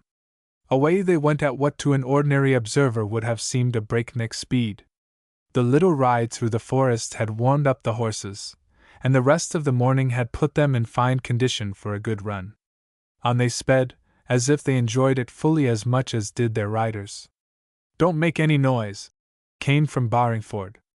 "The nearer we get without being discovered the better." At least a third of the distance toward the buffaloes was covered when suddenly the herd stopped short. They had heard the dull thud of the horses' hoofs, and now looked around to see what the sound meant. Then came a wild snorting and throwing of shaggy heads, and away went the herd due west and making the best speed of which their sturdy limbs were capable. "They have found us out!" shouted Barringford. "Now to catch 'em, or miss 'em!" "I don't intend to miss 'em," came warmly from Henry. "But I think you ought to give me the first shot if I get nearest to 'em." "All right, Henry, so be it." No more was said, for, with the pace such a hot one, nobody cared to waste breath in conversation. Far ahead the buffaloes were running as gamely as ever, being spread out somewhat in a semicircle, with the leader, a heavy old fellow with an extra shaggy head, a little in advance. Slowly, but surely, Henry gained on both of his companions. His steed was the best of the 3, and if Henry was a natural-born hunter and trapper he was likewise a good horseman. Bending low over the horse's neck he spoke words of encouragement, to which the animal responded to the best of his ability. Thus mile after mile was covered, and still the buffaloes kept on as before. They were now coming to a locality where the prairie was broken up into little hummocks, with here and there gopher holes that were exceedingly dangerous. At last all 3 of the hunters saw one of the buffaloes go down. One leg had gone into a gopher hole and become broken, and although the animal arose and tried to run, it was soon overtaken by Henry. "Finish him off, Dave!" yelled back the young hunter. "I'm going to see if I can't run down another!" And he kept on as before. Dave heard the cry. He could not make out what was said, but he understood, and riding up close to the herd buffalo, he let the animal have a bullet directly in the head. It was a fair shot, and with a lurch the beast staggered a few feet and then fell with a heavy thud on the prairie. "Good for you, Dave!" cried Barringford. "That makes number one. Now let us finish him and see if we can run down some more on him." Chapter 25: The Results of a Buffalo Hunt. The brief stop made by Dave and Barringford had allowed Henry to increase his lead until now he was almost out of sight of those behind him. The prairie was growing rougher, and soon the buffaloes reached a small creek, bordered in spots with trees and brushwood. Into the creek they plunged boldly and scrambled up the opposite bank. Henry came after them, and now another level stretch of prairie was encountered at least a mile across, and several times that in length. The buffaloes were gradually turning to the northward once more, and by keeping straight for them Henry cut off much of the distance he would otherwise have been compelled to cover. He soon saw that they had changed their course because of a river they were afraid to swim, for it was shallow and the mud on the bottom was sticky and treacherous. "They certainly know what they are doing," thought the young hunter. "Go along, Buzzy! We must catch them somehow." Buzzy heard the words and leaped forward in a fresh effort. As he did this Henry looked behind him, and was surprised to learn that both Dave and Barringford were nowhere in sight. "Can they have given up the chase?" he asked himself. It was possible, but not at all probable. Perhaps they had more trouble with that fallen buffalo than they expected, he thought. At last Henry saw that the animals ahead of him were beginning to slacken their speed. The leader still kept on with 3 or 4 others, but the rest were dropping further and further behind. One in particular, quite a big beast, too, lagged more than any of them, and Henry soon spotted this for his own. "I'll have you yet, old fellow," he told himself, and looked to see if the priming of his gun was still as it should be. Once more the buffaloes made a turn to the westward, following the bank of the river just mentioned. The beast Henry had picked out was a dozen or more rods to the rear, and this distance was increasing rapidly. Evidently his wind had given out. Suddenly he stopped short, whirled around, and made straight for the young hunter. Henry was not taken greatly by surprise, and had been on the lookout for such a trick. As the buffalo came closer he pulled the hammer of his gun. To his chagrin the weapon refused to go off, acting exactly as it had done when he was after the big elk. "What luck!" he muttered, and then had to pull his horse to one side. The animal was now nervous, and in a twinkling it balked and sent Henry flying headlong to the ground. Then, without waiting to note what was happening, the horse set off on a run whence it had come. To face an angry buffalo had been bad enough while on horseback, but on foot it was doubly perilous. For the instant after he picked himself up Henry knew not what to do. Then, in sheer desperation, he raised his rifle once more and pulled the trigger as before. The weapon now spoke up and the bullet hit the bison, for such the American buffalo really is, fairly and squarely between the eyes. Down went the beast as if struck with a heavy club. But the skull was thick and the shot was by no means fatal. As soon as the gun was empty Henry retreated. He knew better than to use his pistol until it became absolutely necessary to do so. With all possible speed he reloaded the larger weapon. The young hunter was just fixing the priming and looking to the flint when the bison came up with a snort and charged as before. There was blood trickling down his face, and he presented a truly ferocious sight. Henry waited until the beast was but a few paces away, then aimed for the right eye once more and fired. This time both gun and aim did not disappoint him. The bullet passed into the very brain of the buffalo, and he pitched over with a thud that could be heard for a long distance. Once or twice he pawed the prairie grass, but that was all. Henry did not examine his prize at once. A glance convinced him that he had nothing more to fear in that direction, and then he looked for the other buffaloes. All were out of sight. He reloaded his gun and then began to search for his horse. To his chagrin the steed was also among the missing, nor could he catch sight of the animal anywhere, try his best. Then he looked for Dave and Barringford. They had not come up, and where they were there was no telling. He was alone on the broad prairie with the dead buffalo. More than this, the chase had occupied considerable time, and he saw with some alarm that both night and a storm were coming up. Already in the west dark clouds were beginning to crawl up toward the orb of day. In a few minutes more the sun was obscured, and the bright stretches of the prairie took on a somber tone. "Well, I'm certainly in a pickle," he thought.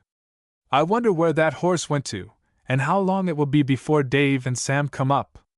Had there been a tree handy, Henry would have mounted it to take observations. But not even a hillock was near, and he had to content himself with remaining on the level, using his eyes to the utmost. "If they don't come soon, I suppose I'll have to spend the night here," he mused. "That won't be very pleasant, especially if any wolves happen to be around." Hoping every minute that Dave and Barringford would appear, Henry examined the dead buffalo. The prize was a big one, and it must be admitted that the young hunter was much elated as he surveyed it. "For a first buffalo, I'm sure that isn't so bad," he thought. "The folks at home will be surprised when they hear about it." Swiftly the storm came closer, and presently the scattering drops of rain came down, followed by a steady shower. With nothing to protect him, he was soon wet to the skin. Knowing there was scant danger of a prairie fire during a storm, Henry took out his hunting knife and cut up a small portion of the buffalo. Then he dug out the dry grass from under the game, lit his tinderbox, and started up a fire, feeding it both with grass and with some buffalo fat. The latter made quite a heavy smoke, and he hoped that this would attract the attention of the others. But when fully an hour had gone by, Henry grew both hungry and uneasy. "Something serious must have happened," he mused. "They wouldn't leave me like this." He set up a yell, using the utmost power of his strong lungs for that purpose. Only the patter of the rain answered him.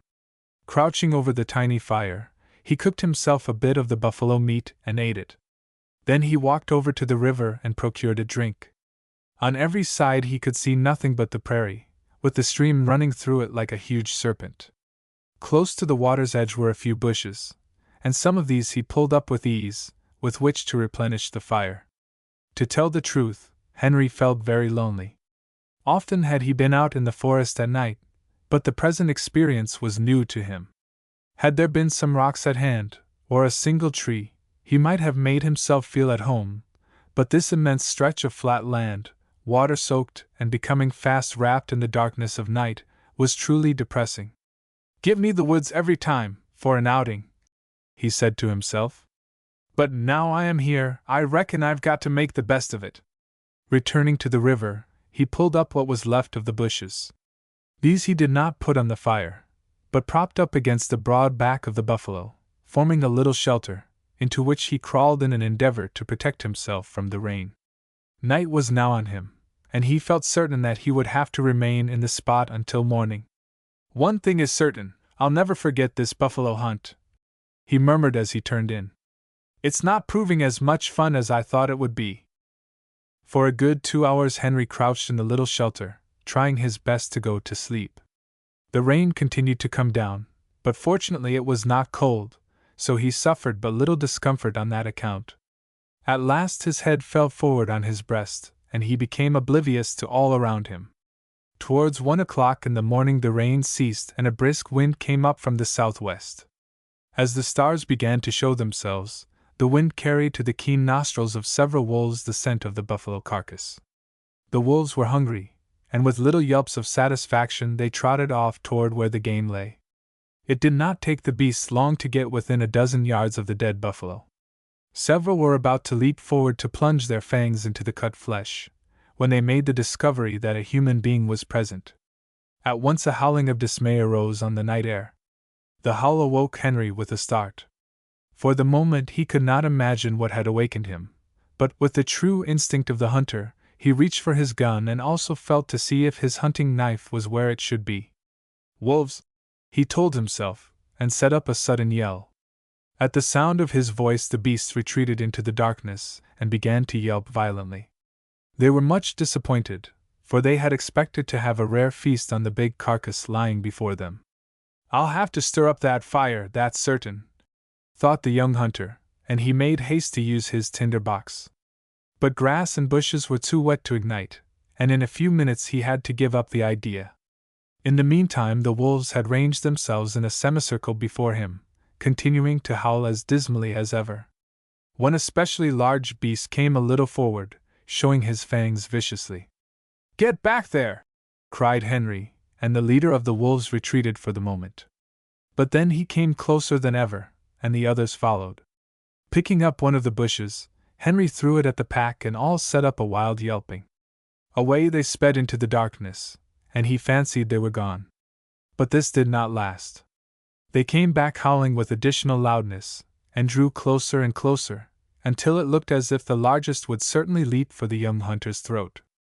Henry waited no longer, but raising his musket, fired at the leader of the wolves. With a snarl the beast sprang into the air and whirled over and over in his death agonies. The struggle carried him further away from where Henry stood, and without loss of time the youth reloaded his weapon, so that he might be prepared for another attack. The sudden fall of the leader disconcerted the other wolves for the time being, and it was fully 5 minutes before they came forward as before. Henry half expected them to eat the dead wolf, but they did not touch the body. "Reckon they mean business," thought the young hunter, setting his teeth hard. "They want either the buffalo or me, and they shan't have either, if I can help it." He yelled once more at the beasts, but this time they merely halted, showing that the sound of his voice did not alarm them as it had previously done. Then, like a flash, one leaped for Henry's throat. Crack! Went the rifle again, and this wolf also fell, shot through the throat. The wound was serious, but not fatal, and with gleaming teeth and eyes that blazed with fury the beast gathered himself for another spring. On he came, but Henry knew enough to leap to one side.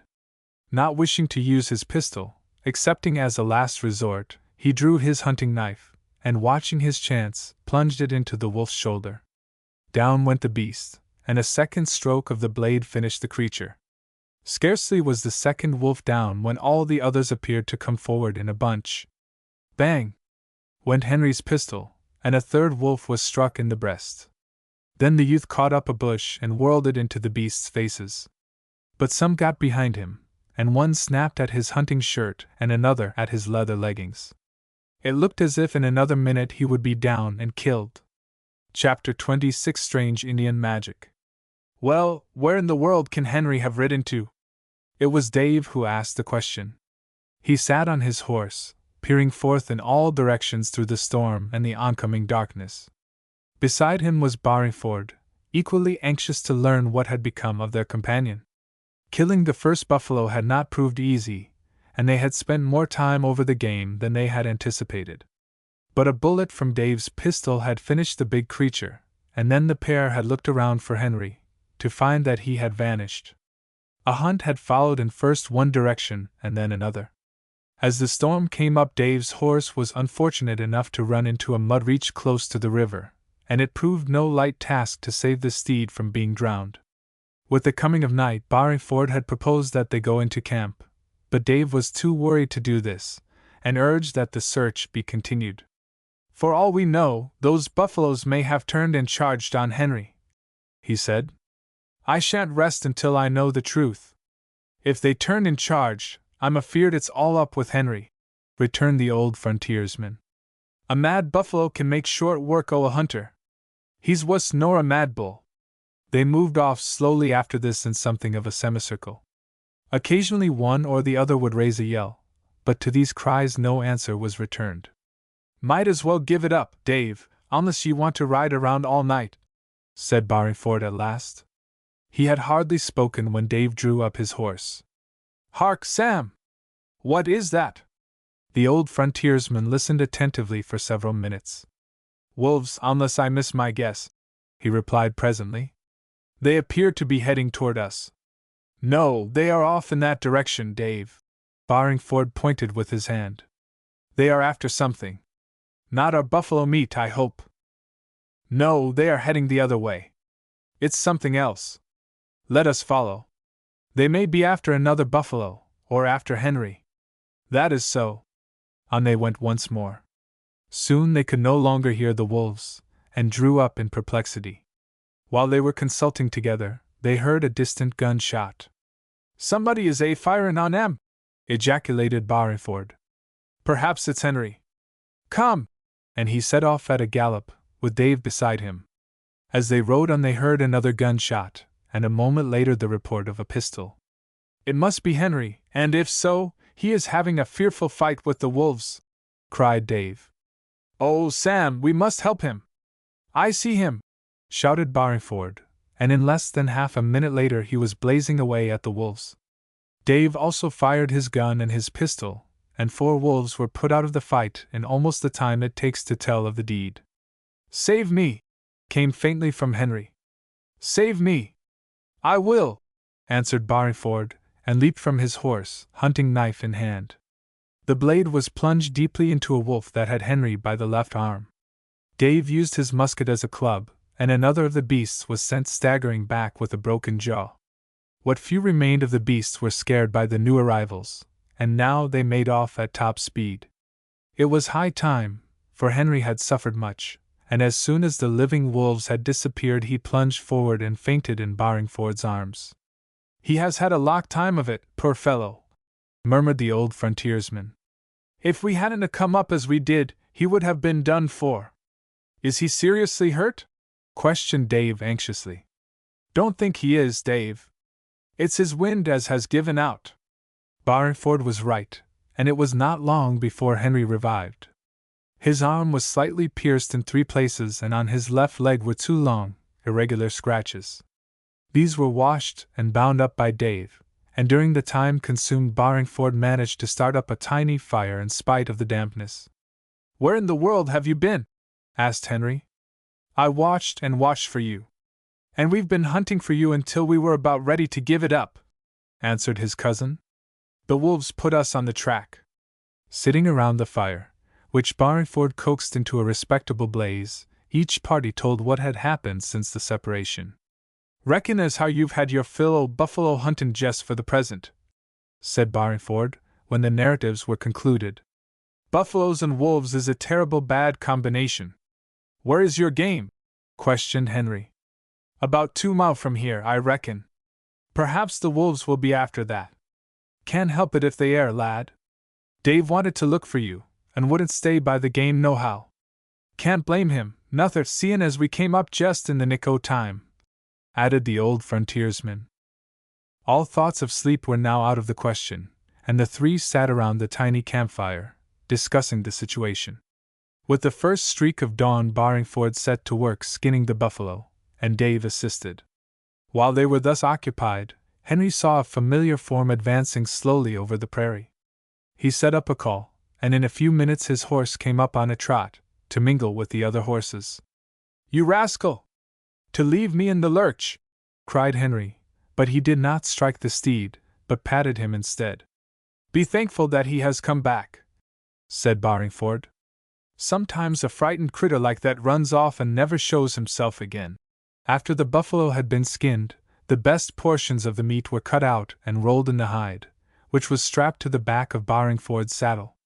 The wolves were left where they had fallen. "Sooner or later them other wolves will come back," said the old frontiersman.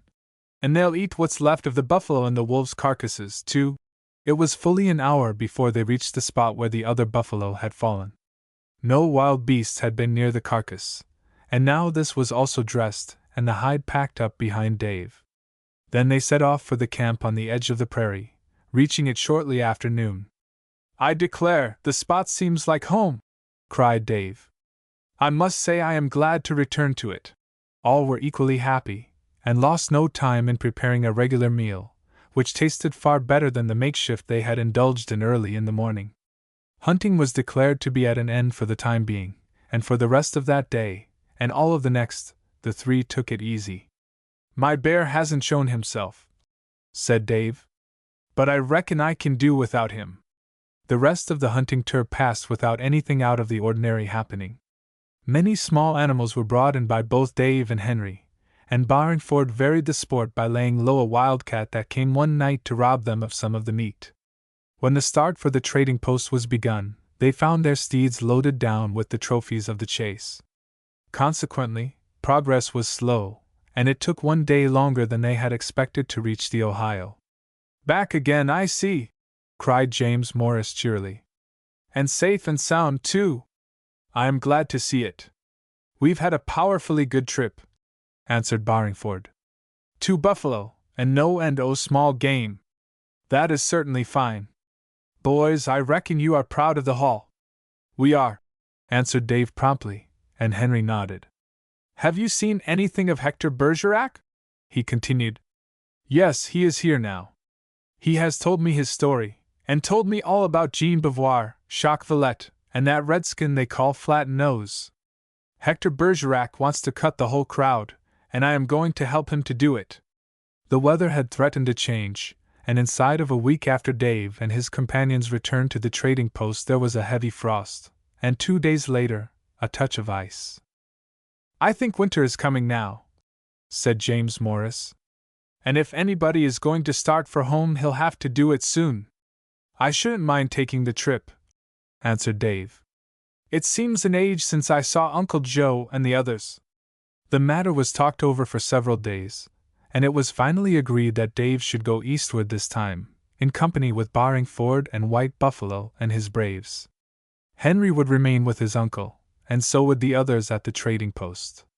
Only a few horses were to be taken along, and in the spring Dave and Barringford were to purchase 10 additional steeds, and bring along a well-guarded pack train containing goods to the value of £800. The trading post was now doing well, and it looked as if, sooner or later, the Morrises would make a small fortune out of it. The departure was made in a keen, frosty air, which was as clear as it was invigorating. Henry and Dave's father accompanied those who were going as far as the burn over on the Kenota, and then watched them out of sight around a bend of the trail. "It looks a bit familiar to me now," said Dave to Barringford, as they rode along under the big trees.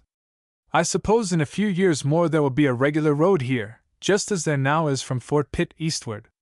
"Like as not, lad, unless the Redskins upset everything again. They have been very quiet lately." "Yes, Dave, but that may be the calm afore a storm, as sailor men call it. I don't believe in trustin' a quiet Injun. White Buffalo is good enough when he is quiet," answered the youth, with a merry glance at the chief mentioned, who was riding a short distance to the rear. "True, but a few good Injuns don't make a basketful," answered Barringford, using a form of speech he had heard once when down east. The weather proved fine until Fort Pitt was gained. Here the party put up for 2 days, the commandant of the stronghold being glad to meet those who might bring news. "All is quiet here," said the officer. "There was something of a plan to attack us during the summer, but it fell through, why I don't exactly know. I think the Indians are waiting for the French to help them." "Will they do that?" asked Dave. "I don't think so. The French are having their hands full in the old country." When the party left Fort Pitt the sky was overcast, and that night came a light fall of snow. They had been told that there had been a landslide on the route, and that they had better take another trail, one leading around to the northward. "This trail bring party to Indian village of Ninilichmic," announced White Buffalo. "Are they much of a tribe?" asked Dave. "Only a handful. But my white brothers must beware of the Ninilichmics. They are of the magicians, and do great wonders." "They are a branch of the magicians who live up near the lakes," put in Barringford. "I've heard of them, but I thought they had cleared out long ago." When they came close to the village, they heard a strange beating of Indian tom-toms and a loud shouting and clapping of hands. "Some kind of dance going on," said Barringford. "Reckon as how I'll go in advance and see if it's safe to break in on 'em." "Let me go with you," said Dave. The others were halted, and Dave, Barringford, and White Buffalo went forward on foot, keeping themselves out of sight behind a row of bushes and a series of low rocks. Before them was a fair-sized glade, in the midst of which was located the Indian village, consisting of a dozen or more wigwams, all of good dimensions and each gaudily painted with many signs and symbols. In front of several of the wigwams were erected posts on which hung strips of feathers and other strips of bear's claws and wampum belts that were new to Dave's eyes. In the center of the village was a cleared space, and here a bright campfire was burning. On each side sat several Indians, all smeared with various colored paints and greases. Other red men were dancing around the fire, keeping time to the tom-toms and chanting in a low, monotonous tone. "Big medicine men and magicians," said White Buffalo. "Make much magic." Dave looked at his old Indian friend and saw, to his astonishment, that White Buffalo was ill at ease, if not actually nervous. Had he been alone, it is likely that he would have turned on his heel and hurried away. "What be they saying?" demanded Barringford, after listening to the chant. "I never heard sech gibberish in my life afore." "Much magic," answered White Buffalo. "Magic make the Indians strong to fight their white enemies." "Oh, so that's it, eh? Do they believe in it, White Buffalo?" "Magic is magic," returned the old chief simply. "Does it mean digging up the war hatchet?" White Buffalo cannot tell, for he is not in their secrets. "But if the hatchet should be dug up, ha!" White Buffalo stopped short, for the flap of one of the wigwams had opened and a tall Indian had stepped outside. The red man was naked to the waist and painted with rings and blotches of several colors. On his head he carried something of a crown of black feathers with brass ornaments dangling over each ear. As he came out, those around the fire set up a yell of welcome. "Who is it?"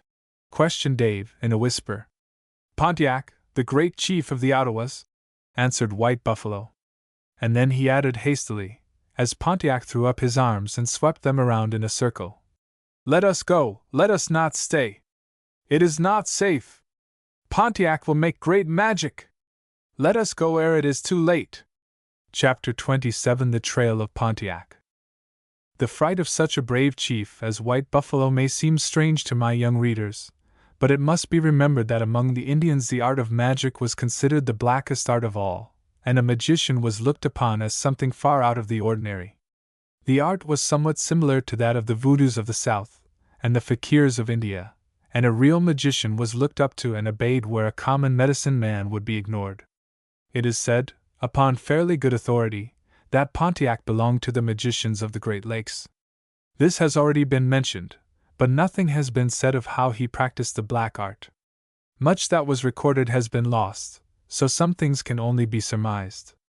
But his doings had a strong hold on all who came in contact with him, making his friends stick to him closer than ever, and causing many of his enemies to drop their antagonism and sue for peace.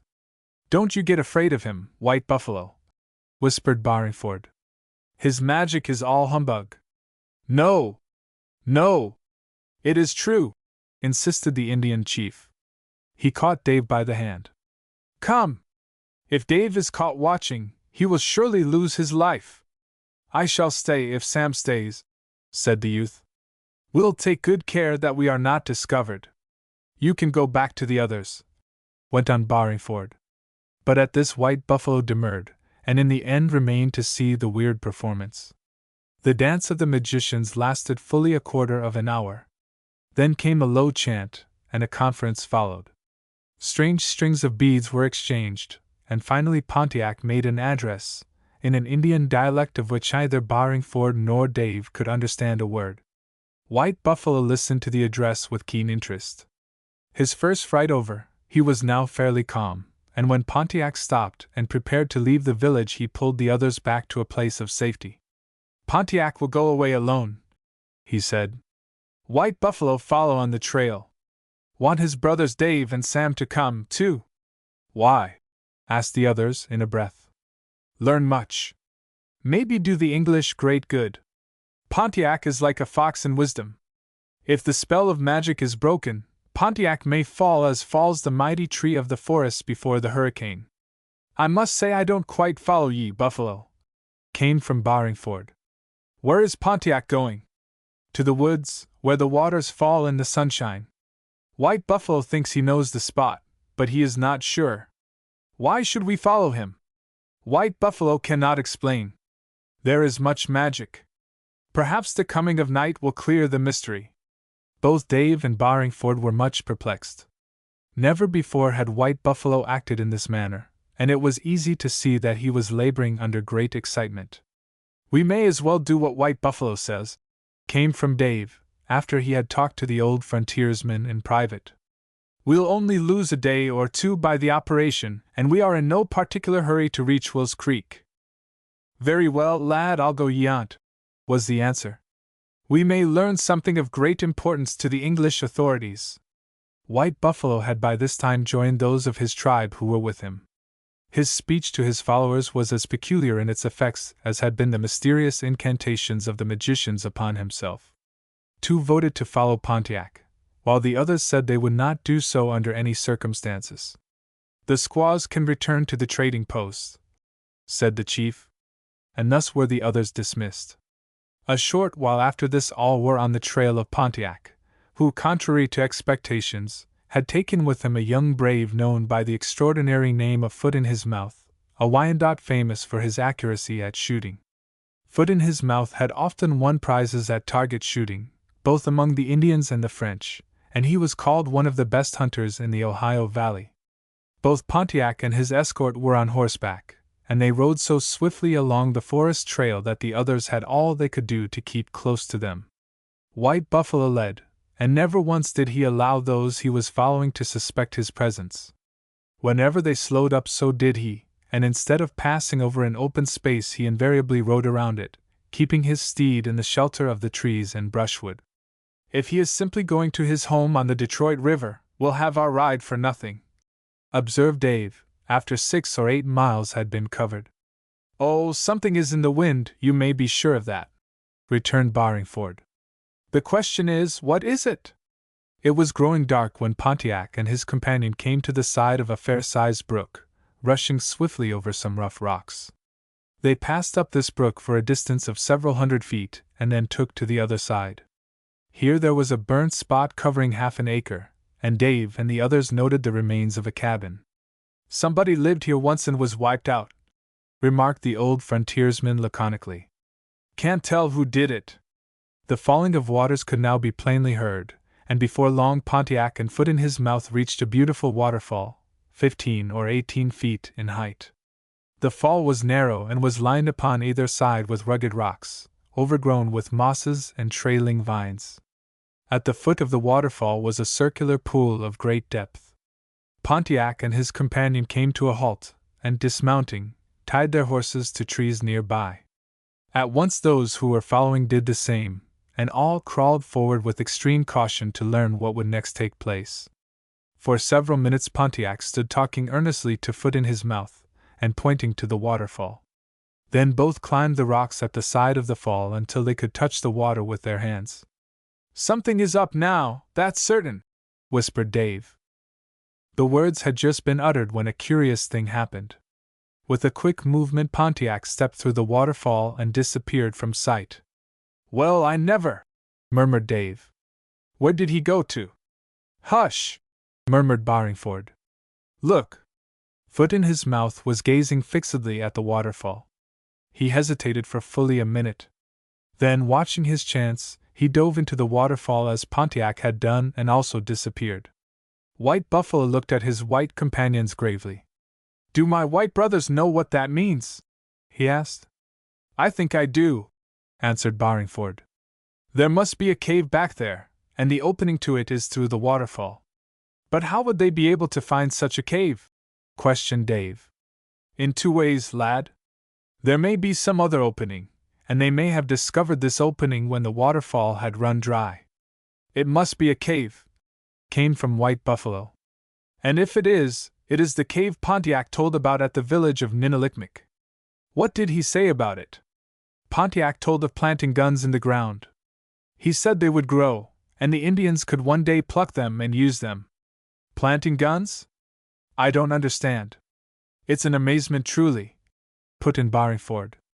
"We won't know what it means until—" "Until what, Sam? Do you feel like following into the cave?" "I shouldn't mind if I knew the directions Pontiac gave to that other redskin.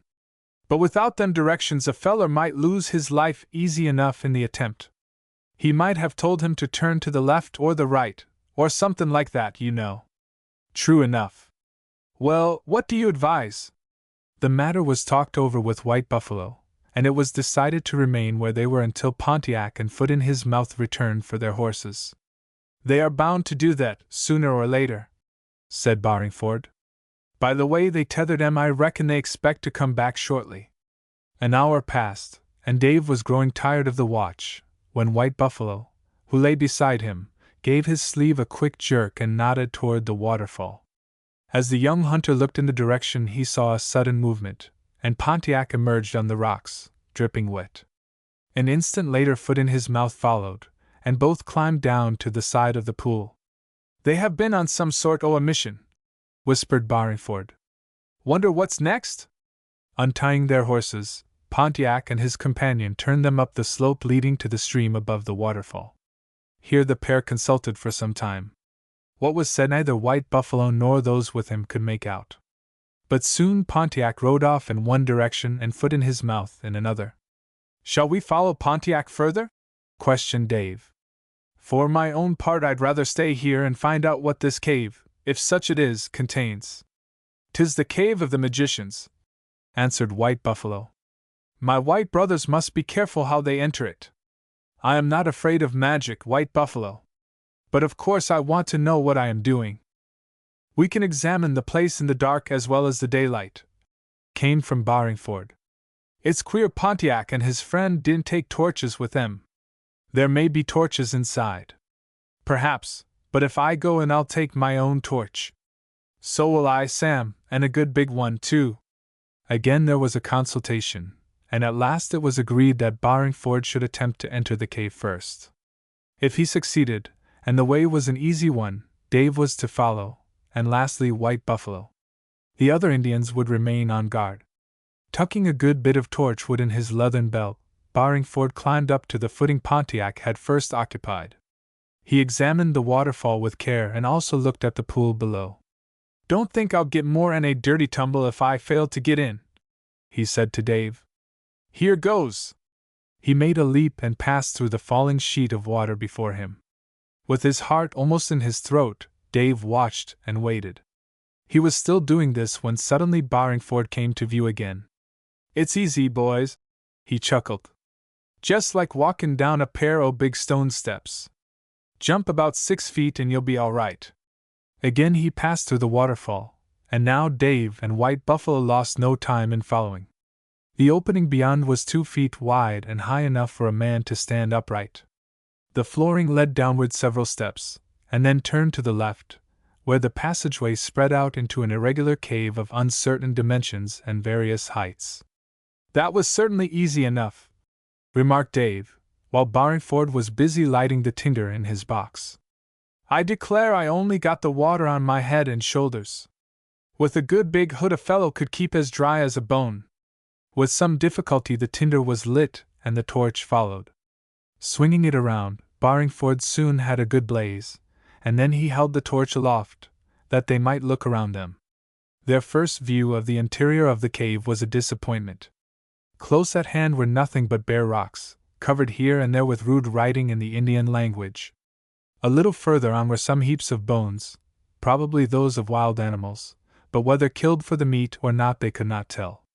Not much was seen so far, remarked the old frontiersman as he gave his torch another swing. Let us move on. Be careful, the walking may be treacherous, came from White Buffalo, and the warning came none too soon, for a short distance further on was an opening in the flooring a yard wide and of great depth. They leaped it with ease, but had one fallen into it there is no telling what would have happened. Beyond this the passageway narrowed for a short distance. Here some of the rocks were wet, showing that there was a small stream, or a pool of water overhead. The flooring was exceedingly rough, so that they had to move slowly and make sure of one footing ere they tried another. I wonder how long the Indians have known of this cave? Said Dave. White Buffalo hear of strange cave many years ago, came from the Indian chief. Hear much when Colonel Washington and General Braddock fight the French and the Indians under Pontiac. Then is it a fact that Pontiac fought against us at that time? Asked Dave. White Buffalo has heard so. Pontiac is a great warrior. Hello! Suddenly cried Barringford, who was a few feet in advance. We're coming to something interesting now. What is it? Asked Dave eagerly. Look fair yourself, lad. They had gained a portion of the cave that was almost circular in form. In the center was an immense black stone. On this rested a large pile of tobacco and several pipes, and beside these were strings of beads and wampum, and curiously shaped shells and spears. There were likewise some strings of feathers, and a dozen or more pairs of curiously worked moccasins. There were also a number of medals, evidently of English design and workmanship. Army medals! Cried Dave, picking one up. Why, Sam, these must have been stolen from our soldiers. Taken from our dead heroes, most likely, answered the old frontiersman. It's a curious collection, ain't it, Dave? Cave of the Big Council, said White Buffalo, pointing to the wampum strings and belts. Much magic here. These are undoubtedly medals belonging to English soldiers and Royal Americans, said Dave. They should be restored to their owners or else to the government. I agree with ye there, lad, answered Barringford. And when we leave we can take 'em along. Chapter 28 An Underground Storehouse. To the Indians, as some of my young readers must know, many wampum belts were speech belts, usually given as a present when some great message was delivered. Consequently, White Buffalo looked the belts over with great interest, certain that they were connected with matters of great importance. Pontiac is as powerful as White Buffalo supposed, said he presently. Dave and Barringford did not reply, for they had pushed on to another chamber of the cave. Here was an additional sight that made both cry out with wonder. Didn't expect nothing like this, did you, Dave? Queried Barringford. Not in the least, answered the young hunter. The chamber was not very large, but it was literally filled with rifles and pistols of various sizes and makes, some still bright, and others much rusted from water and dampness. To the collection were added several swords, one with a scabbard and the others without. There were also a large number of powder horns and bullet pouches, and other soldier equipments. Where did all this stuff come from? Went on Dave. It looks like part of an army outfit. That's just what it is, lad. And it must have belonged to our army. Right, Aegean. If Pontiac was in command of the Indians at the time of General Braddock's defeat, do you suppose he had some of the red men bring this stuff here? That's a question. Either the stuff came from that place, or else from some other battle later on. One thing is certain, there's a fairly good quantity on it, and it ought to be restored. What had we best do? Tell the commander at Fort Pitt? I reckon that would be the proper thing to do, Dave. I suppose Pontiac thinks to use these guns some day, went on the young pioneer. He wanted to hide them until the time came to dig up the hatchet once more. White Buffalo's brother must be right, came from the Indian chief. In a war the guns would give the Indians much power. Maybe Pontiac told the Indians he would make guns and swords by magic, said Dave suddenly. It is not impossible, returned White Buffalo gravely. The magicians have brought forth powder by magic. And so can Pontiac, shouted Barringford, who had moved to one corner of the chamber. Reckon this is a bad place for a torch. And he held back the flame. What have you discovered now, Sam? 5 half-kegs o' powder. As he spoke, the old frontiersman pointed to a rocky shelf whereon rested the 5 half-kegs, covered with a piece of heavy drugget, often used in colonial days in place of rubber cloth. Full too, said Dave, after lifting one. Sam, this stuff is worth a good bit of money. Perhaps we'll get a reward if we return it to the government, was the answer. It ought to be returned, whether we get a reward or not. Exactly as I think. There was a narrow passageway behind the chamber, and Sam Barringford squeezed into this. Don't reckon I can make it, he panted presently. Seems like I was a leetle too hefty. Dave, do you want to try it? Might be an opening to the outside world, and if there is, we won't have to go through that water Aegean. Taking the torch, Dave pushed into the opening, which gradually grew smaller and smaller until he had to crawl on his hands and knees. Tight fit, eh? Called the old frontiersman after him. Yes, but it may be larger further on, answered the young pioneer, as he continued to advance. Fortunately, the passageway was dry, so he had nothing to fear from water. He progressed fully 50 feet, when he saw a large opening beyond. I'm coming to another room, he shouted back. But a sharp stone over a foot high barred his further progress. The stone appeared to be rather loose, and he fancied he could push it out ahead of him. Laying down the torch, he caught hold of the stone and soon had it turned from its resting place. What are you doing? Called Barringford. Getting a stone out of my way. You just be careful how you loosen up these stones, returned the old frontiersman quickly. The dirt don't seem to be none too hard, and Whatever else Sam Barringford said was lost upon Dave, for at that moment down came a quantity of dirt on the young pioneer which almost buried him. He attempted to back out the way he had come, but just as he was about to move, more dirt fell in that direction, followed by half a dozen large stones. Then, to avoid being completely caught, he pushed on ahead and by tight squeezing forced his way into the chamber beyond. The fall of stones and dirt was as dismaying as it was perilous. Looking into the passageway, torch in hand, Dave saw that it was now completely choked. To get out by the way he had come was impossible. He was virtually entombed alive. A shiver went over him, and he called to Sam Barringford with all the power of his youthful lungs. To his intense dismay, no answer came back, showing that the fall of dirt and stones had been greater than anticipated. "They'll surely try to dig me out," he thought. "But it may take a whole day, and in the meantime—" He did not finish, but his heart sank within him. He examined the passageway once more and shouted as before. He fancied he heard an answer, but was not certain. Looking about him, the young pioneer saw that he was in a cavern not over 20 feet square. Beyond was a tall split in the rocks which seemed to run upwards. "That may lead to daylight," he thought. "Anyway, I might as well try it as stay here." His torch was now burning so low he could no longer hold it. He looked around for something else with which to continue the light, but nothing was at hand. He rested the torch on a rock, and a few minutes later it fluttered up and went out, leaving him in total darkness. It was a truly horrible situation, and Dave's heart sank like a lump of lead in his bosom. For the time being all hope of escape appeared to be cut off. He shouted again and again, but could get no reply. "Of course they'll do their best to dig me out," he reasoned. "But they have no tools, and the passageway was very small anyway. If the rocks are wedged in, all the power they can bring to bear won't budge them." He felt around the chamber, and soon found himself at the split in the rocks. He entered it for a distance of a few yards, and then came back to the point from which he had started. "It would be foolish to go into that in the dark," he thought. "I might fall into some ugly hole, or have worse luck. I'll stay here and see what comes." He sat down and gave himself up to his reflections. They were rather bitter. He now realized how tired he was, and not long after this sank into merciful slumber. When Dave awoke, all was still dark around him. How long he had slept he could not tell, but he knew it must have been for some time, for he felt wonderfully refreshed. Getting up, he stretched himself, and his eyes roved around the chamber. A single streak of light caught his eye, coming from the split he had failed to examine.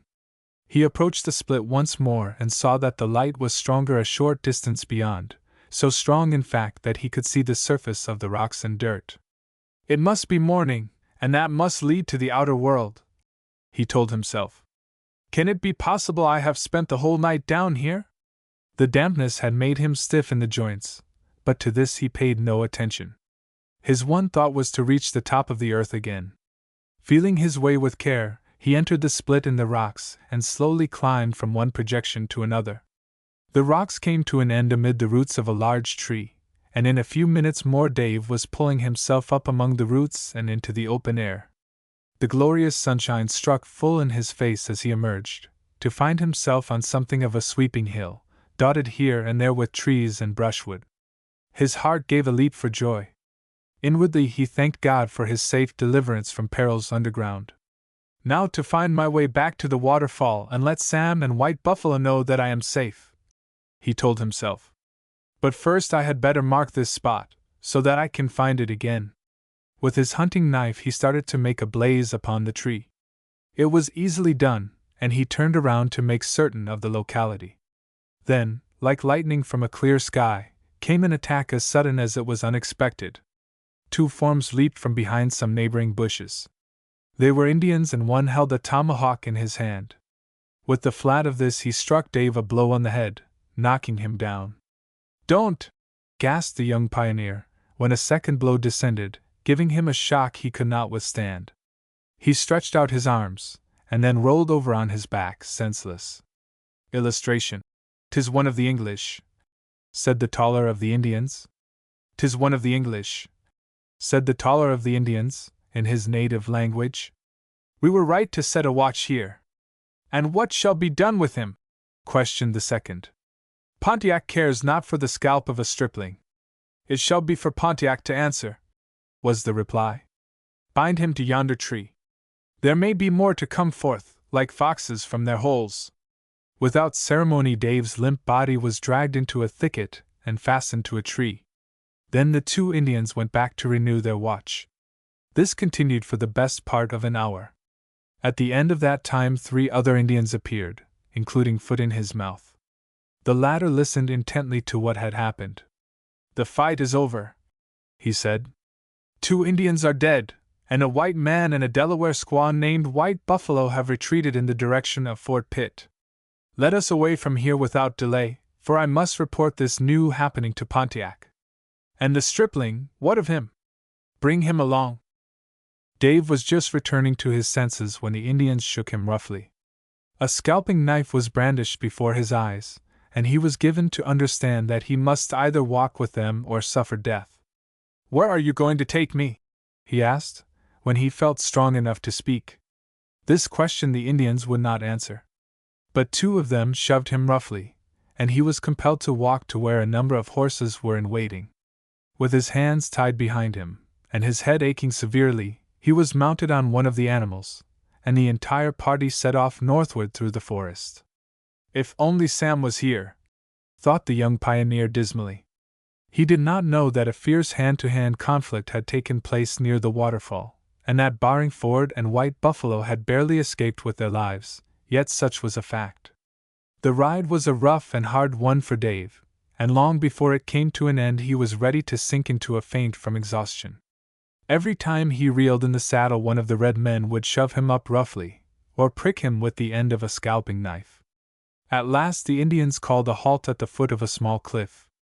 They dismounted and forced Dave to the ground, and the entire party ascended to the top of the cliff. Here was a well-defined path, and along this they journeyed for a short distance, coming out presently at a point where there was a small sheet of water, fed by several brooks. On the edge of the pond, it can scarcely be called a lake, was an Indian village containing perhaps 100 inhabitants. It was known as Shanarison, and here dwelt an aged chief named Mamiliekala, looked up to by many of the red men because he had once made a trip to Boston and to England. Mamiliekala never ceased to tell of the wonders of the land across the ocean, but only a handful of the red men believed all he said, contending that the English and the rolling of the ship on the ocean had cast a spell over his mind, so that his eyes had deceived him. Having been brought into Shanarison, Dave was brought before one of the under-chiefs, and his captors told their tale. The talking was in a dialect the young pioneer could not understand, and he was asked no questions. Then one of the Indians took him by the arm and led him away. "What are you going to do with me?" asked the youth. "Hold white young man a prisoner," was the answer. "What for?" "The white young man must tell Pontiac how he came into the cave under the waterfall." "Did you see any other white people there?" "Moonhead cannot answer that question," said the Indian. In the center of the village was a small and rather dirty wigwam, and in this Dave was placed.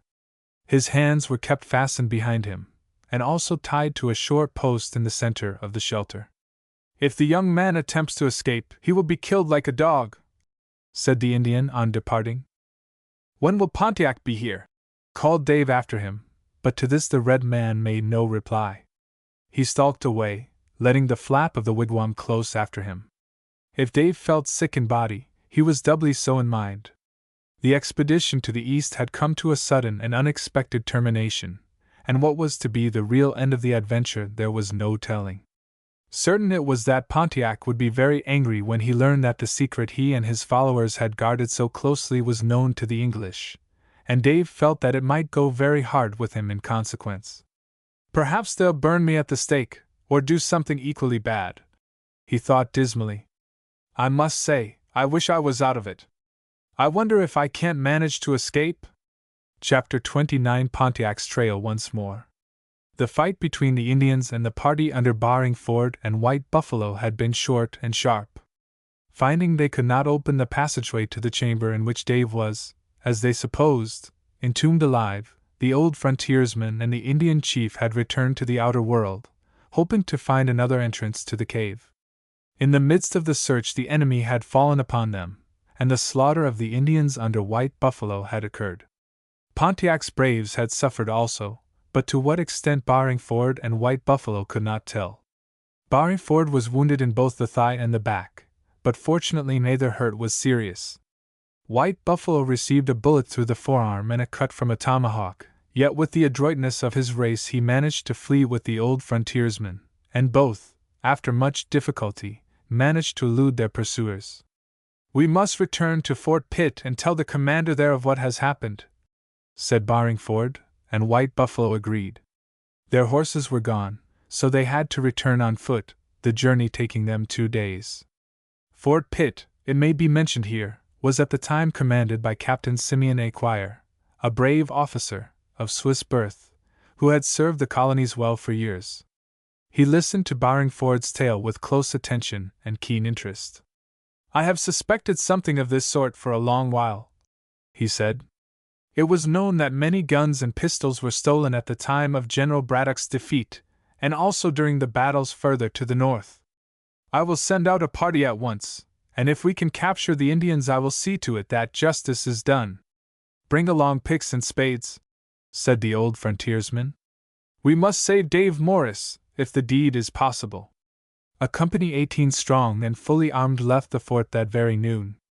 2 sharpshooters were in advance, but none of the enemy put in an appearance.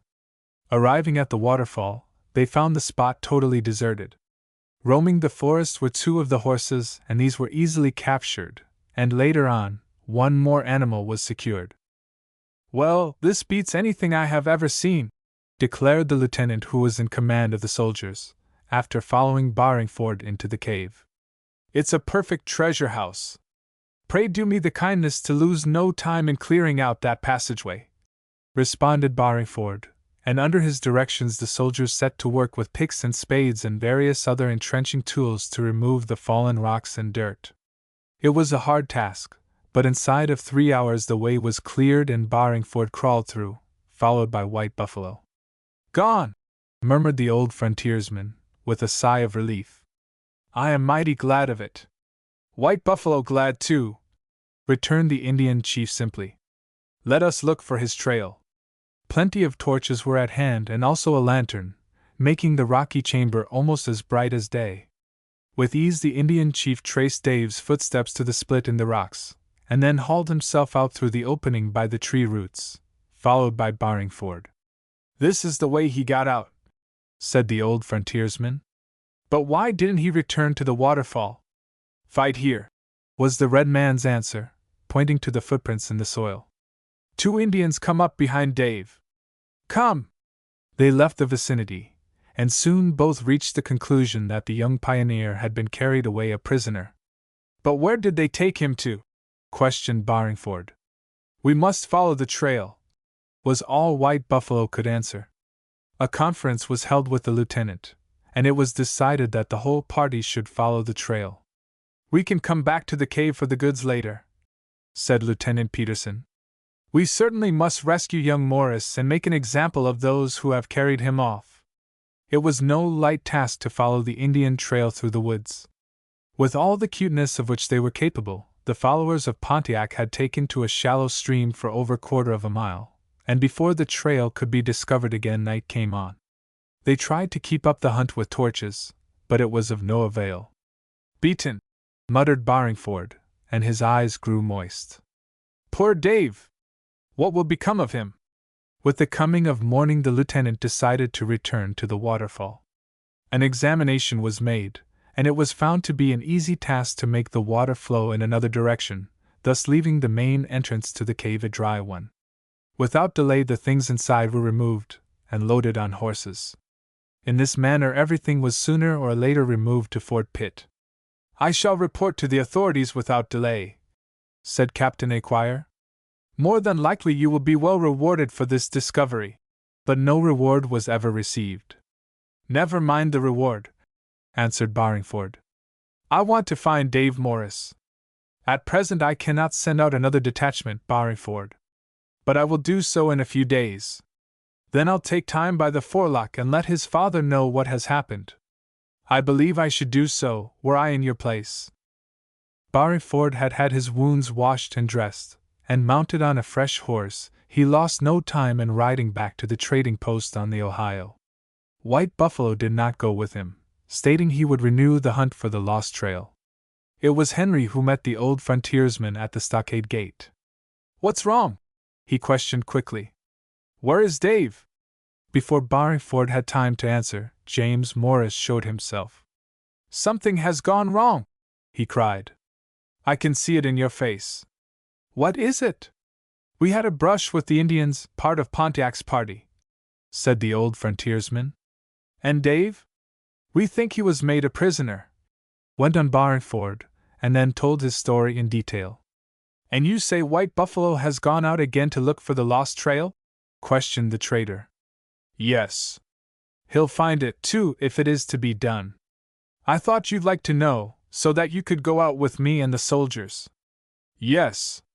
Yes. I'd like to go myself, Uncle James," put in Henry. "One of us ought to remain at the post, Henry. I do not like to leave it in the hands of strangers." "But they are not all strangers," pleaded Henry. "Some of the men we know very well. We can leave Sanderson in charge. He knows what to do, and so does Jadwin." "Well, I'll see about it," said Mr. Morris. As Barleyford was hungry, a hasty meal was prepared for him, and then the Morrises had a talk with Sanderson, Jadwin, and some of the others.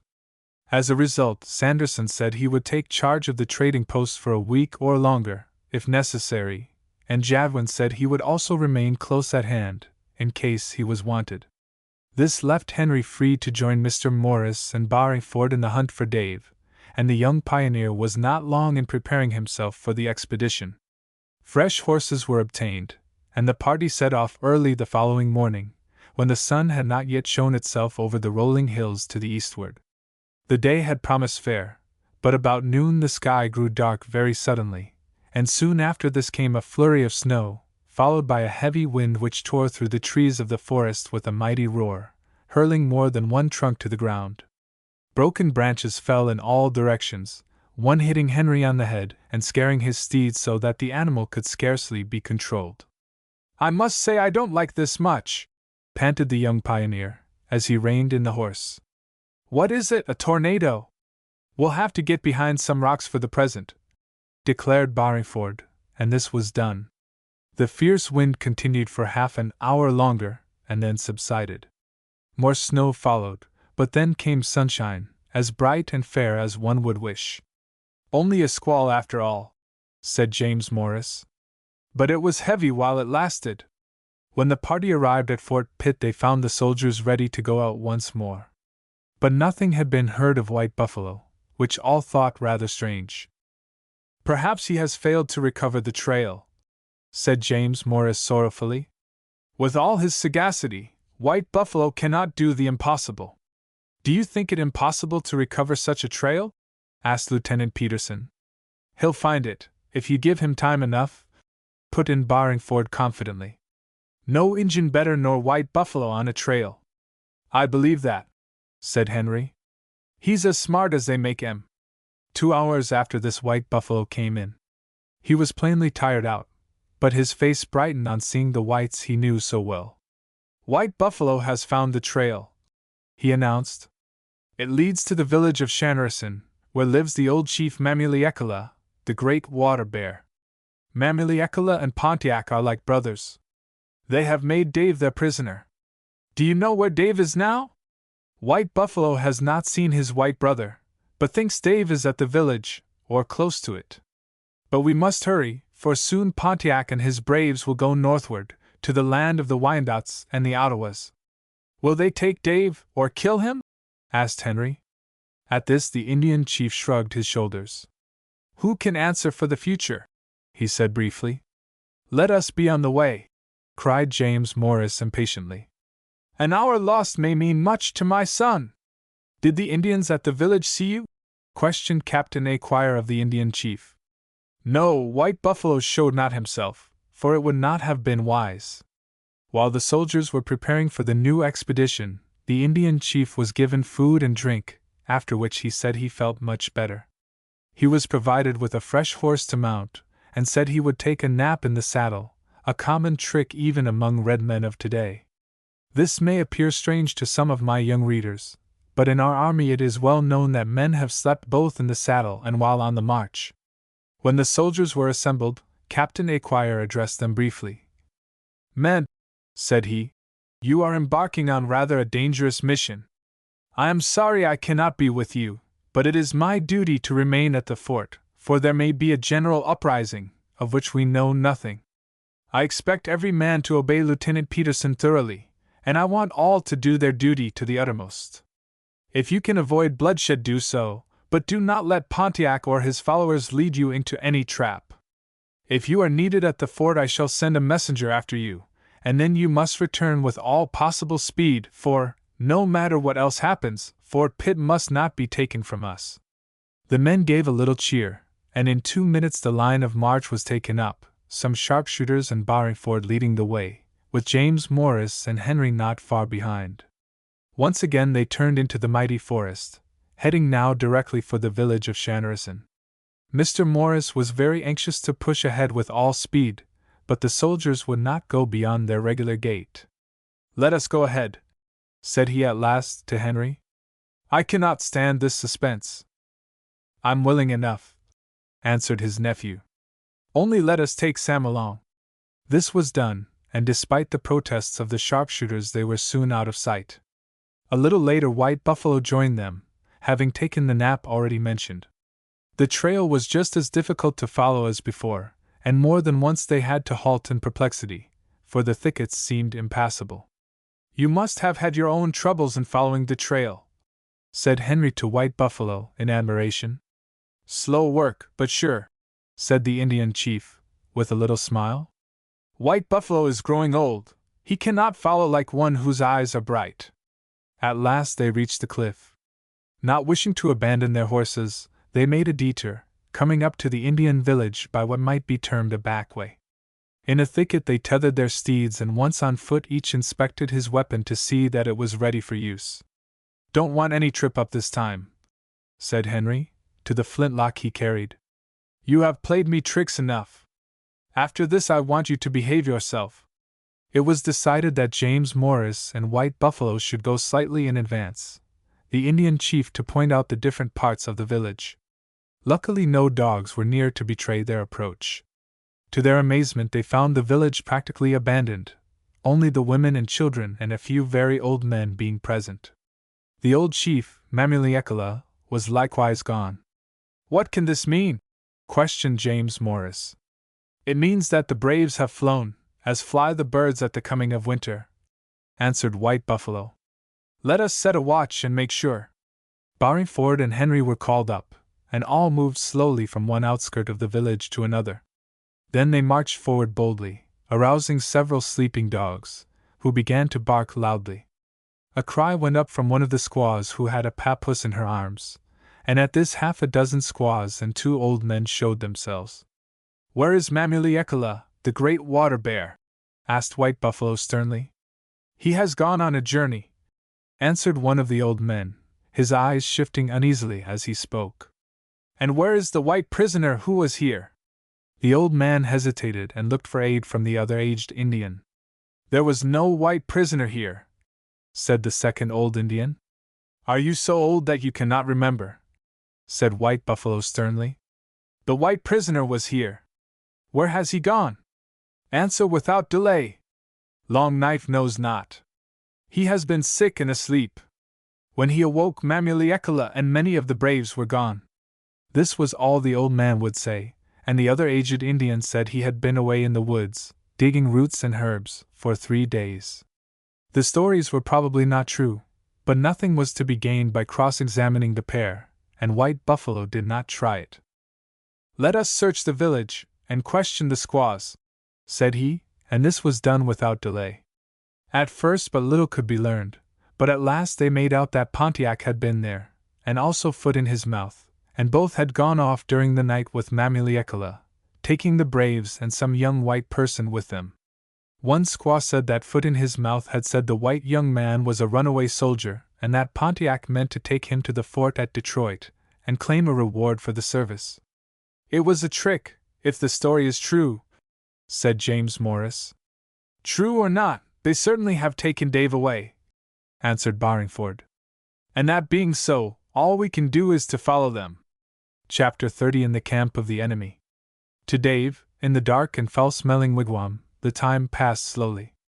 His mind was busy, wondering what the Indians meant to do with him. That they were enraged over the discovery of the underground storehouse was very evident. He heard them talking earnestly among themselves, but what was said, or what conclusion was reached, he could not ascertain.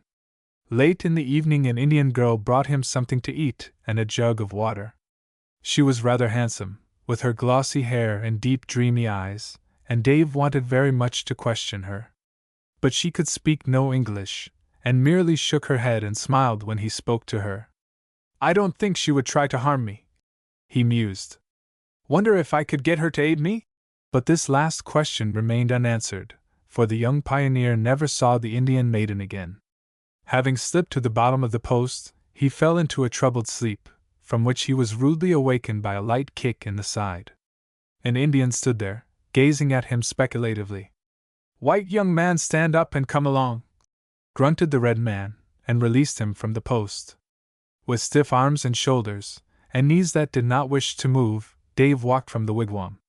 It was early morning, and near a small campfire were assembled Foot in his Mouth, Mamiliekala, and several others. They were eating the first meal of the day, and Dave was given a fair share of the food. When he started to talk, he was told to keep silent, and after that saw it would be useless, for the present, to say more. The meal over, the Indians brought forth a number of horses, and soon the whole party were leaving the village, being followed by a number of braves Dave had not seen before. It was cold and raw, and the wind blew freely, and more than once came a flurry of snow. By the middle of the afternoon the party reached another village called White Bear Spring, tradition telling that a white bear had once had his den close to the spring which fed the brook that was at hand. There was but a small collection of wigwams here, and the place seemed more than half asleep when Dave and his captors came in. While on horseback the young pioneer's hands had remained free, so that he might guide the steed through the forest and along the river bank. But now, when he dismounted, his hands were again bound behind him. White young man try to run away, Indian kill, said Foot in his Mouth, with a frown, and after that Dave was allowed to move around the campfire as pleased him. But if he tried to edge toward the boundary of the village he was at once ordered back in a manner that left no room for dispute. They don't intend to let me get away, he thought dismally. And yet what good will it do them to carry me off? It was easy to ask himself this question, but no answer could be reached, and at length he had to give it up. He noticed that some Indians were sent out as guards, and he knew that the red men were fearful that somebody had followed them.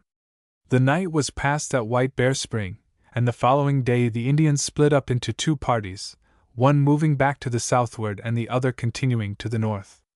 With the latter contingent went Dave and Foot in his Mouth. The Indian had a long talk with Mamiliekala, and Dave saw a string of wampum passed from the old magician to the other. He also heard Pontiac's name mentioned. A hard journey on foot now followed. The trail was over rocks and uneven ground, and more than once the young pioneer slipped and fell. The Indians were in no good humor and often pushed and struck him, urging him forward. They did not stop for dinner, and the day's tramp was not concluded until an hour after sunset, when they reached a small valley, wherein flowed a stream on its way to Lake Erie. The coming of Foot in his Mouth to this place was hailed with delight by the Indians who had erected a village there. Here were a number of huts and log cabins, showing that the red men had gone into winter quarters. Dave was thrust into a hut, and told to make himself comfortable on a bundle of robes that were both dirty and full of vermin. He was given a scant supper, and in the morning his breakfast was no more substantial, and even worse cooked. Several days followed in which nothing out of the ordinary occurred. Dave was occasionally given the freedom of the camp, at which times two braves were set to watch him. At other times, and during the night, he was forced to keep in the hut, while a red man, young or old, sat on guard at the doorway. Winter was now coming forward rapidly, and one morning he awoke to find the ground covered with snow to a depth of several inches. Some additional Indians had come in during the night, and the village was full of life in consequence. Among the newcomers was Flat Nose, the rascal who had aided Jean Beauvoir and Jacques Villette to make the raid on the Morris pack train. Flat Nose listened with interest to all the other red men had to tell him, and looked at Dave when the young pioneer was eating his dinner. Then Flat Nose left the camp in a hurry, stating that he would be back the next day. 12 miles away was a trading post, which in years gone by had been erected by a Frenchman named Camboin. The Frenchman had been slain by some Indians, and for 3 years the post had been deserted, many white hunters and many red men believing it to be haunted. But some Indians who had not heard the story of ghosts came along once and stopped at the post, and after that Indians and whites came and went as pleased them.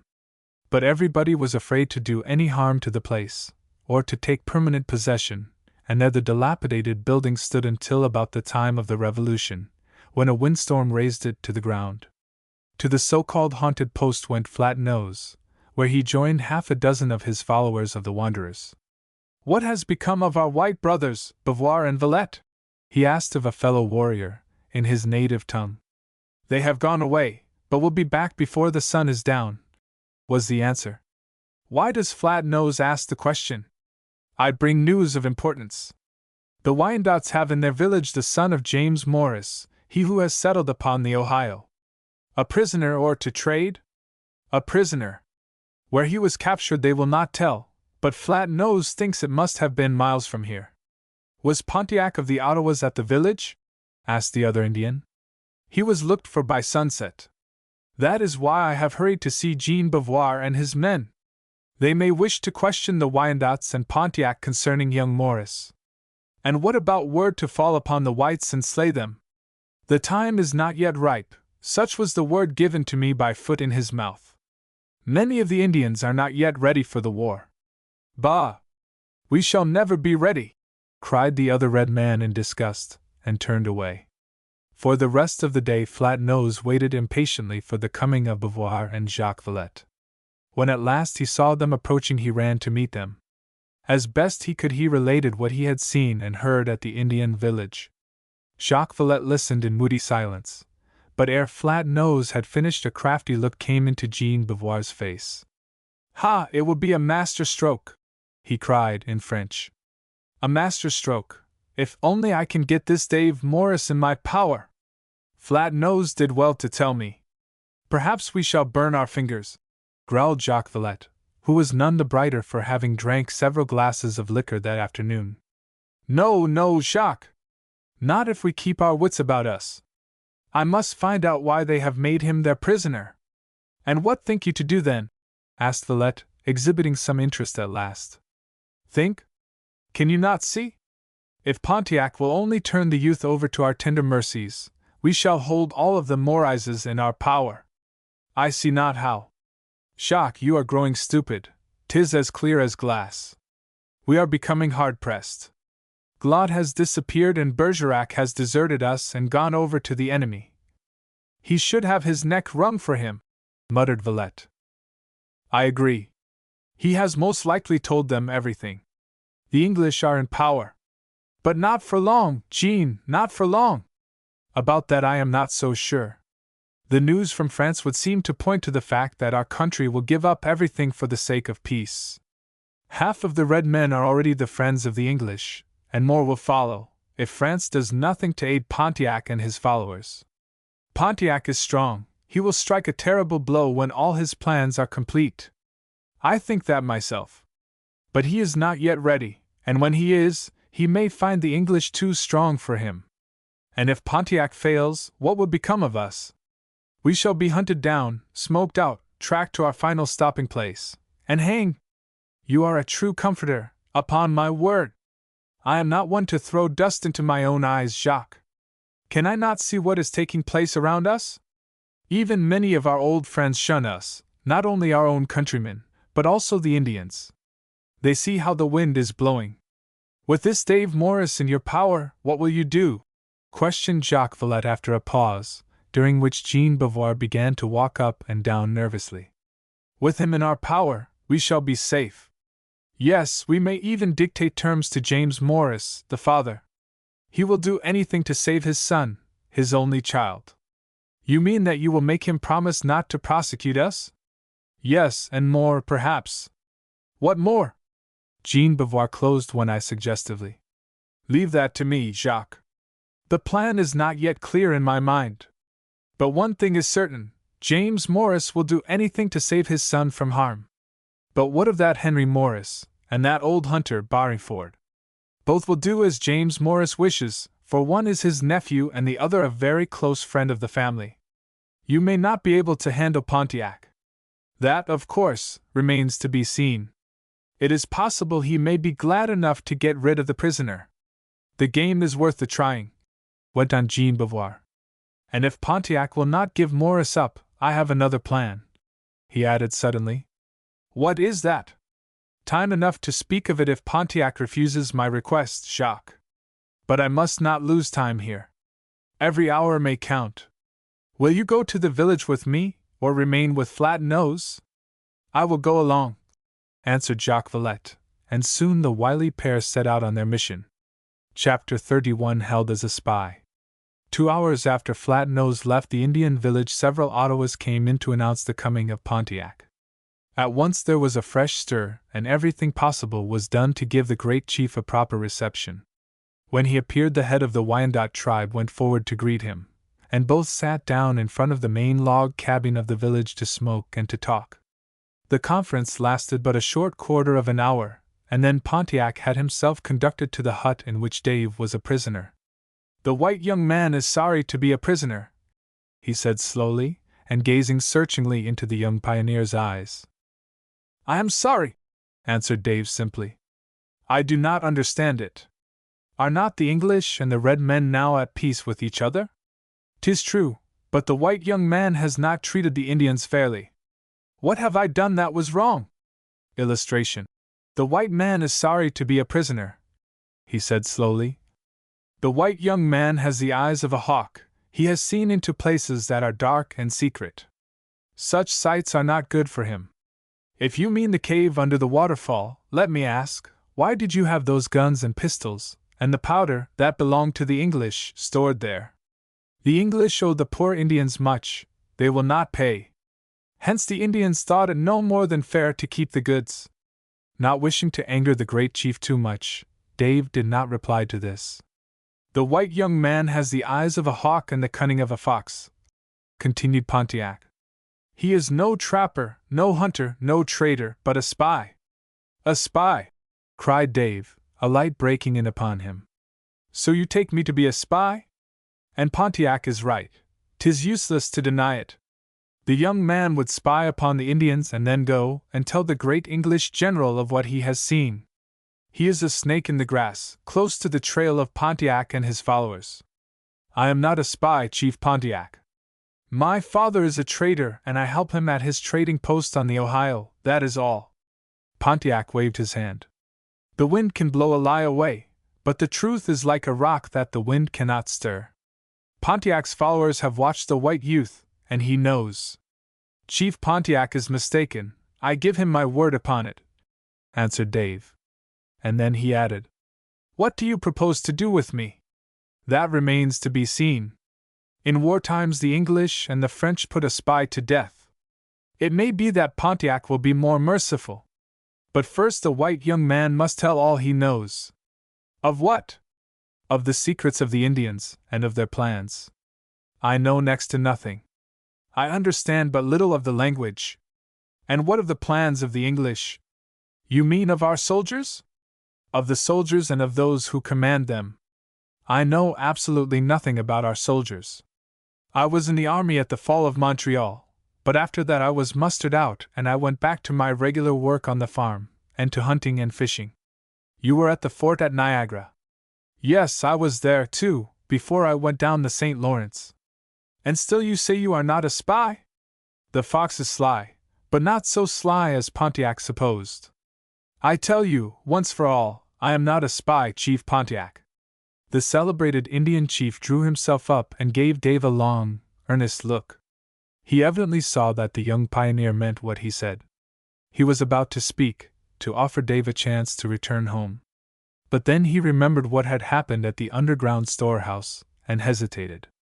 "Pontiac will see the white young man again," he said briefly, and left as abruptly as he had come. The conversation made Dave more uneasy in mind than before. He had not thought that the red men would consider him a spy. If they continued to do that, it might go extra hard with him in the near future. Pontiac had said that the French and the English put a spy to death, but he had not added that the Indians frequently took a spy and tortured him most cruelly, yet such was a fact. Only 2 years before a spy had been caught by the Indians near the Great Lakes, and it was a matter of record that the red men had placed him upon the ground flat on his back and built a fire upon his breast, leaving him to burn slowly to death. The thought of this sent a cold shiver down Dave's backbone. "I hope they don't torture me," he muttered. "Oh, anything but that." There was no consolation in the thought that Pontiac had said he might be more merciful than the French or English. He knew how cruel all red men could be when their evil passions were aroused. When Pontiac came away from his interview with Dave, he was beyond a doubt in a quandary. His plans against the English were many, and evidently he was much worried, thinking Dave knew much more than was the fact. It had galled him to let the summer pass without striking the cherished blow, but he had great hopes for the summer to come, and history has already recorded what he did shortly after the time of which I am now writing. Pontiac was in deep thought when a young brave came to him and said 2 French hunters wished to speak to him. Thinking they might have news of value, he consented to the interview, and was soon in conversation with Jean Beauvoir and Jacques Villette. Of Beauvoir Pontiac had heard several times. He knew the French trader to be a two-faced rascal, and probably he despised him accordingly, for, judged solely by Indian standards, Pontiac was an upright and honest man.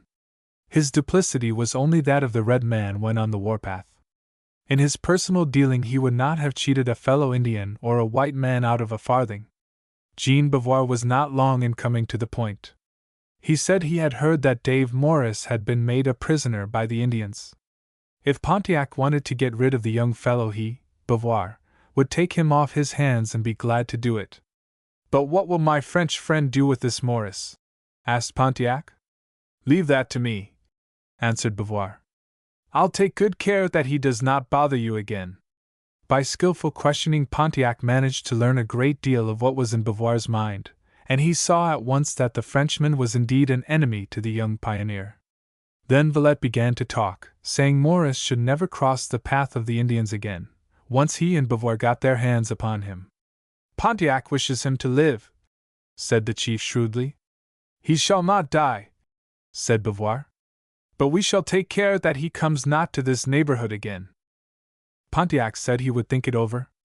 He felt certain that Beauvoir and Villette were up to some foul deed, and was half inclined to send them from the village. "While Pontiac thinks it over, can I speak to the prisoner?" asked Jean Beauvoir. After some hesitation Pontiac allowed him to see Dave, and soon the two were face to face in the hut. Pontiac wished to set a spy to listen to what was said, but another matter claimed his attention. "Jean Beauvoir!" cried Dave. "What brings you to this place?" "Not so loud," answered Jean Beauvoir in a whisper. "Morris, I am your friend, believe me." "My friend?" ejaculated the young pioneer. "Oui. Listen. The Indians wish to kill you. I wish to save you. If I do that, will you... What? Will you promise to go to your father and tell him I have saved you? Why do you want that? We are now enemies. I wish to be friends. He will be a friend to one who saves his son's life. Perhaps, Beauvoir." Dave's head was in a whirl. "But this of you. I can scarcely believe it. And then that attack on the pack train was Hector Bergerac's work. I can prove it. Come, shall I save you or not?" "Yes, save me if you can," muttered Dave. "And you will tell your father of it?" "Yes." "Then listen. Here is a sharp hunting knife. See, I will stick it between the logs, so that you may cut your cords with it. Tonight, when you hear the owl hoot, free yourself and steal from the hut if you can. Follow the hoot of the owl, and I will be there with swift horses." "And then?" asked the young pioneer. We will away, straight for your father's trading post. Jean Beauvoir paused a moment. It may be I can persuade Pontiac to give you up. If I can, so much the better. But if not, remember what I have told you. If Pontiac asks you if you will go with me, say yes. I may be shot down if I try to escape in the dark. You must take the risk. Beauvoir came closer. They mean to burn you at the stake, tomorrow at noon. I heard the talk an hour ago. He went on, in a low tone. I'll escape if I can, said Dave, and a moment later Jean Beauvoir left him. The young pioneer's thoughts were in a tumult. He did not believe in Beauvoir, yet what the man said might possibly be true. He did not wish to be tortured by the Indians. I'd rather run my chances with Beauvoir, he told himself. I'll have the knife, and perhaps I can pick up a gun or a pistol. He may be sick of hiding himself, and he knows father will treat him kindly if he really does save me. Dave had not seen Jacques Villette, and he fancied he was to meet Jean Beauvoir alone. It would be dark, and perhaps he could slip away from the Frenchmen as well as from the Indians. Anyway, the plan appeared to be worth trying. Pontiac had expected to remain at the village overnight, but at sunset a messenger came for him to meet some other chiefs several miles away. He departed hastily, leaving Dave in charge of Foot in his Mouth and the Wyandots. When Jean Beauvoir saw Pontiac depart, he was glad that he had spoken to Dave about escaping. He felt certain the young pioneer would fall into the trap. He and Villette left the camp together, and at once summoned Flat Nose and the other Indians who were in their employ. Once let me get Dave Morris in my power and all will be well, said Jean Beauvoir exultantly. He was in such high spirits, he could scarcely wait for night to come. Where will you take him? Questioned Villette. To the westward, where I know we shall be safe. And after that? I shall negotiate with James Morris, chuckled Beauvoir. Oh, but I shall bring him to terms. At last it grew dark. There was a promise of a storm in the air, and soon the snow began to come down. This did not suit Beauvoir, for it would make tracking easy, but as this could not be avoided, he determined to make the best of it. Should it continue to snow, the tracks made during the night would soon be obliterated. Chapter 32: A Fight and a Victory. Conclusion. The news that Dave was not at the Indian village of Shanrasson was dismaying to Mr. Morris, Barringford, and Henry, for they had expected beyond a doubt to find the captive there. All we can do is to continue on the trail, said James Morris promptly. I shall not turn back until he is found. Nor I, added Henry promptly. We're bound to catch him sometime, came from the old frontiersman. Don't you think so, White Buffalo? White Buffalo is sure he can overtake those who are fleeing, answered the chief. But it may take many days. Lieutenant Peterson was consulted, and he said he would follow the trail for 1 day longer. After that, I will have to turn back, he continued.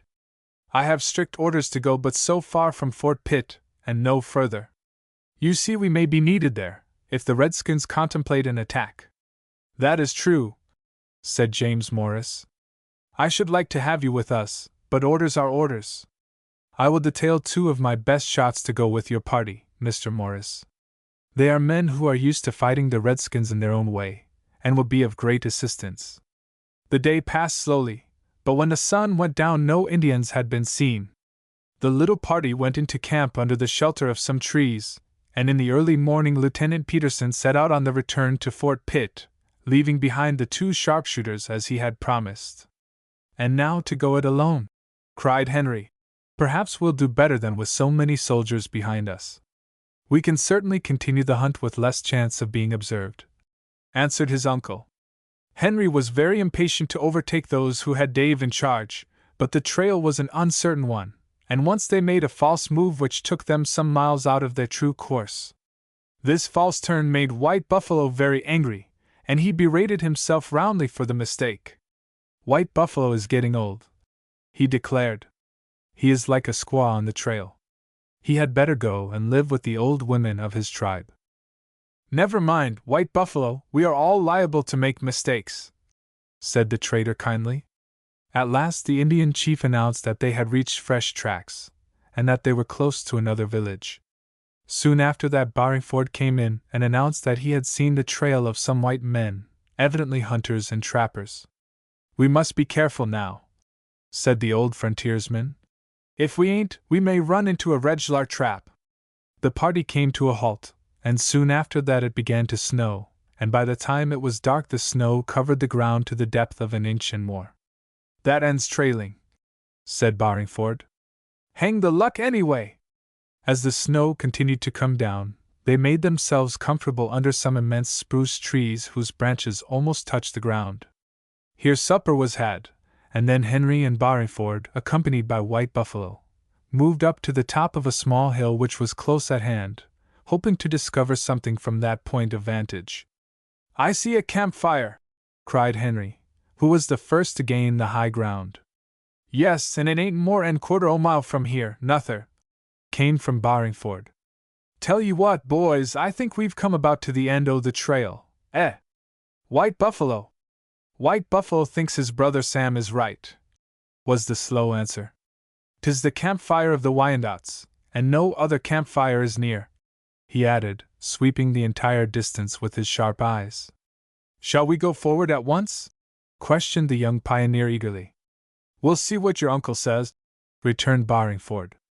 It did not take them long to consult with James Morris, and as a result, the whole party moved onward once more, with the Morrises, Barringford, and White Buffalo in advance. This movement occurred on the very night that Dave meant to try for liberty. The knife in the logs was still there, and all unknown to the Indians who were holding him a prisoner, he backed up to it, and cut the thongs that bound his hands behind him. Outside of the hut it was snowing furiously, and the Indian guard did not attempt to pace up and down as usual, but sat under a shelter of bark, smoking and dozing. The Indians did not think that their prisoner would attempt to escape, for on all sides of the village lay the immense forest, inhabited by many savage animals and now fast filling with snow. Unarmed and unguided, a single person in that region would soon become lost, and most likely perish from hunger. At last Dave thought it time to make a move. He had not yet heard the signal agreed upon between himself and Jean Beauvoir, but he did not wish to wait for this, being even more anxious to escape from the Frenchmen than from the red men. With the hunting knife in his hand, he moved cautiously to the rear of the hut. Here was a small opening which he had discovered the day before. Through it he wormed his way, coming out through the dead leaves and the snow on the outside. A dozen steps away was a fringe of brushwood, and hither he moved, with the silence of a ghost. As he gained the bushes, the hoot of an owl, or rather the imitation thereof, came to his ears. It was the signal, and he knew that Jean Beauvoir must be close at hand. Instead of going directly toward the signal, Dave attempted to go around it.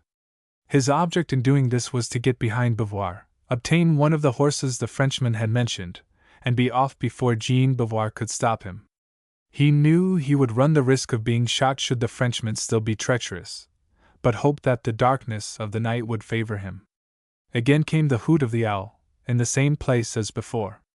Dave was moving around to the southward, trying to pierce the darkness.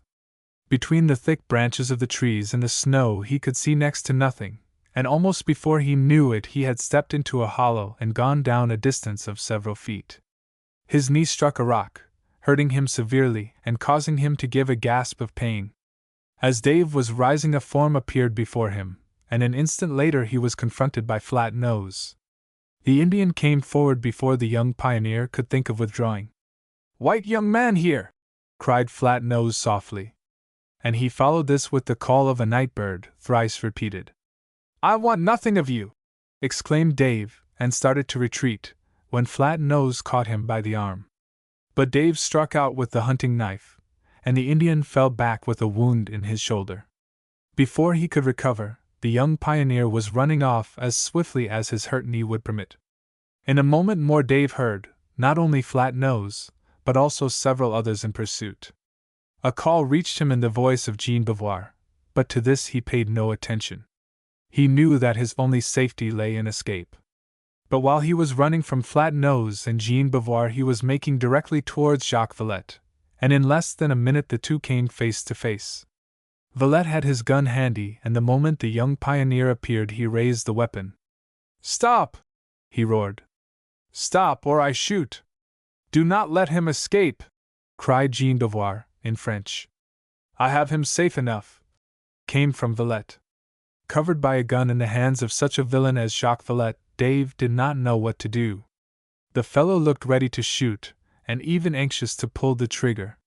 While he was meditating, Jean Beauvoir, Flat Nose, and several Indians of the Wanderers tribe came up. The young pioneer was immediately surrounded, and Flat Nose caught him around the breast from the rear, pinning his arms to his side. The hunting knife was taken from him, and he realized at once that further resistance would be useless. "Ha! So you think to escape, not so?" sneered Jean Beauvoir. "I was afraid it would be so. But now you are my prisoner, ha! Ha! What are you going to do with me?" asked Dave, as calmly as he could, but with a sinking heart. "You will learn that later, Dave Morris. You said you would take me back to my father's trading post. Did you believe that? Ha! Ha! You are a little fool. I shall take you to the west far away, Then your father shall come to terms, not so? He will do anything to get back his only son." Like a flash, the full realization of Jean Beauvoir's plot forced itself upon the young pioneer. He was truly in the hands of the enemy, and it was safe to say that Beauvoir would not treat him any better than had Pontiac, if as well. "Supposing I won't go with you?" he said. "You shall go with us," replied Jean Beauvoir. "You are my prisoner and must do as I say. Jacques, bring up the horses." Villette turned away to do as bidden. As he did so, there came a shout from a distance, followed by a peculiar Indian cry, telling all in the village that the white captive had escaped. "We must be quick," said Beauvoir, in French. "There is not a moment to spare." Jacques Villette brought up the horses with all possible speed. There was one for Dave, and he was hoisted in the saddle, with his hands bound behind him. Then the whole party turned directly westward, toward a trail well known to Flat Nose and his followers. It was now snowing furiously, and the trail left by the party was quickly covered. In the village the alarm continued, and several of the Wyandots and the red men left behind by Pontiac began a diligent search for the missing prisoner. In the party was Foot in his mouth, and before long he found the right trail and came in sight of Jacques Villette, who was in the rear. He had hardly raised his cry of discovery when Villette turned in the saddle, took aim through the falling snow, and fired. His bullet went true, and Foot in his mouth pitched headlong and lay still forever. "They are coming!" cried Villette, as he went forward once more. "We shall have to fight for it." "No! No! We must escape through the snow!" ejaculated Jean Beauvoir. He had not dreamed that the situation would take such a serious turn. "Come! Come!" On they went, faster than ever. The branches of the trees struck Dave in the breast and in the face, and once he was almost thrown from the saddle.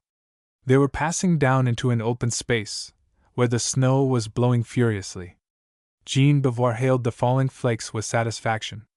They would surely cover the trail which so badly needed obliteration. Beyond the open space was another patch of timber. But here the trees were further apart, so progress was easier. On and on they went, with the Wyandots and Ottawas still in pursuit. The horses were almost out of breath, yet were urged to do their utmost by the Frenchmen and the Wanderers, who knew that if the pursuers came up to them a fierce pitched battle would surely result, with perhaps a number killed and wounded on each side. Dave was tugging at the cords which tied his hands, and now to his satisfaction they came loose, leaving him free. He wondered what he had best do. Should he risk a rush to the right or the left? That would place one set of enemies in front of him, and one behind. But all might pass on, leaving him to shift for himself. While he was deliberating, a shout rang out ahead, followed by a rifle shot. Then, as if in a dream, he heard a yell in Sam Barringford's voice. "Stop, Jean Beauvoir, you everlasting rascal! Stop! Sam! Sam!" he screamed, and rode forward. "Sam, is it really you?" "Dave!" came in the voice of Henry. "Dave! What can this mean? What are you doing here?" The cry came from the left, and Dave turned his horse in that direction. More shots rang out, and he saw an Indian go down. Then Jacques Villette turned toward the young pioneer. "You shall not get away!" cried the rascally French hunter, and raised his gun. But before he could use the weapon, James Morris fired upon him, and Villette pitched into the snow, shot through the thigh. Then Dave went on, and in a moment more found himself among his friends and relatives. There was no time to answer questions. The Wyandots and Ottawas were coming up swiftly, and once more the Wanderers and Jean Beauvoir attempted to outdistance them. Jacques Villette also attempted to remount his horse, but ere he could do so a Wyandot reached him and struck him down again. The blow crushed the Frenchman's skull, and he died before sunrise. "We must get out of this," said Dave, when he could speak. "The Indians are after us. If we stay here we may be caught between two fires." "Come with me," came from White Buffalo. "White Buffalo knows a good hiding place." James Morris' party turned back, and with Dave by his father's side, all rode through the forest to the southward. Here they reached a small brook, backed up by rugged rocks and a thick patch of timber. In the timber they halted, and in a short while the snow, now whirling in every direction, hid their trail completely from view. Listening intently, they heard many shots at a distance, and knew that a fierce fight was on, between those from the village and the party under Jean Beauvoir. The fighting kept on for a good half-hour, then gradually died away to the northward. Safe in the shelter near the brook, Dave told his story, to which his father, Henry, and the others listened with great interest. "You can be thankful that we came up as we did," said James Morris.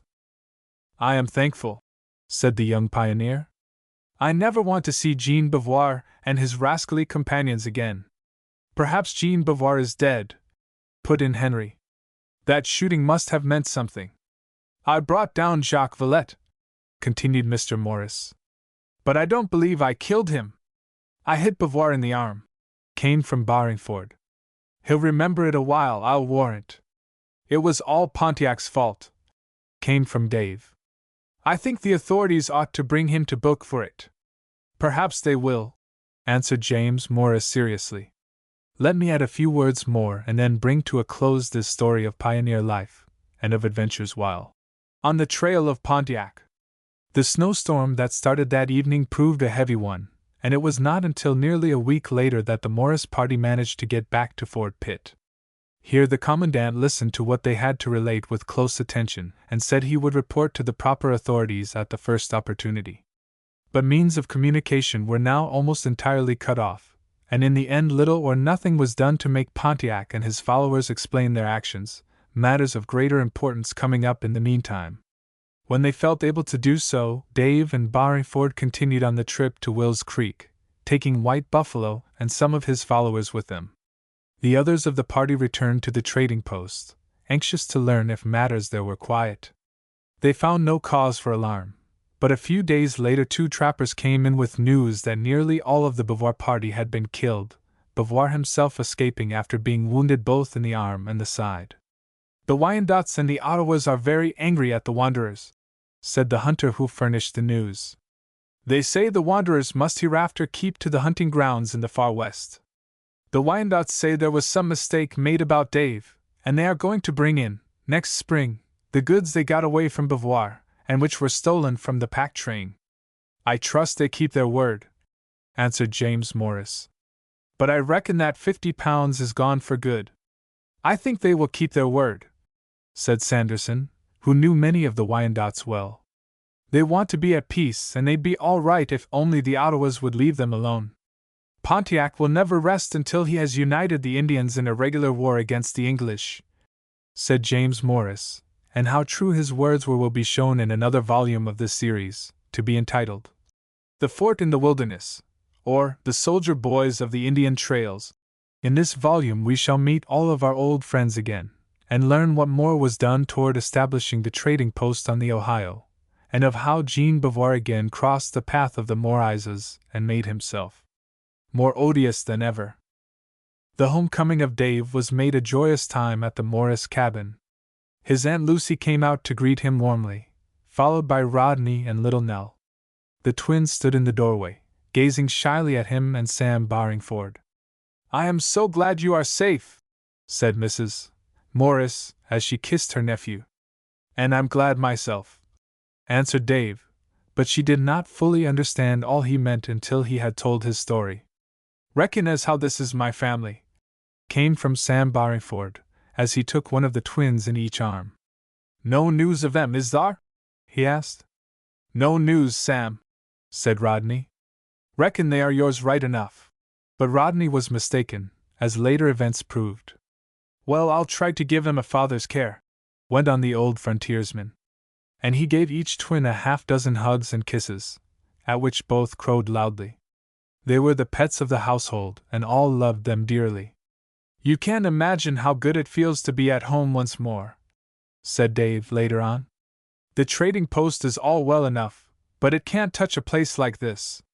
If all goes well, I am going out to the trading post next year, came from Rodney. I am now as strong as any of you. Do not talk of spring yet, said Mrs. Morris. We have still a long, hard winter to face. What she said was true, and winter started in earnest the very next day, snowing for the best part of a week, and then turning off bitterly cold. Yet firewood was to be had in plenty, and the cabin was kept warm and comfortable for all. We've had some great times this past season, said Barringford, as he warmed himself by the cheerful kitchen blaze. Great times, White Buffalo? The Indian chief, who had come in to smoke a friendly pipe, nodded. My brother Sam is right, he said. But all has gone well, so let us be thankful. Yes, let us be thankful, came from Dave. And they were thankful, and here let us leave them, wishing them the best of luck for the future. The End. End of Project Gutenberg's On the Trail of Pontiac, by Edward Stratemeyer.